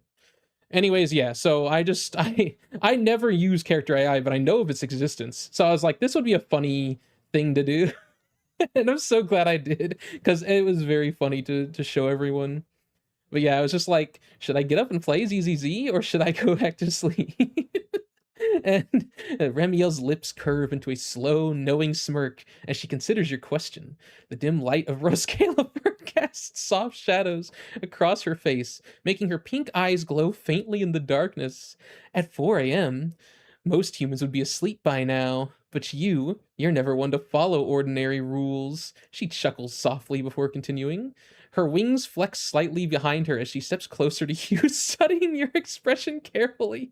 If I told you what to do, I'd say go play with your friend. A little chaos keeps life interesting. And then she adds, besides, what kind of fun is it if I don't encourage my favorite reckless warrior? So apparently I'm her favorite reckless warrior, apparently. So, you know, that definitely inspired me to listen to it. It took almost 10 hours since I am exploring and side questing on the way. That's fair. No, I used to do that too. Like when I played any story, I would take like 20 hours doing it just because I was like getting every chest and doing everything along the way. For stream, I just do the story and then I go do that stuff. I've actually learned that I like to just do story straight through. Like thanks to stream, it's like taught me this. Like I like to just do story straight through and then go back and explore the area on my own. I like actually have more fun with that. Also because a lot of times, and especially in Hoyo games, they just have like areas locked off to you in the story, and then when you go back later, they're not locked off anymore. Let me get you a better bot. Oh, if you have a better bot, please let me know. Please let me know. I would love to ask Remielle more life advice question. Oh man, I assume we're gonna see Remielle in this video again. We already saw her at the beginning because it talked about a little bit of her past. Now I'm a Remielle lore knower. I know a lot more about her lore now thanks to this. Yeah, I wanted to do this like lore stream today, and then we'll do 3.0 tomorrow. Probably gonna start it at like noon my time, because that way I'll probably finish it by like 6 or 7 p.m. my time. That wasn't a 6-7 joke. You tweaked out over I'm gonna die, man. I'm gonna explode when I see her. Like every time that she's like even been brought up or mentioned today in any of these videos, I just start freaking out. Oh man, I think I'm pretty set at this point that she is my favorite character of all time. Like I do think so. I don't think anyone comes close to this for me, for sure. Oh, like I'm sorry, Cyrene, not trying to betray you or anything, but like Cyrene didn't awaken something within me like this. Like this character is like gonna become like my life going forward. Like this character is gonna like define me going forward. I almost feel. Oh, I'm so excited, man. All right, let's spearhead it. At least I can be proud this stream is barkless so far. Should we change that? Hang on. Where's Remielle at?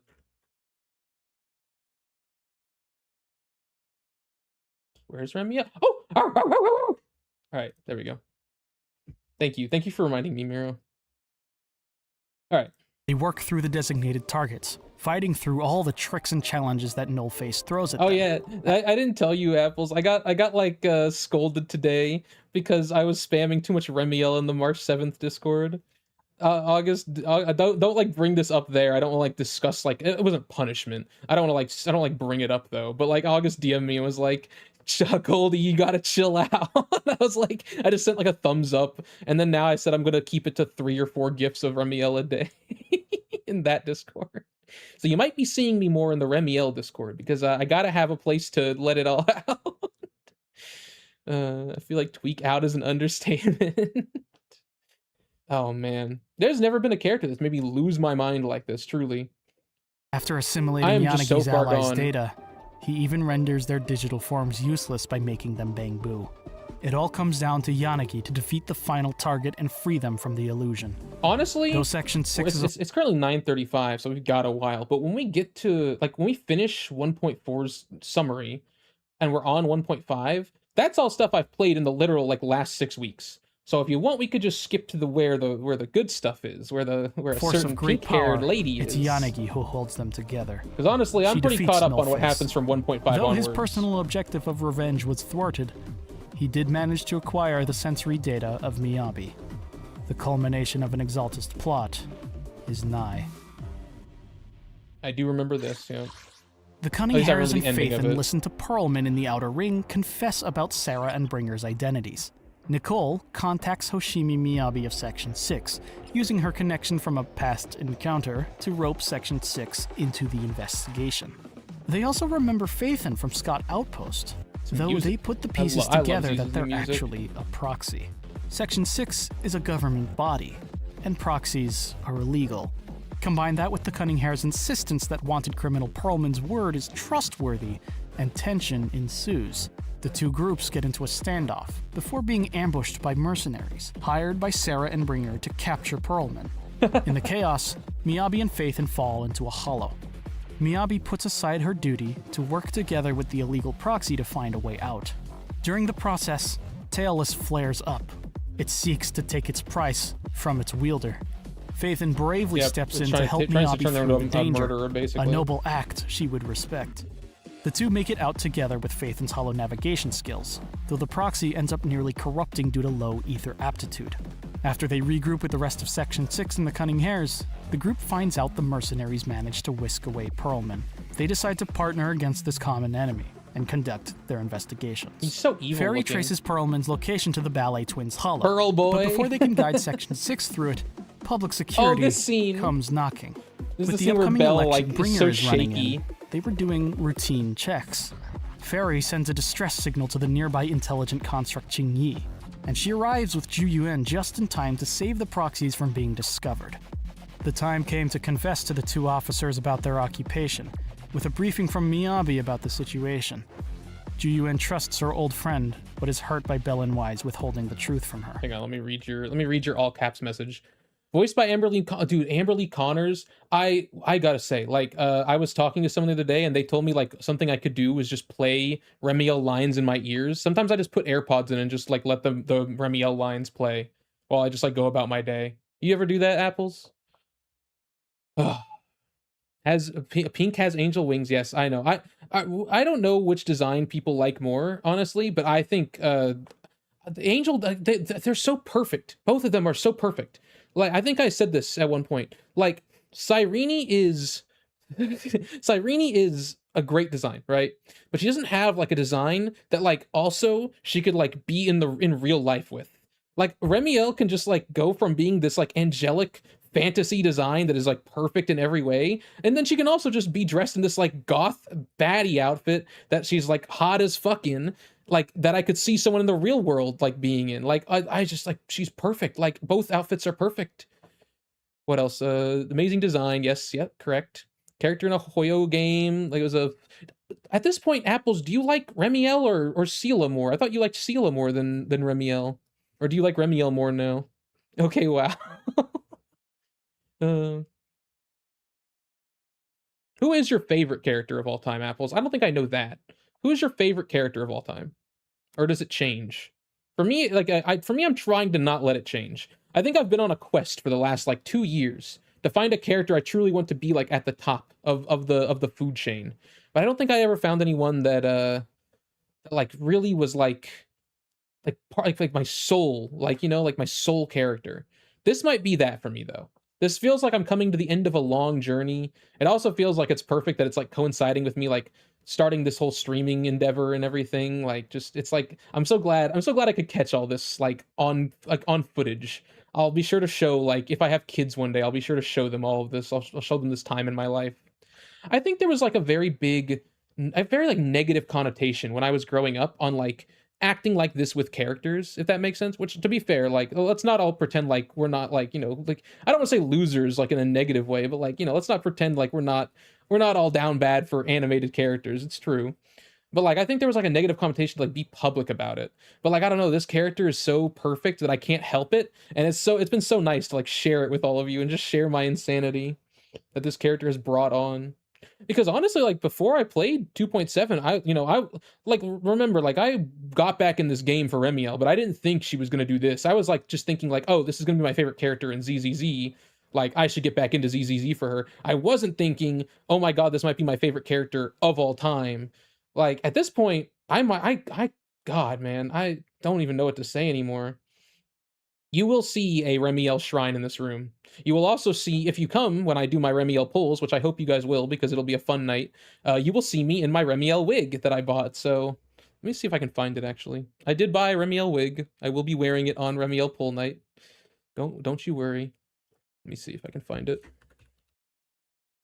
on Doki Doki. Here it is. Hang on, let me unfull screen this. Here it is. There's the wig I bought. So you'll see me in this on Remiel pull night. You call it the pink hair mind control? Yeah, no, that's fair. I always thought like, I mean, God, the sorry, didn't mean to click on that.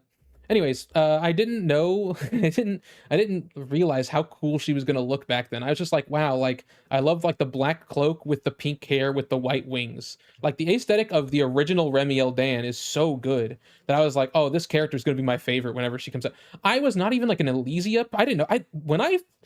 Actually, full disclosure, when I first found out who Remiel was, when I first watched the lore teaser 2 years ago, I didn't even know who Elysia was. Because I found out who Elysia was when Cyrene got teased in Emphoria's teaser. That's when I found out who Elysia even was. So that's how you can know that I am pure in my love of Remiel and it is not influenced by Elysia. I didn't even know who that was. I didn't know Hoyo had a streak of releasing like pink hair ethereal girls. I didn't know that was a thing.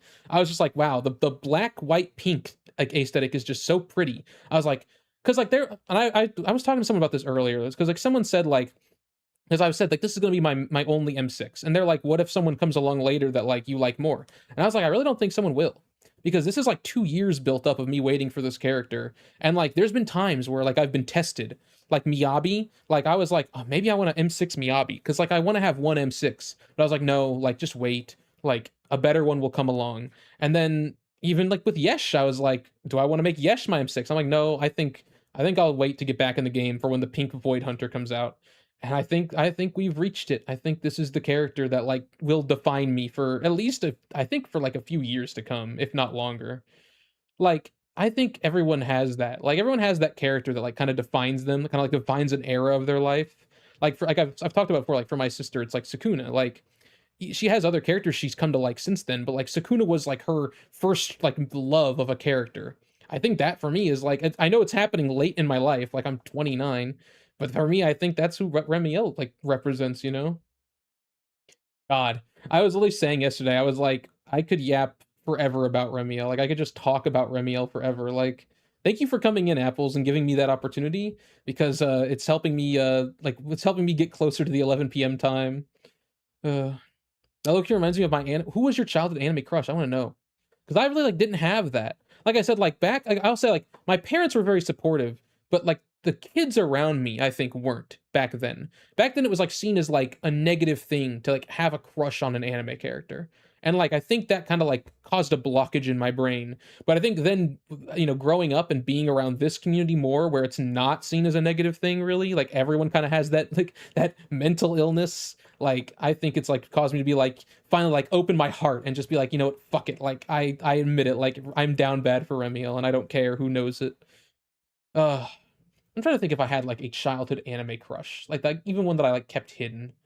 Honestly, like maybe like Lucy Heartfilia in Fairy Tale or something. She was, I mean, I was Fiona from, I don't know who that is. I gotta look it up. Hang on. Zoid Fiona. This girl? I don't recognize this. I was very young. That's fair. That's fair. I see. No, I can see like having a crush on this character when you're like young.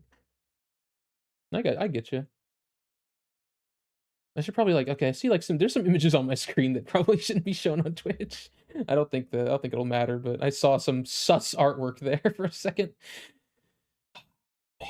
God, this fucking most beautiful character in existence, man. It's so pure, so pretty. Oh,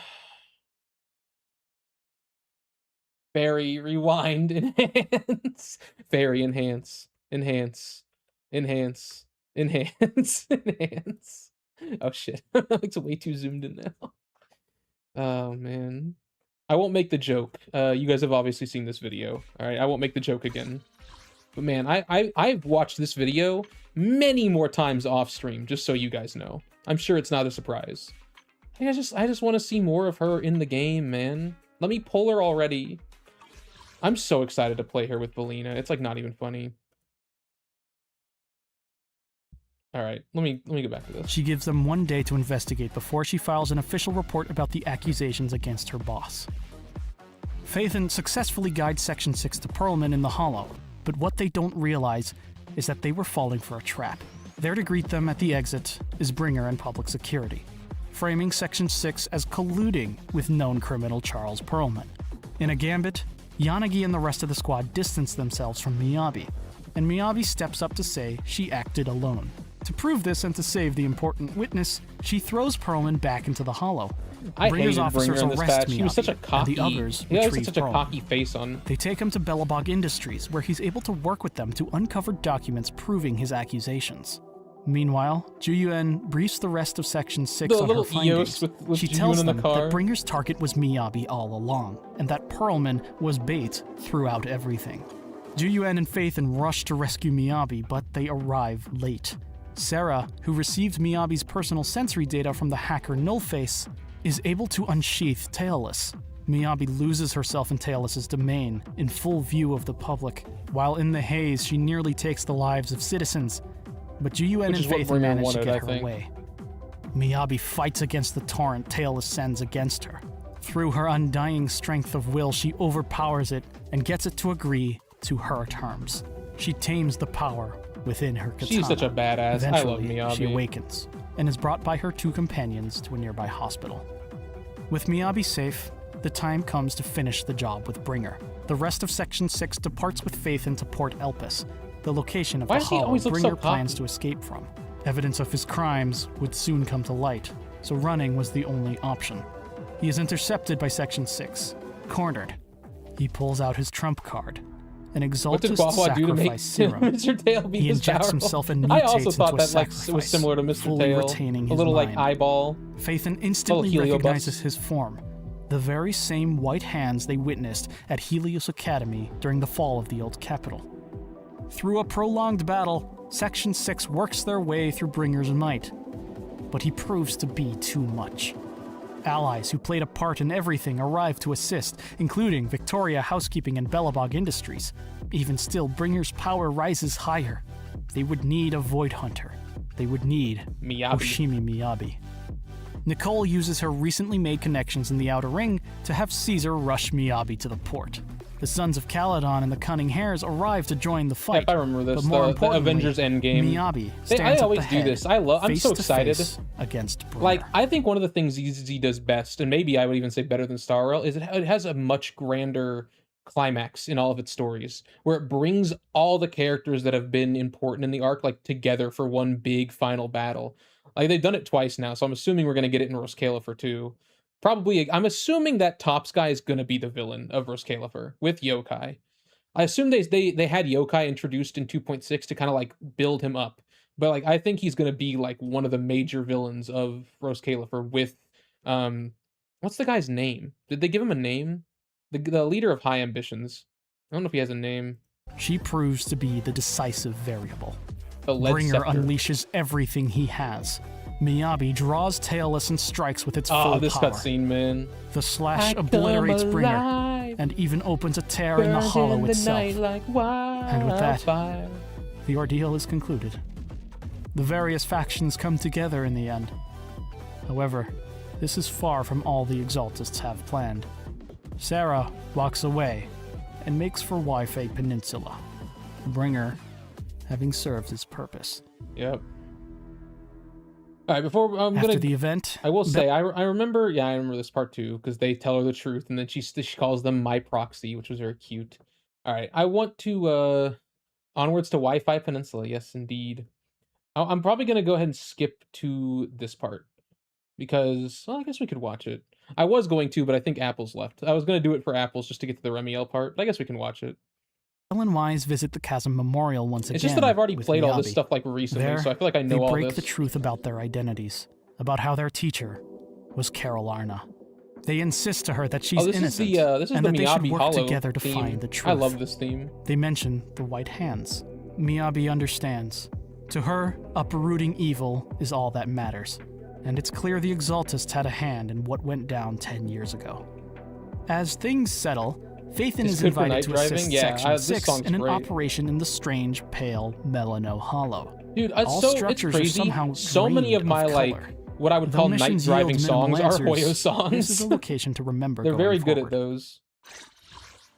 Phaethon takes an anonymous commission that turns out to be Fucking, from the famed music Original idol, Me. I love this Astriel. song. She needs a proxy to help her find an item of great importance to her, a disc containing the final performance of late music artist Yolanda Winter. They find it, but waiting for them outside is Astra's bodyguard and manager, Evelyn. Doink. Turns out, she snuck out. This is the Astra was first time in supposed this to be video he's, preparing like, for her cracked a upcoming New joke. Year's concert at the famous flying Starloop stage.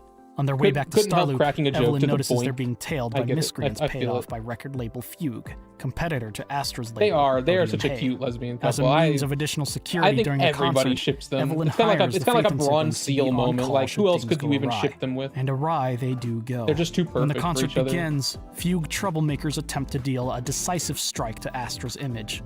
They are surprised when Evelyn fights back. She was originally assigned to be an internal spy for them, working for Fugue while by Astra's side.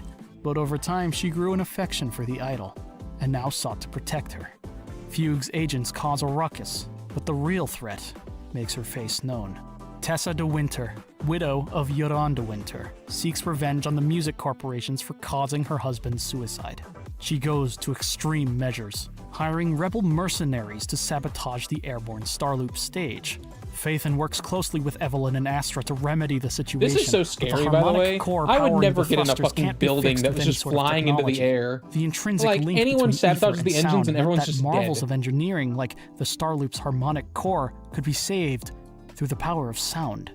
Astra I love rallies this her cutscene. entire audience This to cutscene's sing very along with uplifting. her, and through this, they land the stage safely back on its tower. There's a lot of people who I've Everyone heard around this New is their Eridu favorite looks in cutscene awe. in the game. The new year, Which is fair. It's fast very, approaching. very uplifting cutscene.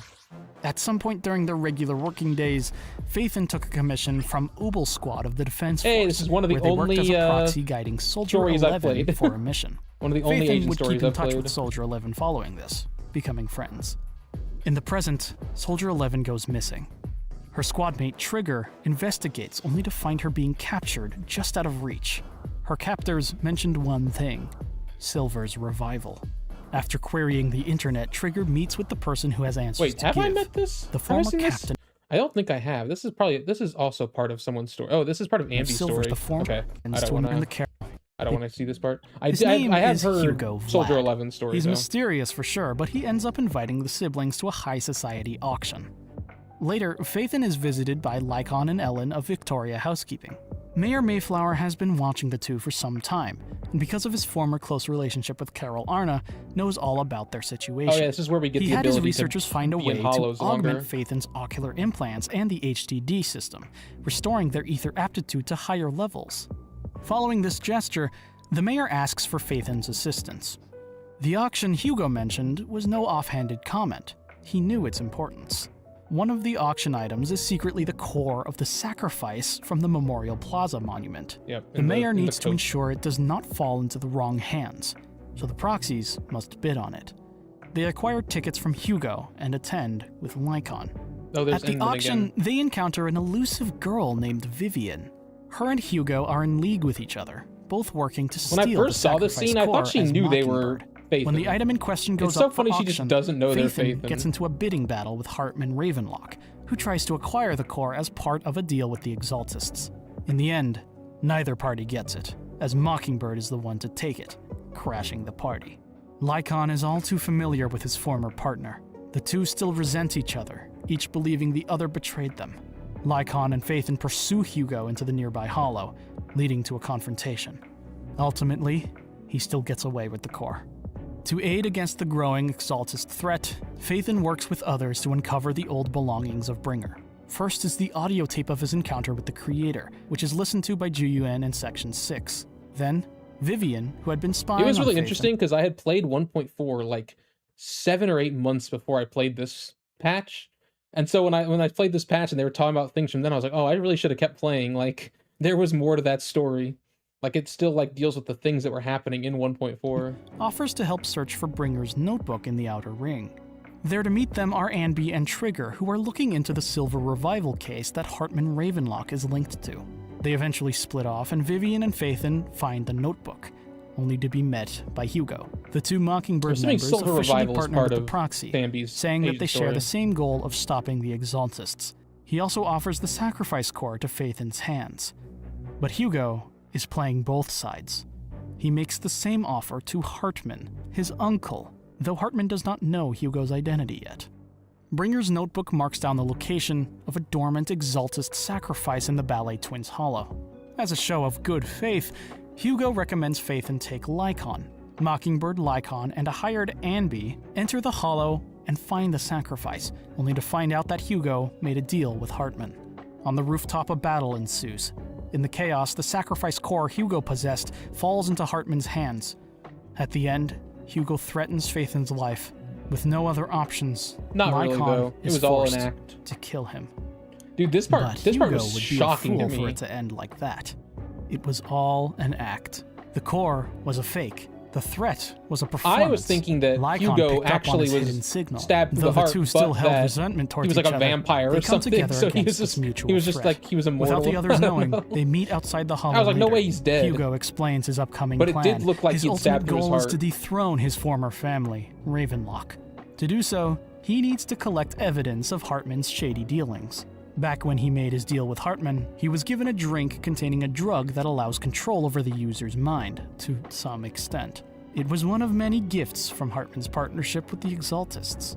Hugo ingested the drug deliberately to lull Hartman's trust and to help doctors find an antidote, I because remember he this. is not the only victim. He talked to his other Hugo self has for, Lycon lock him in a so garage as he long. fights the demons within, staving off the effects of the drug. After his swift recovery, the two move into a hollow where shady Ravenlock dealings are going down, workers being exploited as test subjects for the very same drug Hugo was given. They save the workers and record evidence of the wrongdoing, cementing Relating to this, there's Ravenlock's something fall I'll send? by Okay, sending the okay. footage to Edmund, one of the three Pact's heads of Tops. On the outside, Vivian and Phaethon are under the impression Hugo is gone. Vivian, after seeking Phaethon for so long after they saved her life so long ago, finally Vivian. realizes that the Proxy is the one she's been looking for. Despite Mockingbird's stance against the rich and powerful, Vivian's they just so partner with cute. Mayor Mayflower She's for the just good of the precious. city. Bringer's notebook contained a map of Exaltus sacrifices created by the late Landon, former caretaker of Vivian and father of Dina. When investigating one of the locations, Vivian and Phaethon encounter Dina. Hartman tries to make a deal with her using the sacrifice core obtained from Hugo, but is rejected when it turns out to be a fake. Dina and her Exaltists seek only the core to reignite one of the dormant sacrifices. Oh, this is when Yishwen and so comes they in. leave Vivian and Phaethon in the middle of a large ethereal assault. To save them is backup sent by the mayor, the high preceptor of Yunque's summit, Yishwen. The mayor believes the path forward for the siblings lies in her care. With matters on both parties' hands at First the time moment, seeing her. it This will was- be this was something to crazy. come later. I didn't think she To was going to come in investigate the this sacrifice into this core and learn patch. more about the situation, Vivian and Phaethon get help from the mayor to infiltrate a Ravenlock banquet and sneak into Hartman's study. But Hartman finds out about their infiltration. The two are backed into a corner with no options. That is, until Hugo arrives at the culmination of his plot. Edmund announces on the news the full severing of the Ravenlock family from the Tops Alliance. Hartman is done. He can do naught but curse at his nephew as the Mockingbird pair and Phaethon walk away. Back at the video store, Hugo explains everything, including the fact that the sacrifice core had been safely with Phaethon the whole time. God, I love that Now, part. the final threat is Dina. She found a Learning batch that of Hugo unstable wasn't sacrifice evil, I was so serum left happy. I was like, behind oh, by thank her father, goodness. and she I was intends like, I to like use this it in character. I don't want him to conjunction be with her evil. mind control drug to create a controllable sacrifice. I will Lycon say, and like, I Hugo, didn't agree with anything now he was holding saying in respect the for one first another patch, again, but I'm glad move to out know it with was Phaethon all and an Vivian act. to put a stop to this. In the Hollow, they split into two teams to save victims and pursue Dina. But Vivian's ability triggers. She foresees calamity in Phaethon's future.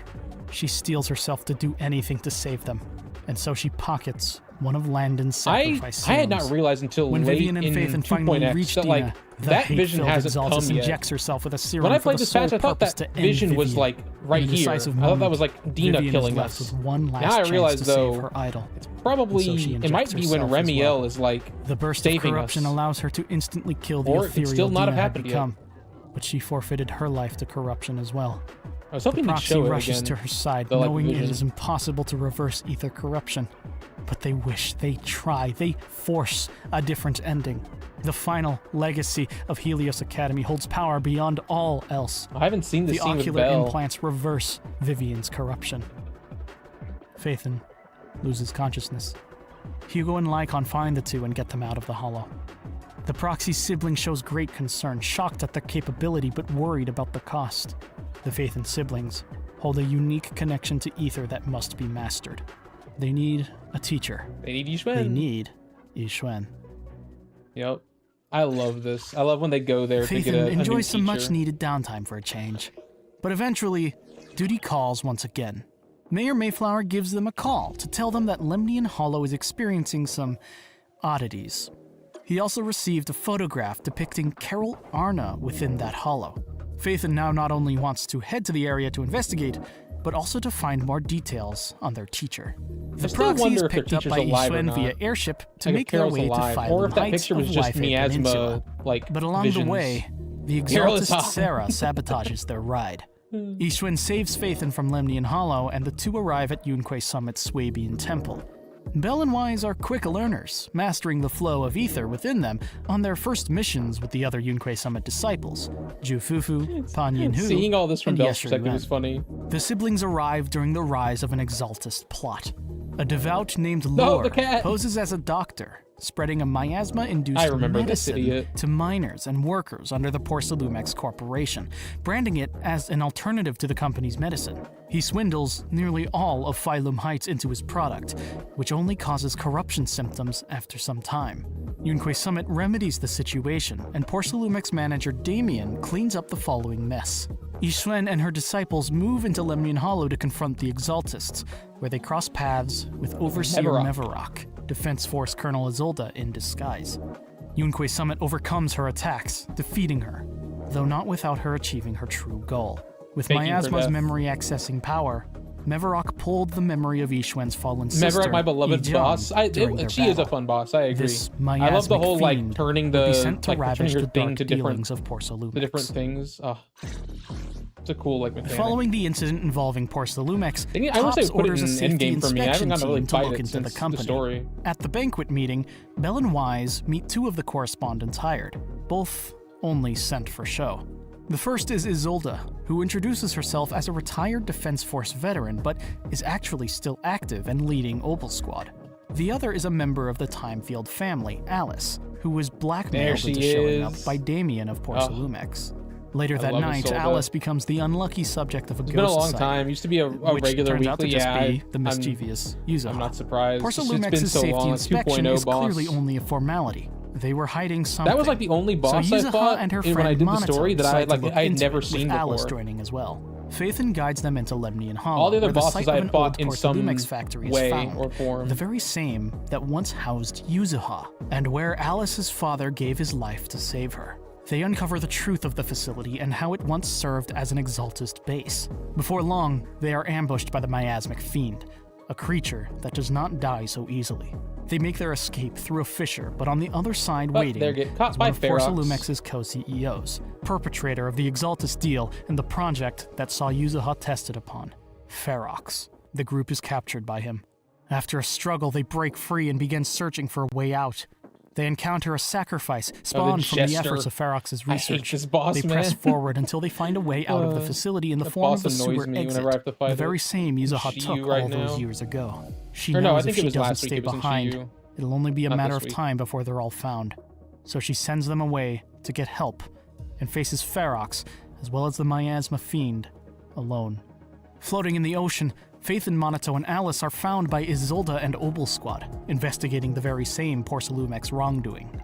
They regroup and enlist the help of Dude, Yixuan as at well this as point, I Damien, was not thinking Isolde subordinate would to be a his villain. CEOs I and was like, oh, eager she's for like an she's actually opportunity helping to us. uncover dirt on them At the party, to I thought rise she the might be a ranks. villain, but then They at this waste part, I no was like, oh, time maybe and she return won't to be. the facility And in then the she just hollow, was anyways. this time in the form of a Defense Force mission. They infiltrate and work their way to Yuzuha.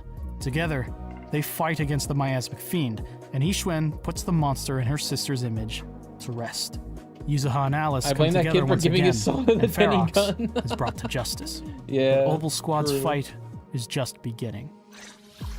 Major General Lorenz of the new Eridu Defense Force holds a close personal relationship with the other co-CEO of Porcelumex, now sole CEO, Lucro.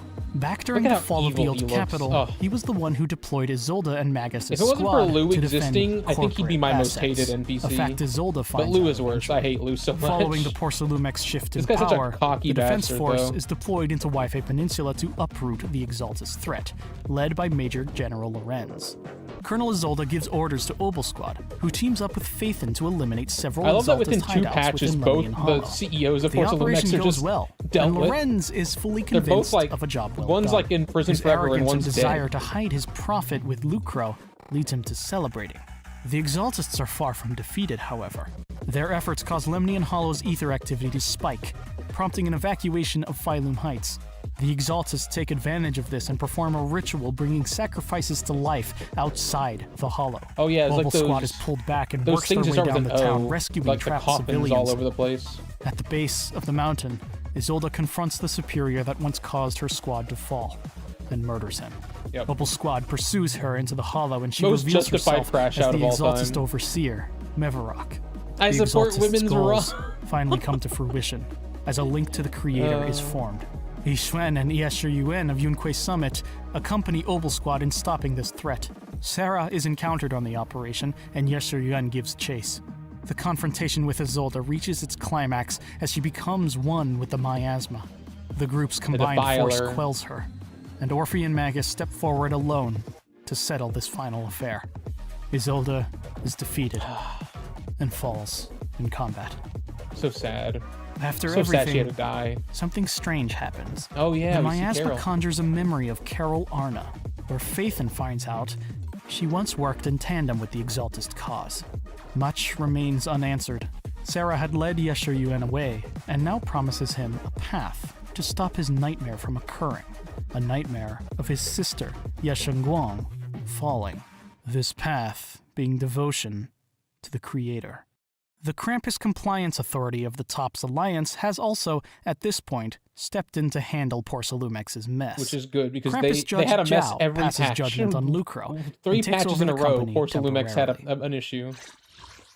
I think A Tops time got tired ago, of it. Sarah and a group of Exaltists coerced a proxy named Yidhari to a location in Lemnian Hollow, called Time-Sworn Hills. They took advantage of her unique abilities to reverse time in the area in order to find a fissure, leading them to This a patch was- domain oops, sorry closer about to that. the Just, like, Creator. whacked my mic. After This achieving patch this, was a lot better. they Did I left just, like, hit it? Yidhari in the I think I now hit it, town, where opticulated. miasma took hold. Oh, can it still hear It me? gave Okay. rise to a new kind of manifestation whacked my mic. called a drowned This patch was ideal, good. I like this patch a born lot more from than the I expected desires to. of a living or once living person. Wanderers arrived and became locked in cocoons as manifested drowned ideals of themselves were conjured. One unique case took the form of a Defense Force soldier's dying This was like, wish I to think, the spend more patch I time was with his least daughter, looking forward to, Lucia, because I was just like, before Lucia corrupting and into Yidhari a to me were dangerous not... ethereal I called put the Wandering Lucia Hunter, as the followed character by that a grew little on me the Lucia. most, because I was not a fan of her Yidhari's design, drowned but I ideal ended up liking manifested her. in the form of the town around her itself, trapping her body within the hollow no matter what. Following the Opal Squad operation and the near utter destruction of the Exaltist cult, Lemnian Hollow's ether activity diminishes enough to unveil areas previously too dense to explore. One such area is Time-Sworn Hills. Monato, along with a friend named Lucia, met online through an internet forum called Spook Shack, commissions Phaethon to investigate this new area. There, they find the off-putting town filled with people. I loved the this like drowned mystery ideals. plot. It The was three very cool. companions are forced to run from the Wandering Hunter. They're saved by a Bell recently formed bouncing off drowned ideal of Monato's Monato, born giant from his body. childhood desire to pursue soul strength. Back outside of the Hollow, Yixuan and the rest of Yunque Summit is occupied with other matters, so the High Preceptor leaves a close friend to take care of Phaethon, Banyue. Phaethon recruits his help Why are as they the group both- they're returns both to the doing the village. thinking This animation? time, they enter a chapel to find Yidhari. They try and try to get her out of the hollow, but her drowned ideal stops her. They're forced to find help. Because Porcelumex workers fell to the town's lure and became cocoons, Zhao and Krampus step in to help as well. A full-scale advance ensues, with Monato facing his drowned ideal and overcoming his fears. They work together to save the trapped people in cocoons using technology from Krampus that creates a localized space free of ether. Using this, they're able to get all the people to safety. Then, the group finds the fissure Sarah sought to create from the advent of the town. Phaethon investigates with Monato, Lucia, and the now freed Yidhari. The wandering hunter is finally confronted. With his final wish fulfilled, this story is so much sadder than I remember. Yes, it was. One last game of hide and seek so sad. With her father. Echoes of the past are seen in the form of Sarah and Yesher Yuen. What appears as betrayal is actually a long-winded ploy. Yesher Yuen seeks to get as close as possible to the creator to strike a decisive blow, though only Yixuan is aware of this. The others in the group return to their lives. Aww. This is a matter Phaethon must investigate. Back at Swabian Temple, Phaethon meets their senior, Qingming sword wielder Yesheng Guang. They get along very well, and quickly forge a strong bond. Together, they enter Lemnian Hollow in response to some threatened she has a miners. crush on them. There, they cross paths with Dialin of the Krampus Compliance Authority and Banyue, as well as a I'm excited to student do of Banyue, her trust Ning event, Chen. because David was telling me yesterday, apparently in Yesh's trust event, like, she straight up just admits having a crush what little remained on follows Sarah in her Y/Bell. search for an ancient array meant to bring the creator to the physical world. Ning Chen, mistakenly blaming Banyue for not saving his sister during the fall of the old capital, is secretly partnered with Sarah to get revenge on his now teacher. However, he's not the only one who desires something from Banyue. Dialin recognizes him as the former Purge Unit Type 0, a construct created by Tops, meaning Krampus has a desire to take him back. They also know that his logic core received modifications from the revered Sunbringer, making his body even more valuable to them. Yeah, now that makes sense For to the me why time they being, wanted him back however, so bad, Phaethon especially and the Yesheng core, Guang team up because with Sunbringer Dialin, had a Banyue, hand in and Ning it. Chen to investigate They Sarah's want, they pursuits. are researching Phaethon breaks Void the news to Hunters. Yesheng Very- Guang that very her big- brother, Yesher very big Yuen, thing for them. appears to be working in tandem with Sarah. His body's form changes after accepting Sarah's power she received from the blessing of the Creator. Throughout operations, other Yunque Summit disciples attempt to stop Yesheng Guang from endangering herself, fearful of her connection to the Qingming sword. I remember Banyue's One trust draw, event where he and admits it could exact some its people heavy call him toll, daddy. taking her life. I really thought he but got she children. insists on pressing onward, especially Oh, that's after so finding funny. out her brother is Oh, involved. man. Ning Chen's revenge comes to its pinnacle I as he love traps this art. himself with This is one Banyue of my inside favorite of the arts activated from ancient 2.x. array, surrounded by a torrent of ethereals. But I despite definitely this, used this for Banyue my defends him thumbnail, I and remember. fights to the last breath. The others stop the array and free them, and Dialin shares the echoes of the past. They hear the promises Banyue made to Ning Chen's sister, Ning Shu, to Yesheng Guang's parents. Ning Chen realizes his mistake and confesses The to his phone involvement tyrant. with the activation of the array. It's so funny she has a phone With it, on her. Sarah summons the Creator. Yesher Yuen makes his move, but both the Creator's presence and Sarah disappear. The Creator enthralls him, fully taking over his body. It comes down to Yesheng Guang and the others God, to free him. this fight scene was Locked so in an cool. intense battle, Yesheng Guang When she makes the only finally decision summons the she feels Qingming is sword. left. She draws the Qingming sword. But this had been the Creator's goal all this time, and why they wanted Sarah to lead her there. The Qingming sword's power has its origins in the Creator, and it wants that power back. Yesheng Guang releases the full might of the sword and just manages to win the battle, banishing the Creator from her brother's body. His life is saved, but at the price of his sister's Oh, doom man. that he foresaw. Yesheng Guang's memories Oh, not begin this. to fade. I cried at this part too. Krampus's mission That's to all she retrieve says. Banyue is interpreted Oh, man, by I cried Dialin at that differently after witnessing his capabilities and sapience. Instead of bringing in his body, she opts to offer him a job with Krampus. Lost for so long, he accepts and joins the ranks alongside Dialin and Zhao. Yesheng Guang hides her symptoms from her juniors, the Phaethon siblings, and even her master. This chapter's Yixuan. so long. She This is basically fears 2 causing them chapters. worry. Instead, Trigger she warning for continues to go on missions with Phaethon in Lemnian Hollow. This time, it's because of a People make that recently joke so exposed often, I unknown love it. area that Krampus Judge Zhao asks for I their love assistance putting with a sensor investigating, on Zhao. including a sighting of Yesher Yuen. He had disappeared to search for answers on his own. In and outside the hollow, never before seen miasma flowers appear, Only Ye Guang is capable of destroying them with the Qingming sword, continuously contributing to her sensory deterioration. In this new unknown area, the group encounters a unique bamboo named Lockspring. Lockspring has been around Honestly, for a I really very liked the stuff with long Lockspring, time, being one of the very first because bamboo it was so created by Sunbringer, it's like a good and living philosophy, in the like Celestial lesson. Nexus Rose I loved it. Califer for a period, before finding itself in Lemnian Hollow. At some point, one of the 4 keys, of the same type as Fairy, partnered with it, living within its shell. It was yokai, and the two seek to awaken the creator. Yep. But for the time being, Lockspring plays as an ally to Phaethon, Ye Guang, and Zhao.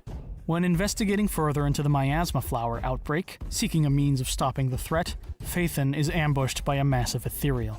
Ye Guang calls upon the full might of the Qingming sword, emotionally driven to protect the one she holds dear.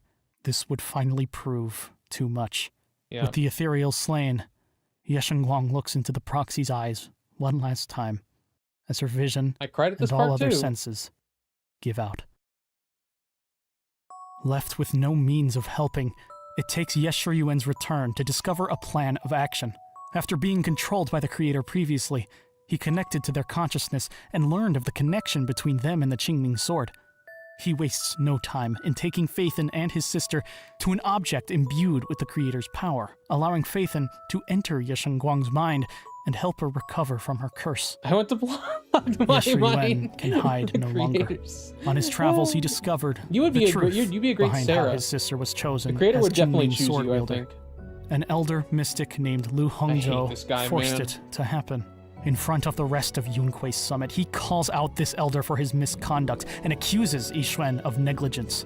He fervently believes it is not Ye Guang's duty to wield the sword, and he prompts her to aid him in finding a way to rid her of it. But she And he knows refuses. forbidden knowledge. She accepts the sword and the duty she has been Yeah, bestowed. dude. Yeshurun, like, he came out of it pretty hesitant alright. as It's he may probably be, fine. respects his sister's I autonomy. mean, he only had it though for his like search a few to minutes, end the but negative still. effects will not end. The miasma flowers were only the beginning. A large spike in ether activity in Lemnian Hollow puts Phylum Heights and potentially all of New Eridu at risk.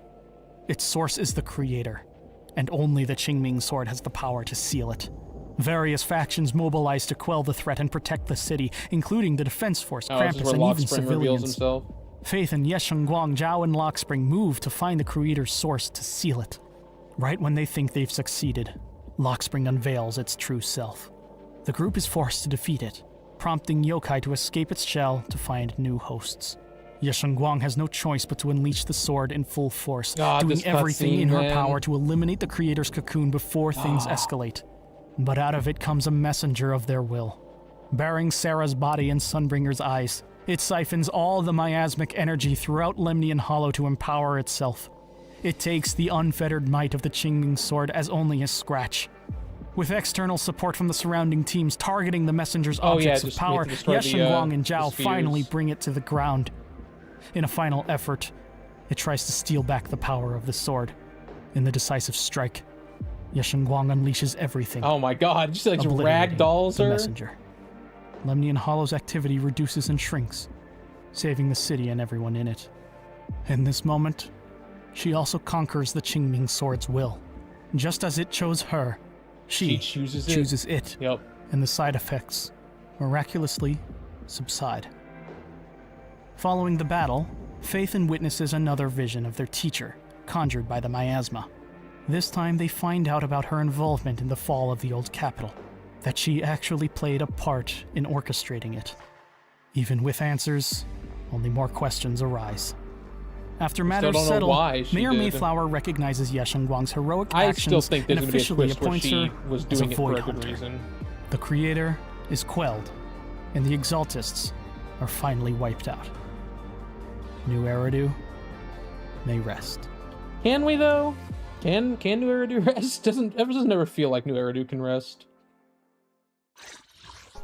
After spending nearly a full year training with Yunkui Summit, Belle and Wise return to their video store on 6th Yeah, I was so surprised that story was a year long, apparently. They receive a notice from Public Security Officer Jane Doe about a wanted intelligent entity causing chaos with intelligent constructs. The siblings run down to the local club to check out the up-and-coming idol group, Angels of Delusion, consisting of Nangong, Suna, and Arya, with their coach, Cecilia. Arya's face. Phaethon ends up helping them I'm out, lagging out. specifically when they're pressed for cash and need to run a commission in the Hollow. The commissioner turns out to be Cecilia of Public Security, tasked with investigating the intelligent entity case. Arya and Suna are guided by Phaethon to the source of the strange signal, where they find relics of the past, AH0L0 units, the very same as music Arya, is like kind of reactivated by a rogue yokai. He uses footage of the encounter to spread fear amongst the masses of intelligent constructs going rogue. Though his reasons are unclear, he wants to stir up conflict. Following this, Yokai jumps to Arya and begins slowly manipulating her. The New Year's celebration is nearing, and rumor is that the retired idol Cersei will be making an appearance. But, hiding from her past as Cecilia, this is not the case, and the idol is instead an intelligent construct named Vesper, who actually holds a relationship with Arya because of their shared heritage. The Angels invite Vesper to a rehearsal for their upcoming debut show. Belle and Wise also attend, but with Arya's strange behavior of late, they bring Officer Jane just in case. Their precaution pays off as Yokai hijacks Arya's body and begins attacking. Jane placates her, and Arya goes through a long session of reassurance. Does this not look like a Cyrenial? Stone thought I was crazy for this, but she's literally holding 3 shards. Like, it so looks like a Cyrenial. Allows her to get back up on her feet. Yokai jumps to Vesper this time, and successfully convinces her of responding to intelligent construct inequality. God, what a fun boss violence. this is. Arya links up with her and is forced to defeat her in a music-based mindscape, bosses. ending the threat before it can Angry hurt anyone. Arya. Yokai escapes fully, his mission fulfilled whether successful or not, returning to the side of his true master, the lead scepter of Tops's 3 pacts.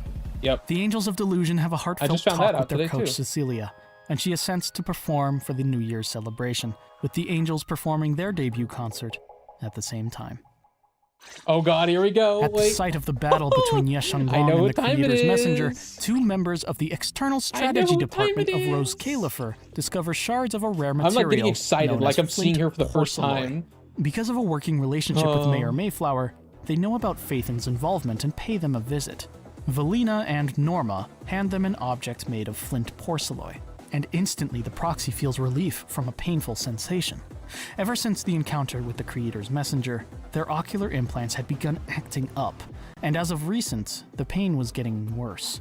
But this material, flint porcelain, causes the side effects to subside. Fairy searches for other sources and finds one. A W engine made of flint porcelain, offered as a prize as a part of the ethereal killing contest known as the Hollow Champion Competition. Phaethon signs up alongside Billy of the Cunning Hares, and through a twist of fate, Officer Cecilia becomes their 3rd member. She's on duty to work alongside Phaethon under orders from Commissioner Severian Lowell, who took Bringer's spot of Commissioner after his incident. At the sign-up venue, Phaethon crosses paths with other contestants. One is Promia, Krampus Executioner. Yep. Another is Black Wolf Romuel, this infamous Outer Ring Sweeper. And one is a mysterious woman who introduces herself as Remielle. I just hit my ankle on the metal bar of my desk when I saw her. Ow! Black Wolf Romuel is paid off by Rusty Cliff. I'm like sitting cross-legged right now, and the ball of my ankle just slammed against the metal bar of my desk. In the Hollow, Phaethon's team comes across bizarre faded ethereals, frozen in time, denoted by a feather. Back at 6th Street, Phaethon has an exchange with the elusive look straight into my eye. And spends a moment straight into my eye. with Cecilia. She's gone already. With the proxy, she finds the home she never had before. Black Wolf Romuel is betrayed by his employer, and in response, he goes rogue, stealing the flint porcelain W engine and calling all contestants to a hollow. Phaethon, Cecilia, and Billy track him down and give chase. On the way, Cecilia comes face to face with an old trauma, an outer ring sweeper in the form of Promia. But for the first time, is like dangerous she doesn't for me. run. She stands and defends Phaethon. I mean, I think we all know that by now, though. Still overpowers her. Though her target didn't lie with them in the first place. She seeks information about the fated ethereals stopped in time, which appear in this hollow as well. Faith and Cecilia and Billy, alongside help from Lucian Leiter of the Sons of Caledon, find and face Black Wolf Remiel in combat, defeating him and obtaining the engine. But that's when Ramiel makes her move. Obtain the engine? She stops all of them in time and takes the engine for herself, disappearing with a feather. No, show her! Some time passes. What the fuck? Billy comes and goes to the video store more often, and Cecilia stays for an extended time. It's still a part of her. Phaethon desires the Flint Porceloid W engine to help stave off their pain from the ocular implants, and to obtain it, they must find Ramiel. I can get off to a feather. Such a task proves to be a bother. The three companions follow a trail she took not long ago, learning info from vendor accounts. Their search takes them to the Outer Ring, where Billy is able to show off his new modified chassis, Starlight Billy. But there they also encounter something nefarious. Just show me Remiel again. Had been engaging in several experimental weapons, one of which being modeled after Black Wolf Remiel. These Remiel drones, controlled by yokai, attack the group. Krampus steps in, with Promia having been keeping a close eye on their practices. They stave off the drones and reach the Yokai is end helping of Rusty Ramiel's Cliff trail, when he's with forcing like them Led to return Scepter, to who the has high outside of the hollow. ambitions. But At I night, guess Ramiel approaches Phaethon. She decides to impart her true that fucking identity. cutscene! Oh Lieutenant my Colonel god! Remiel Dan of This the is where Guard she of like does Staves, the first yes, generation dude. Void Hunter, present at the founding of winks. Eridu. Now somehow anachronous, misplaced in time by 100 years. Sorry. Still unsure if she poses a threat or not, Cecilia, Billy, and Promia come rushing in. Just before Ramiel disappears, Cecilia manages to tag her with a location tracker, allowing them to follow her into the pale, faded Melano Hollow that Phaethon once took part in investigations of alongside Section 6. The group follows and enters. Man. They Even see just as a echoes golden of silhouette, Remiel's past, it's still showing she has so a history beautiful. with this particular hollow. Rusty Cliff Corp catches up, deploying an experimental mech weapon that the squad quickly It's so funny to me they dispatches. thought this thing Behind was it lays a going to coffin be able to containing beat Famiel, a Void Hunter. Remiel's Void like Hunter we beat weapon. it without any Void Hunters. Upon contact with it, Phaethon's powers are sent into a wild Ooh, I can frenzy. see it from Belle's point They of view this absorb the time. nearby mech and become an uncontrollable abomination that Cecilia, Billy, and Promia are forced to fight. After knocking it to the ground, Phaethon sheds the chassis and reveals their true form. Oh man, this part is so fucking... What a The huge Phaethon fucking of the reveal this Scorched was. Horizon fights on instinct, unleashing power comparable to a sacrifice. In no time at all, they force the three agents to the ground, utterly defeated. As they swing their final strike, Remiel begins to turn back the clock. Remiel.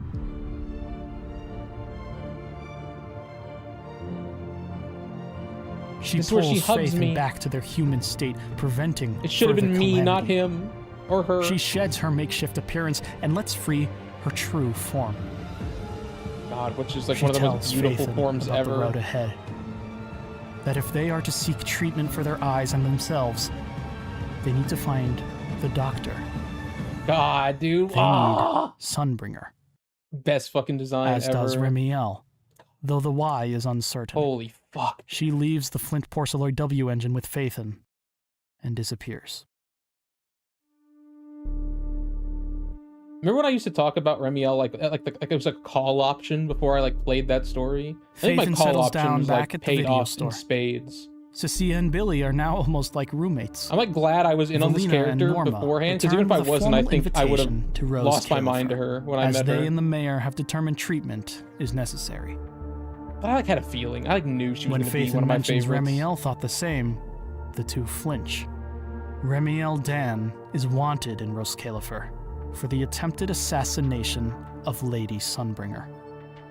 Valina and Norma urge the Phaethon siblings to join them to the Celestial Nexus. Promia reports That's back where to we're the gonna Krampus be Compliance going Authority tomorrow. about all the happenings.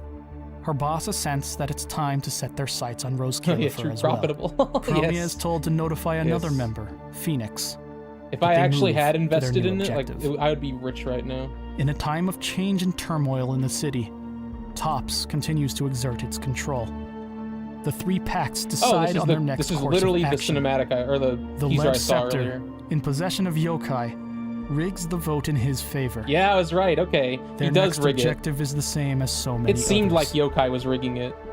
Destination, Rose Kalifer. Rose Kalifer. I'm glad I watched those before I watched this. I wouldn't have had any idea about that. Is the story of Zenless Zone Zero. Damn. From 100 years watched ago all of it. to 1.0 to 2.8. As we wind down, I'd like to mention a few things. Some lore details have conflicting or cagey information provided by the game or developers themselves. Because of this, I ran with whatever flowed the best for storytelling purposes. Some of these lore discrepancies include Sunbringer's entire past. During 2.6, Season 2, Chapter 5, Lock Spring gave a monologue about Sunbringer's past with Lemnian Hollow. But the collectible lore pickups released in the same patch provided us with an entirely different story to speak of. Oh, really? I combined the two in the way that makes the most sense for me, but if my interpretation proves to be flawed, that's why. The generations in the Hoshimi family and Yunquei Summit's High Preceptors, there's a lot here that had me tearing my hair out for a while. The Hoshimi Swordmaster Void Hunter at the founding of Eridu 100 years ago was the 3rd generation head. Hoshimi Miyabi is the 8th generation, if we take words from Sarah at face value. 5 generations in 100 years. This isn't unreasonable. 5 generations in 100 years is more than believable. Is it? The problem lies with the fact that Aerospace City was run by Eridu, according to all known sources. Meaning Lemnian Hollow didn't consume it until well after it had run for many years. The Qingming Sword was forged in Lemnian Hollow, giving way to the founding of Yunquei Summit. Then they have 13 generations of High Preceptors in that time span of charitably 75 years, which implies every High Preceptor was chosen as sword wielder, and everyone only served for about 6 years. I could see for a it. sect The sword was reliant on killing tradition everyone. and seniority, I cannot imagine they would watch High Preceptors die at that. Okay, but to be fair, I think they did have like a lot of like seniority that was important to them, but I think that was more like the elders. I think like the sword wielders were kind of like a transient position because like every time one happened, I can believe that they were dying every 6 years. Like, do you see what that sword did? It was like using one instance of the sword was like killing some of them. Like, didn't Yishuan's sister use it one time and die? It's like the second they had to use it, they died. Like for a lot of them, like Yeshuan Guang was like one of the only ones that used it like twice and then died. But then we round it for her. But yeah, no, I can see 13 in 75 years for a sword that like literally kills you the second you use it. Rate and do like they put a lot of emphasis on seniority, but we see with Lu that like that, I think that's more about the elders. Like they really obviously consider the sword wielder and like the high preceptor title to me doesn't seem to mean like I have all the power. It kind of seems to just be like a placeholder, like a puppet almost to the elders. Like I can see this. Nothing about it. And because of Yishuan, we know that High Preceptors don't have to be chosen as the Qingming sword wielder. While this is true, I think this is like a pretty rare case. Like I think Yishuan was one of the only High Preceptors that also wasn't a Qingming sword wielder because what happened to her sister and the fall of the old capital, like it wiped out Yunquei Summit almost, remember?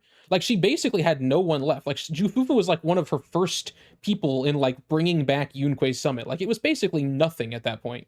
So for the tradition to change then makes sense, I think. Like Yishuan kind of started a new tradition of like the High Preceptor doesn't have to be the sword wielder. But I can believe that every single High Preceptor before her was the sword wielder. I can believe that when the fall of the old capital happened, she kind of changed it after that. Because I think she didn't even want to have another sword wielder. It was because of Lu's like schemes that they even got another one in Yeshuan Guang. But like it kind of seemed like Yunquei Summit was changing after the old capital fell. I think the 13 before her, though, or the 12, I guess, before her, they probably all were sword wielders. Like, I bet Yishuan was, like, one of the first times that happened. Making it even weirder. So how is this remedied? Well, we can just accept this as the reality. The sword is dangerous. That's what I'm saying. Or we could assume Lemnian Hollow existed long before Aerospace City and Eridu, and simply expanded, allowing Yunquei Summit to have been founded far earlier. Either way, you can probably tell I lost my mind over this for a while. I don't know, man. The sword that kills you when you use it, I can see it killing people pretty quickly. In a random dev talk video. But in-game, he has been well established as a TOPS creation. There's no evidence of TOPS existing before the founding of Eridu. Interesting. This means we either have to ignore this comment, or assume Banyue's chassis originated from the old civilization and was found and iterated upon by TOPS. In fact, that's probably what did happen. Then there's the case of 10 years. Time in Zenless passes at the same rate as it does in real life.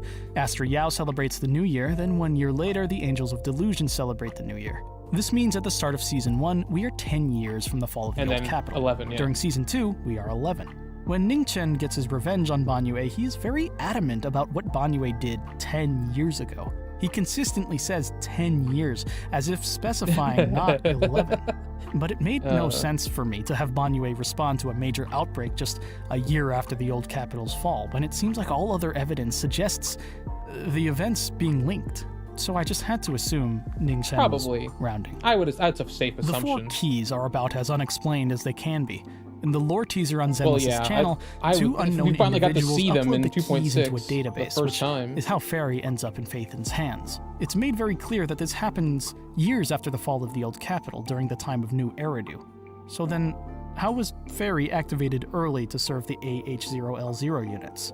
This implies the 4 keys have been around for a lot longer, and the 2 individuals were just... Oh, they just look like a piece of Fairy. It wasn't like actual Fairy they used. There is conflicting evidence of when like Jufufu was recruited to Yunque Summit. Certain sources say she was a disciple before the village fell. Certain sources met Fulton and followed Faith, and she mentions a harmonica in the outer ring.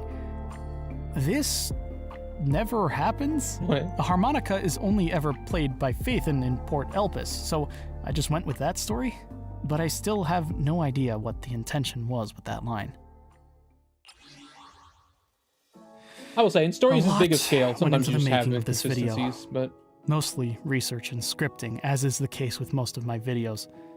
I do hope you enjoyed, and perhaps I learned way more than a thing or two. I learned like I'd a like to thing give or a thank 20. you to the editors of the Zenless Zone Zero wiki. Oh my gosh. They've transcribed damn near I feel like I just have line so of much dialogue in the game, so much like providing a database like that can be context searched for this game now. If not for their efforts, I would have had to comb every word in game, likely making this project take probably triple yeah, the this time. is an amazing at minimum. video. The editors deserve all Thank your God love this existed. And respect. And when did this come again, out?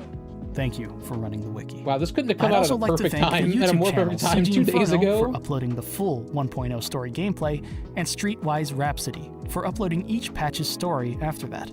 Flipping through these videos saved me the time of having to read through the text or replaying them myself, and I am grateful. I know who he's talking about. I watch those. I don't watch those That's people, but it. I look those people up to see how long the patches are going to be. Yay, we finished the lecture. That's the story of Zenless Zone Zero. Finished our class We for enter the day. a new era of the game with Season 3. And rest assured, man, once am I that's excited. over, a new version of this video will be made. But for the time being, enjoy this game for what it is. Don't let bias or vitriol detract from how amazing this world is. So true. I made this channel to share a side of this game that I thought didn't get enough love. He's like talking about this like very like somber message, and then I just see Clinker. Oh, I don't know why that got me so bad. He's like, enjoy this game for what it is. Don't let the vitriol of the fan base ruin it for you. Clinker. I'm glad to follow through with that promise. Oh, man. Now review question. What was Nicole's luggage password when she was almost caught by the red fang? Oh, shit. I don't remember. I do not remember. What was her password? I don't remember. Her luggage password. No, I don't remember. I fail. I fail the class. Oh, well, what was it? I don't. I was gonna say I remember how many kilometers the dark wall was pushed back. It's 37. I remember that because David asked me yesterday though, so now I can answer him. In fact, I'll go answer him right now. I think he's doing story right now though. There's a trick question during the lore CC meetup competition. No one will remember.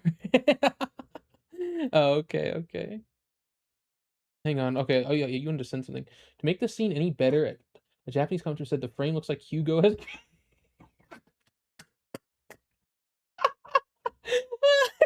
birth. You're right. It kind of does. His head's back in the chair. Oh my god. It actually kind of does. It's like, yeah, Lycon's like hand is on the chair. Oh my god. Oh, that's so funny. Oh my god. All right. Well, give me 1 second. I'm gonna go to the bathroom real quick. We still got, oh wow, it's almost 11 p.m. Damn. We finished that almost right at 11 p.m. I was right. Actually, I actually ended up predicting correctly how long we would need. I was gonna start it at 7 instead of 6. Had I started it at 7 though, we would be 40 minutes past 11 already. So I started at a good time apparently. I will be right back, and then I'll be back, and I guess I'll just play some ZZZ7. Yeah, it's always the times are so like the times are such a good like what's the word? There's such a common time to plan things. Like everybody plans things at 6 or 7, so it's just like a cursed world we live in where I have to say it all the time. Anyways, I'll be right back, and then I'll just like play some ZZZ for 20 minutes while we wait for what could be the drip marketing. We'll see. We'll see. All right, I'll be right back.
Okay, I'm back. By the way, Mira, thank you so much for being here with me tonight. It was very fun to share the lore learning experience with someone. Very fun night. Oh, shall we play ZZZ for 19 minutes while we wait for potentially another night where it probably won't even drop? Oh man, I hope it drops, man. I've waited through 4 nights now. Please, it's time to give it to me. Okay, hang on. By the way, this is gonna. I swear to God, I'm not setting this up. I'm gonna take my window capture away. I'm on the scene again, man. Sometimes I go to the video archive and I just put this scene on and look at it. So anyways, hey PFC, how you doing? All right, hang on. Let's get out of this real quick. Oh man, hang on. I don't have the sound in ZZZ on even. Did they make a new tower, by the way? I'm new to like I'm new to like back in Zenless. Like, is there a new tower every patch? I want to do tower. I realize like if they did make one, that's like that's a big end game I could do. Combat? Oh wait, no, wait, is it? Over 42 days. What does that mean, over 42? Does it mean it just got updated, or? No, it looks like I already did this. Okay, so mode update in more than 42 days. Oh. There's another endgame in Soybean Temple. Oh, hang on, let me see. Which one is it? Oh, is it the one I have to unlock through story though? I don't think I have it yet. Darned. All right, I'll go play like Shi or something. I was so close actually. Hang on, I'm so close in Deadly Assault to getting 26k with this team. Valina is so fun, man. This character is so fun. All right, I might not be able to do as good as I do when I'm locked in as I am like on stream. I'm sure I'll be more nervous to play well, but we'll see.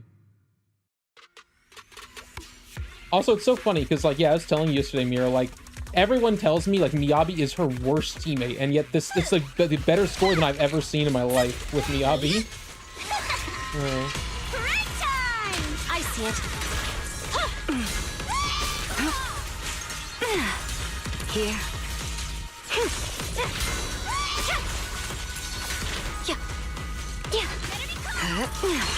The wind leaves no trace. Scatter! Blizzard rising. Woohoo! Careful, don't get scared! There's no time to lose. A diversion. Please step back. Oh shit, that was not a dodge one. You're done.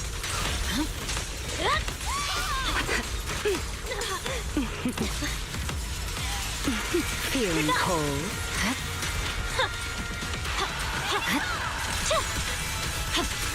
Time for a surprise! The cold is silent. Courtesy is a form of violence. Sorry, I have like, I'm so bad at giving commentary when doing endgame, man. It's like not my strong suit. I lock in when I play this game.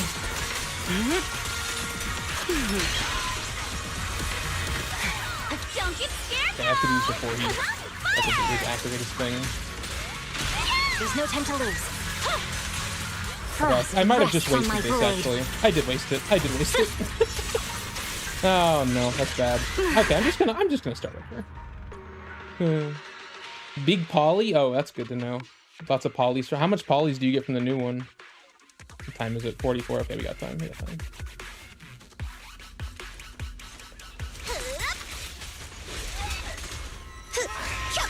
Time for a surprise. There's no time to lose.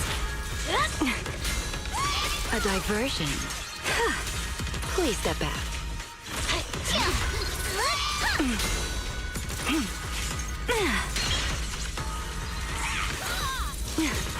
Beware. You're done.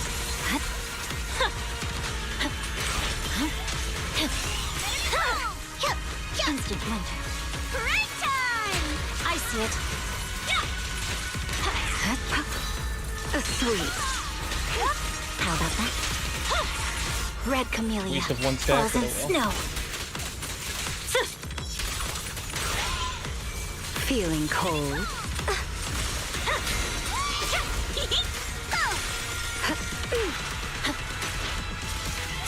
The frigid wind is coming. Are you ready?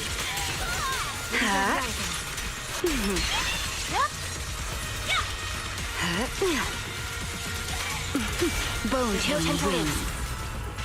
I did warn you. Don't want to mess with me.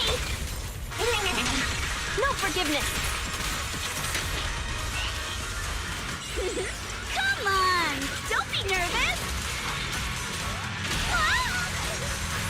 But the wind grow even more fierce. Is that all? I was about to do it. Ah, it was a waste. Again, I did that.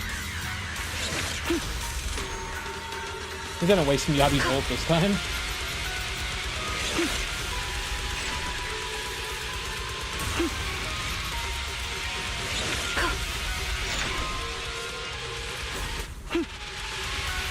Alright, come on, do your big move.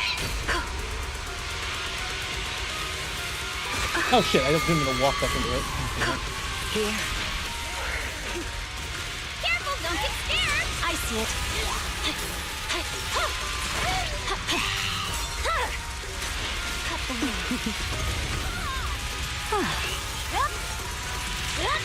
No room for mercy. Under stars and moon, through frost and snow.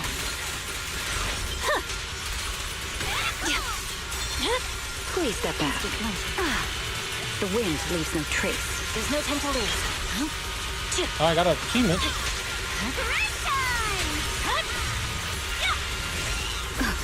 How rude of you. Be gone.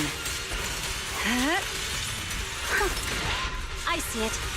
Time for a surprise. You're done. Scatter.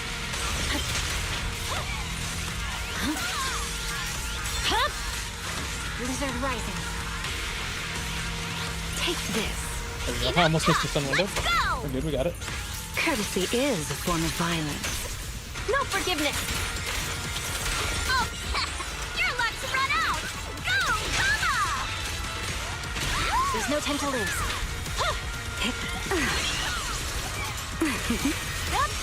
Frost rests on my blade. Yeah. Careful, don't get scared. I see it. Alright, let's see how I did. That felt pretty good. I don't know if that was my 26k though. I didn't know Yuzu Umbrella grows. I think that's like the Wenjin effect. Holy! Wait, what? I think I surpassed 26k, and then I went all the way to 27 and 28k. Holy shit! Okay, that's my best score. What the fuck? Let's go. All right, wow. And they tell me Miyabi Valina doesn't work. That might be the best I can do. I don't know if I'm going higher than that. Yeah, my god, look at these. These scores are like, these scores were very exciting to get to. Like, I was very excited to finally get 20Ks on Deadly Assault. And I'm getting fucking 28K with Valina Miyabi? A team they tell me doesn't work? And I did really good on this one, too. Got 33k on this one. I don't know if I'm surpassing this either. I got this last night when I was talking to David, and I was very locked in when I got this score. She's just so fun to play. I don't know why. There's like it's such a satisfying feeling when you get her like windswept thing off, like her tornado. And then you switch to Miyabi. Sure, leave it to me. Careful, don't get scared. There's no time to lose. Please step back. Yep.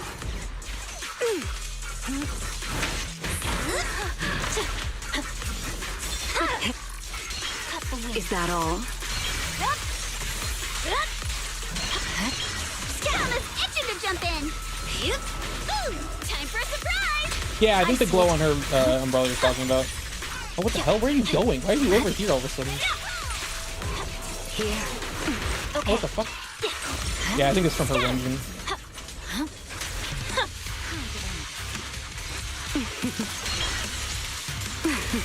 You're done. Scatter. Instant Great time. There's no time to lose. Frost rests on my blade. The S-Effect is on point. It is. It's like she's just so fun to use, man. Take this.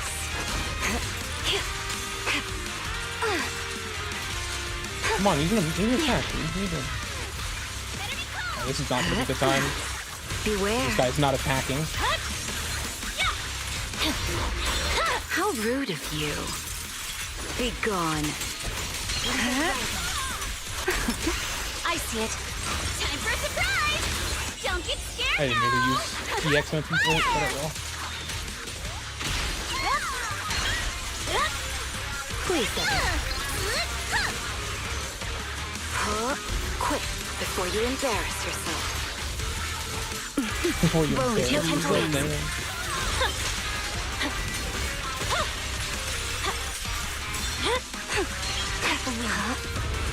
Here. Now, the wind leaves no trace. Take this. Courtesy is a form of violence.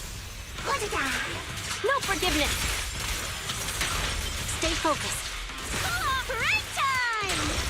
Under stars and moon, through frost and snow. Swift wind. God, I love her ult, man. Howling by.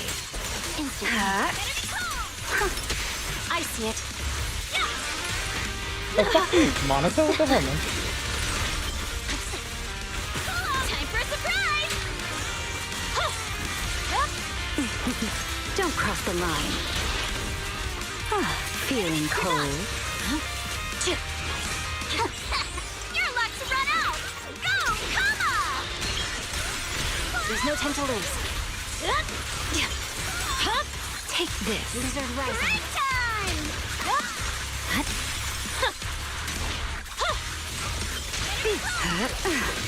Is that all? He's almost dead. Bone chilling wind. He's dead. I don't think I got 33k though. I didn't feel like I was going fast enough. This one's like all about speed. Yeah, 31k. Barely 31k too. 8 more minutes? Oh man, what can I do in 8 minutes?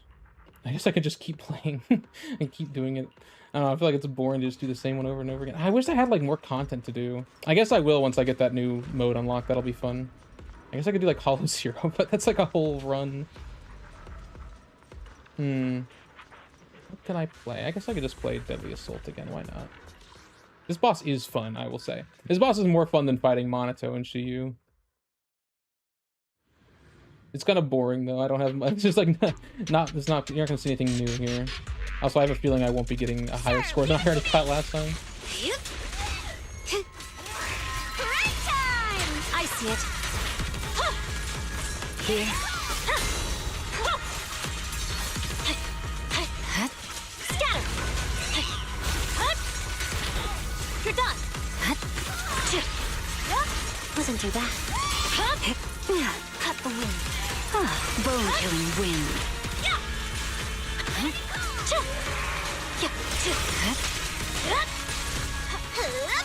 Time for a surprise. There's no time to lose. Frost rests on my blade. Miyabi's craving for the miasmic screams. Yes. Take this. Instant winter. frigid wind is coming. Are you ready?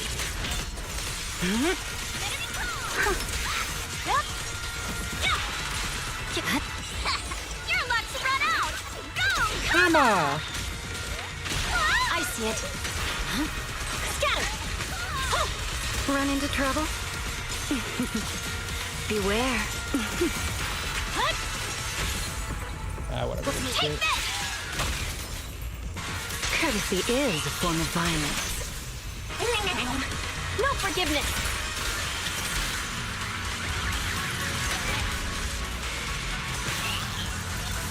There's no time to lose. Again. Alright, she's about to do her move, so I'm just gonna not waste it this time. Yep.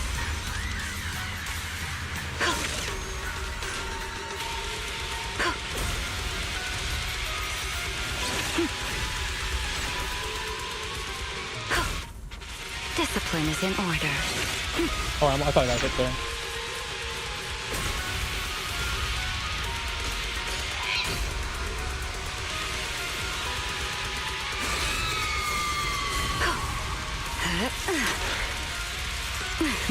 You're done!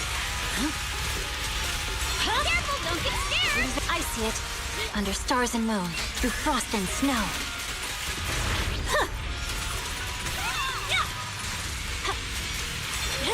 Here, Cut the wind. the wind leaves no trace. No room for mercy. Swift winds, howling by. There's no time to lose. Break time! Oh, fuck. Yeah. Oh, shit! Stop hitting me. How dare you? Time for a surprise! Don't get scared now! I switched right back into the exact moment she didn't attack. That's too bad. I see it.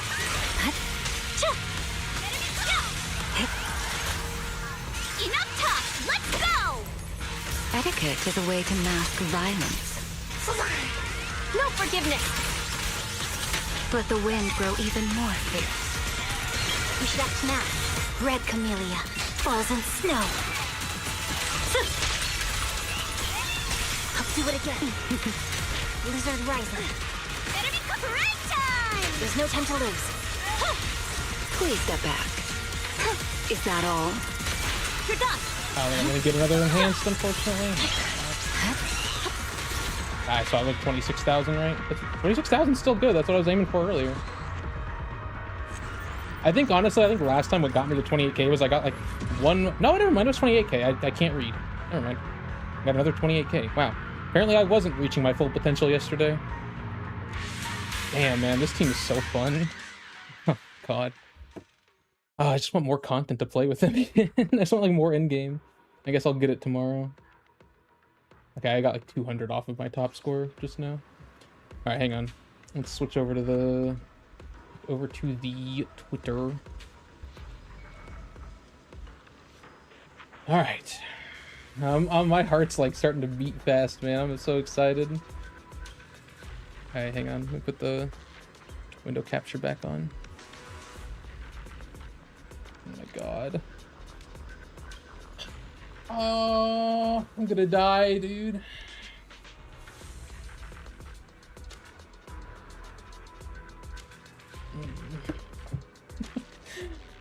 Oh my God, I'm so excited. The Remiel withdrawal is hitting, man. Honestly, it's probably the day I have like seen her the least because I've just been like, I woke up at like, you know, I went to bed at like 7, woke up at like 9, and then I went back to bed at like 12, woke up at 2. So I was like, I have like 4 hours of fragmented sleep.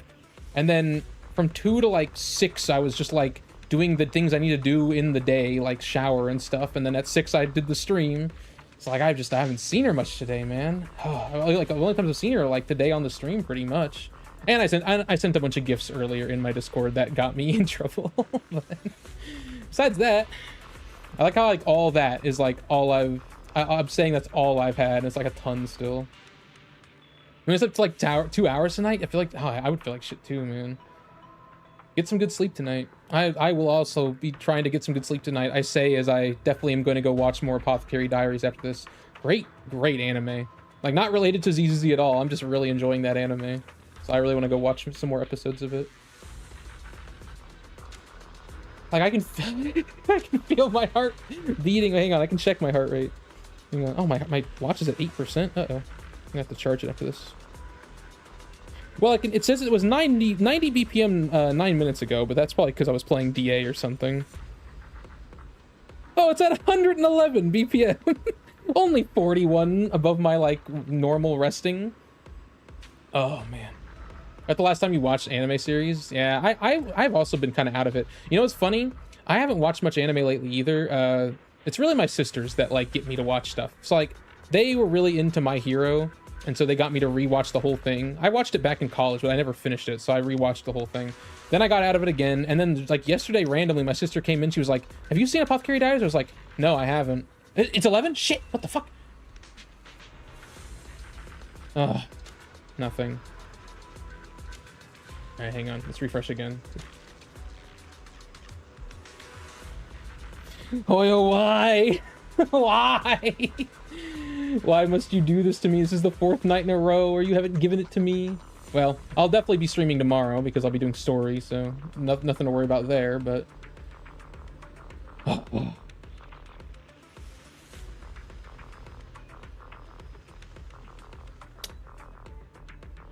Nothing. I'm surprised. Okay, this is the first time I'll say I'm surprised. I really thought it would be either tomorrow or today. I really did think it would be one of those 2 days. If it's going to be tomorrow or Friday, that genuinely does surprise me. The day is ruined. Ah, how unfortunate. How unfortunate. Did they release anything? No, they haven't released anything today at 11 p.m. It's 11:01. I don't think they've ever made that mistake before. Like, literally, maybe they have. I'm not gonna like claim they've never made that mistake, but in my time being a Hoyo fan, I've never seen them make the mistake of releasing it 1 minute late. So, at least with the ones I care about, I guess. Yeah, I don't think they would make that mistake. Big Sag.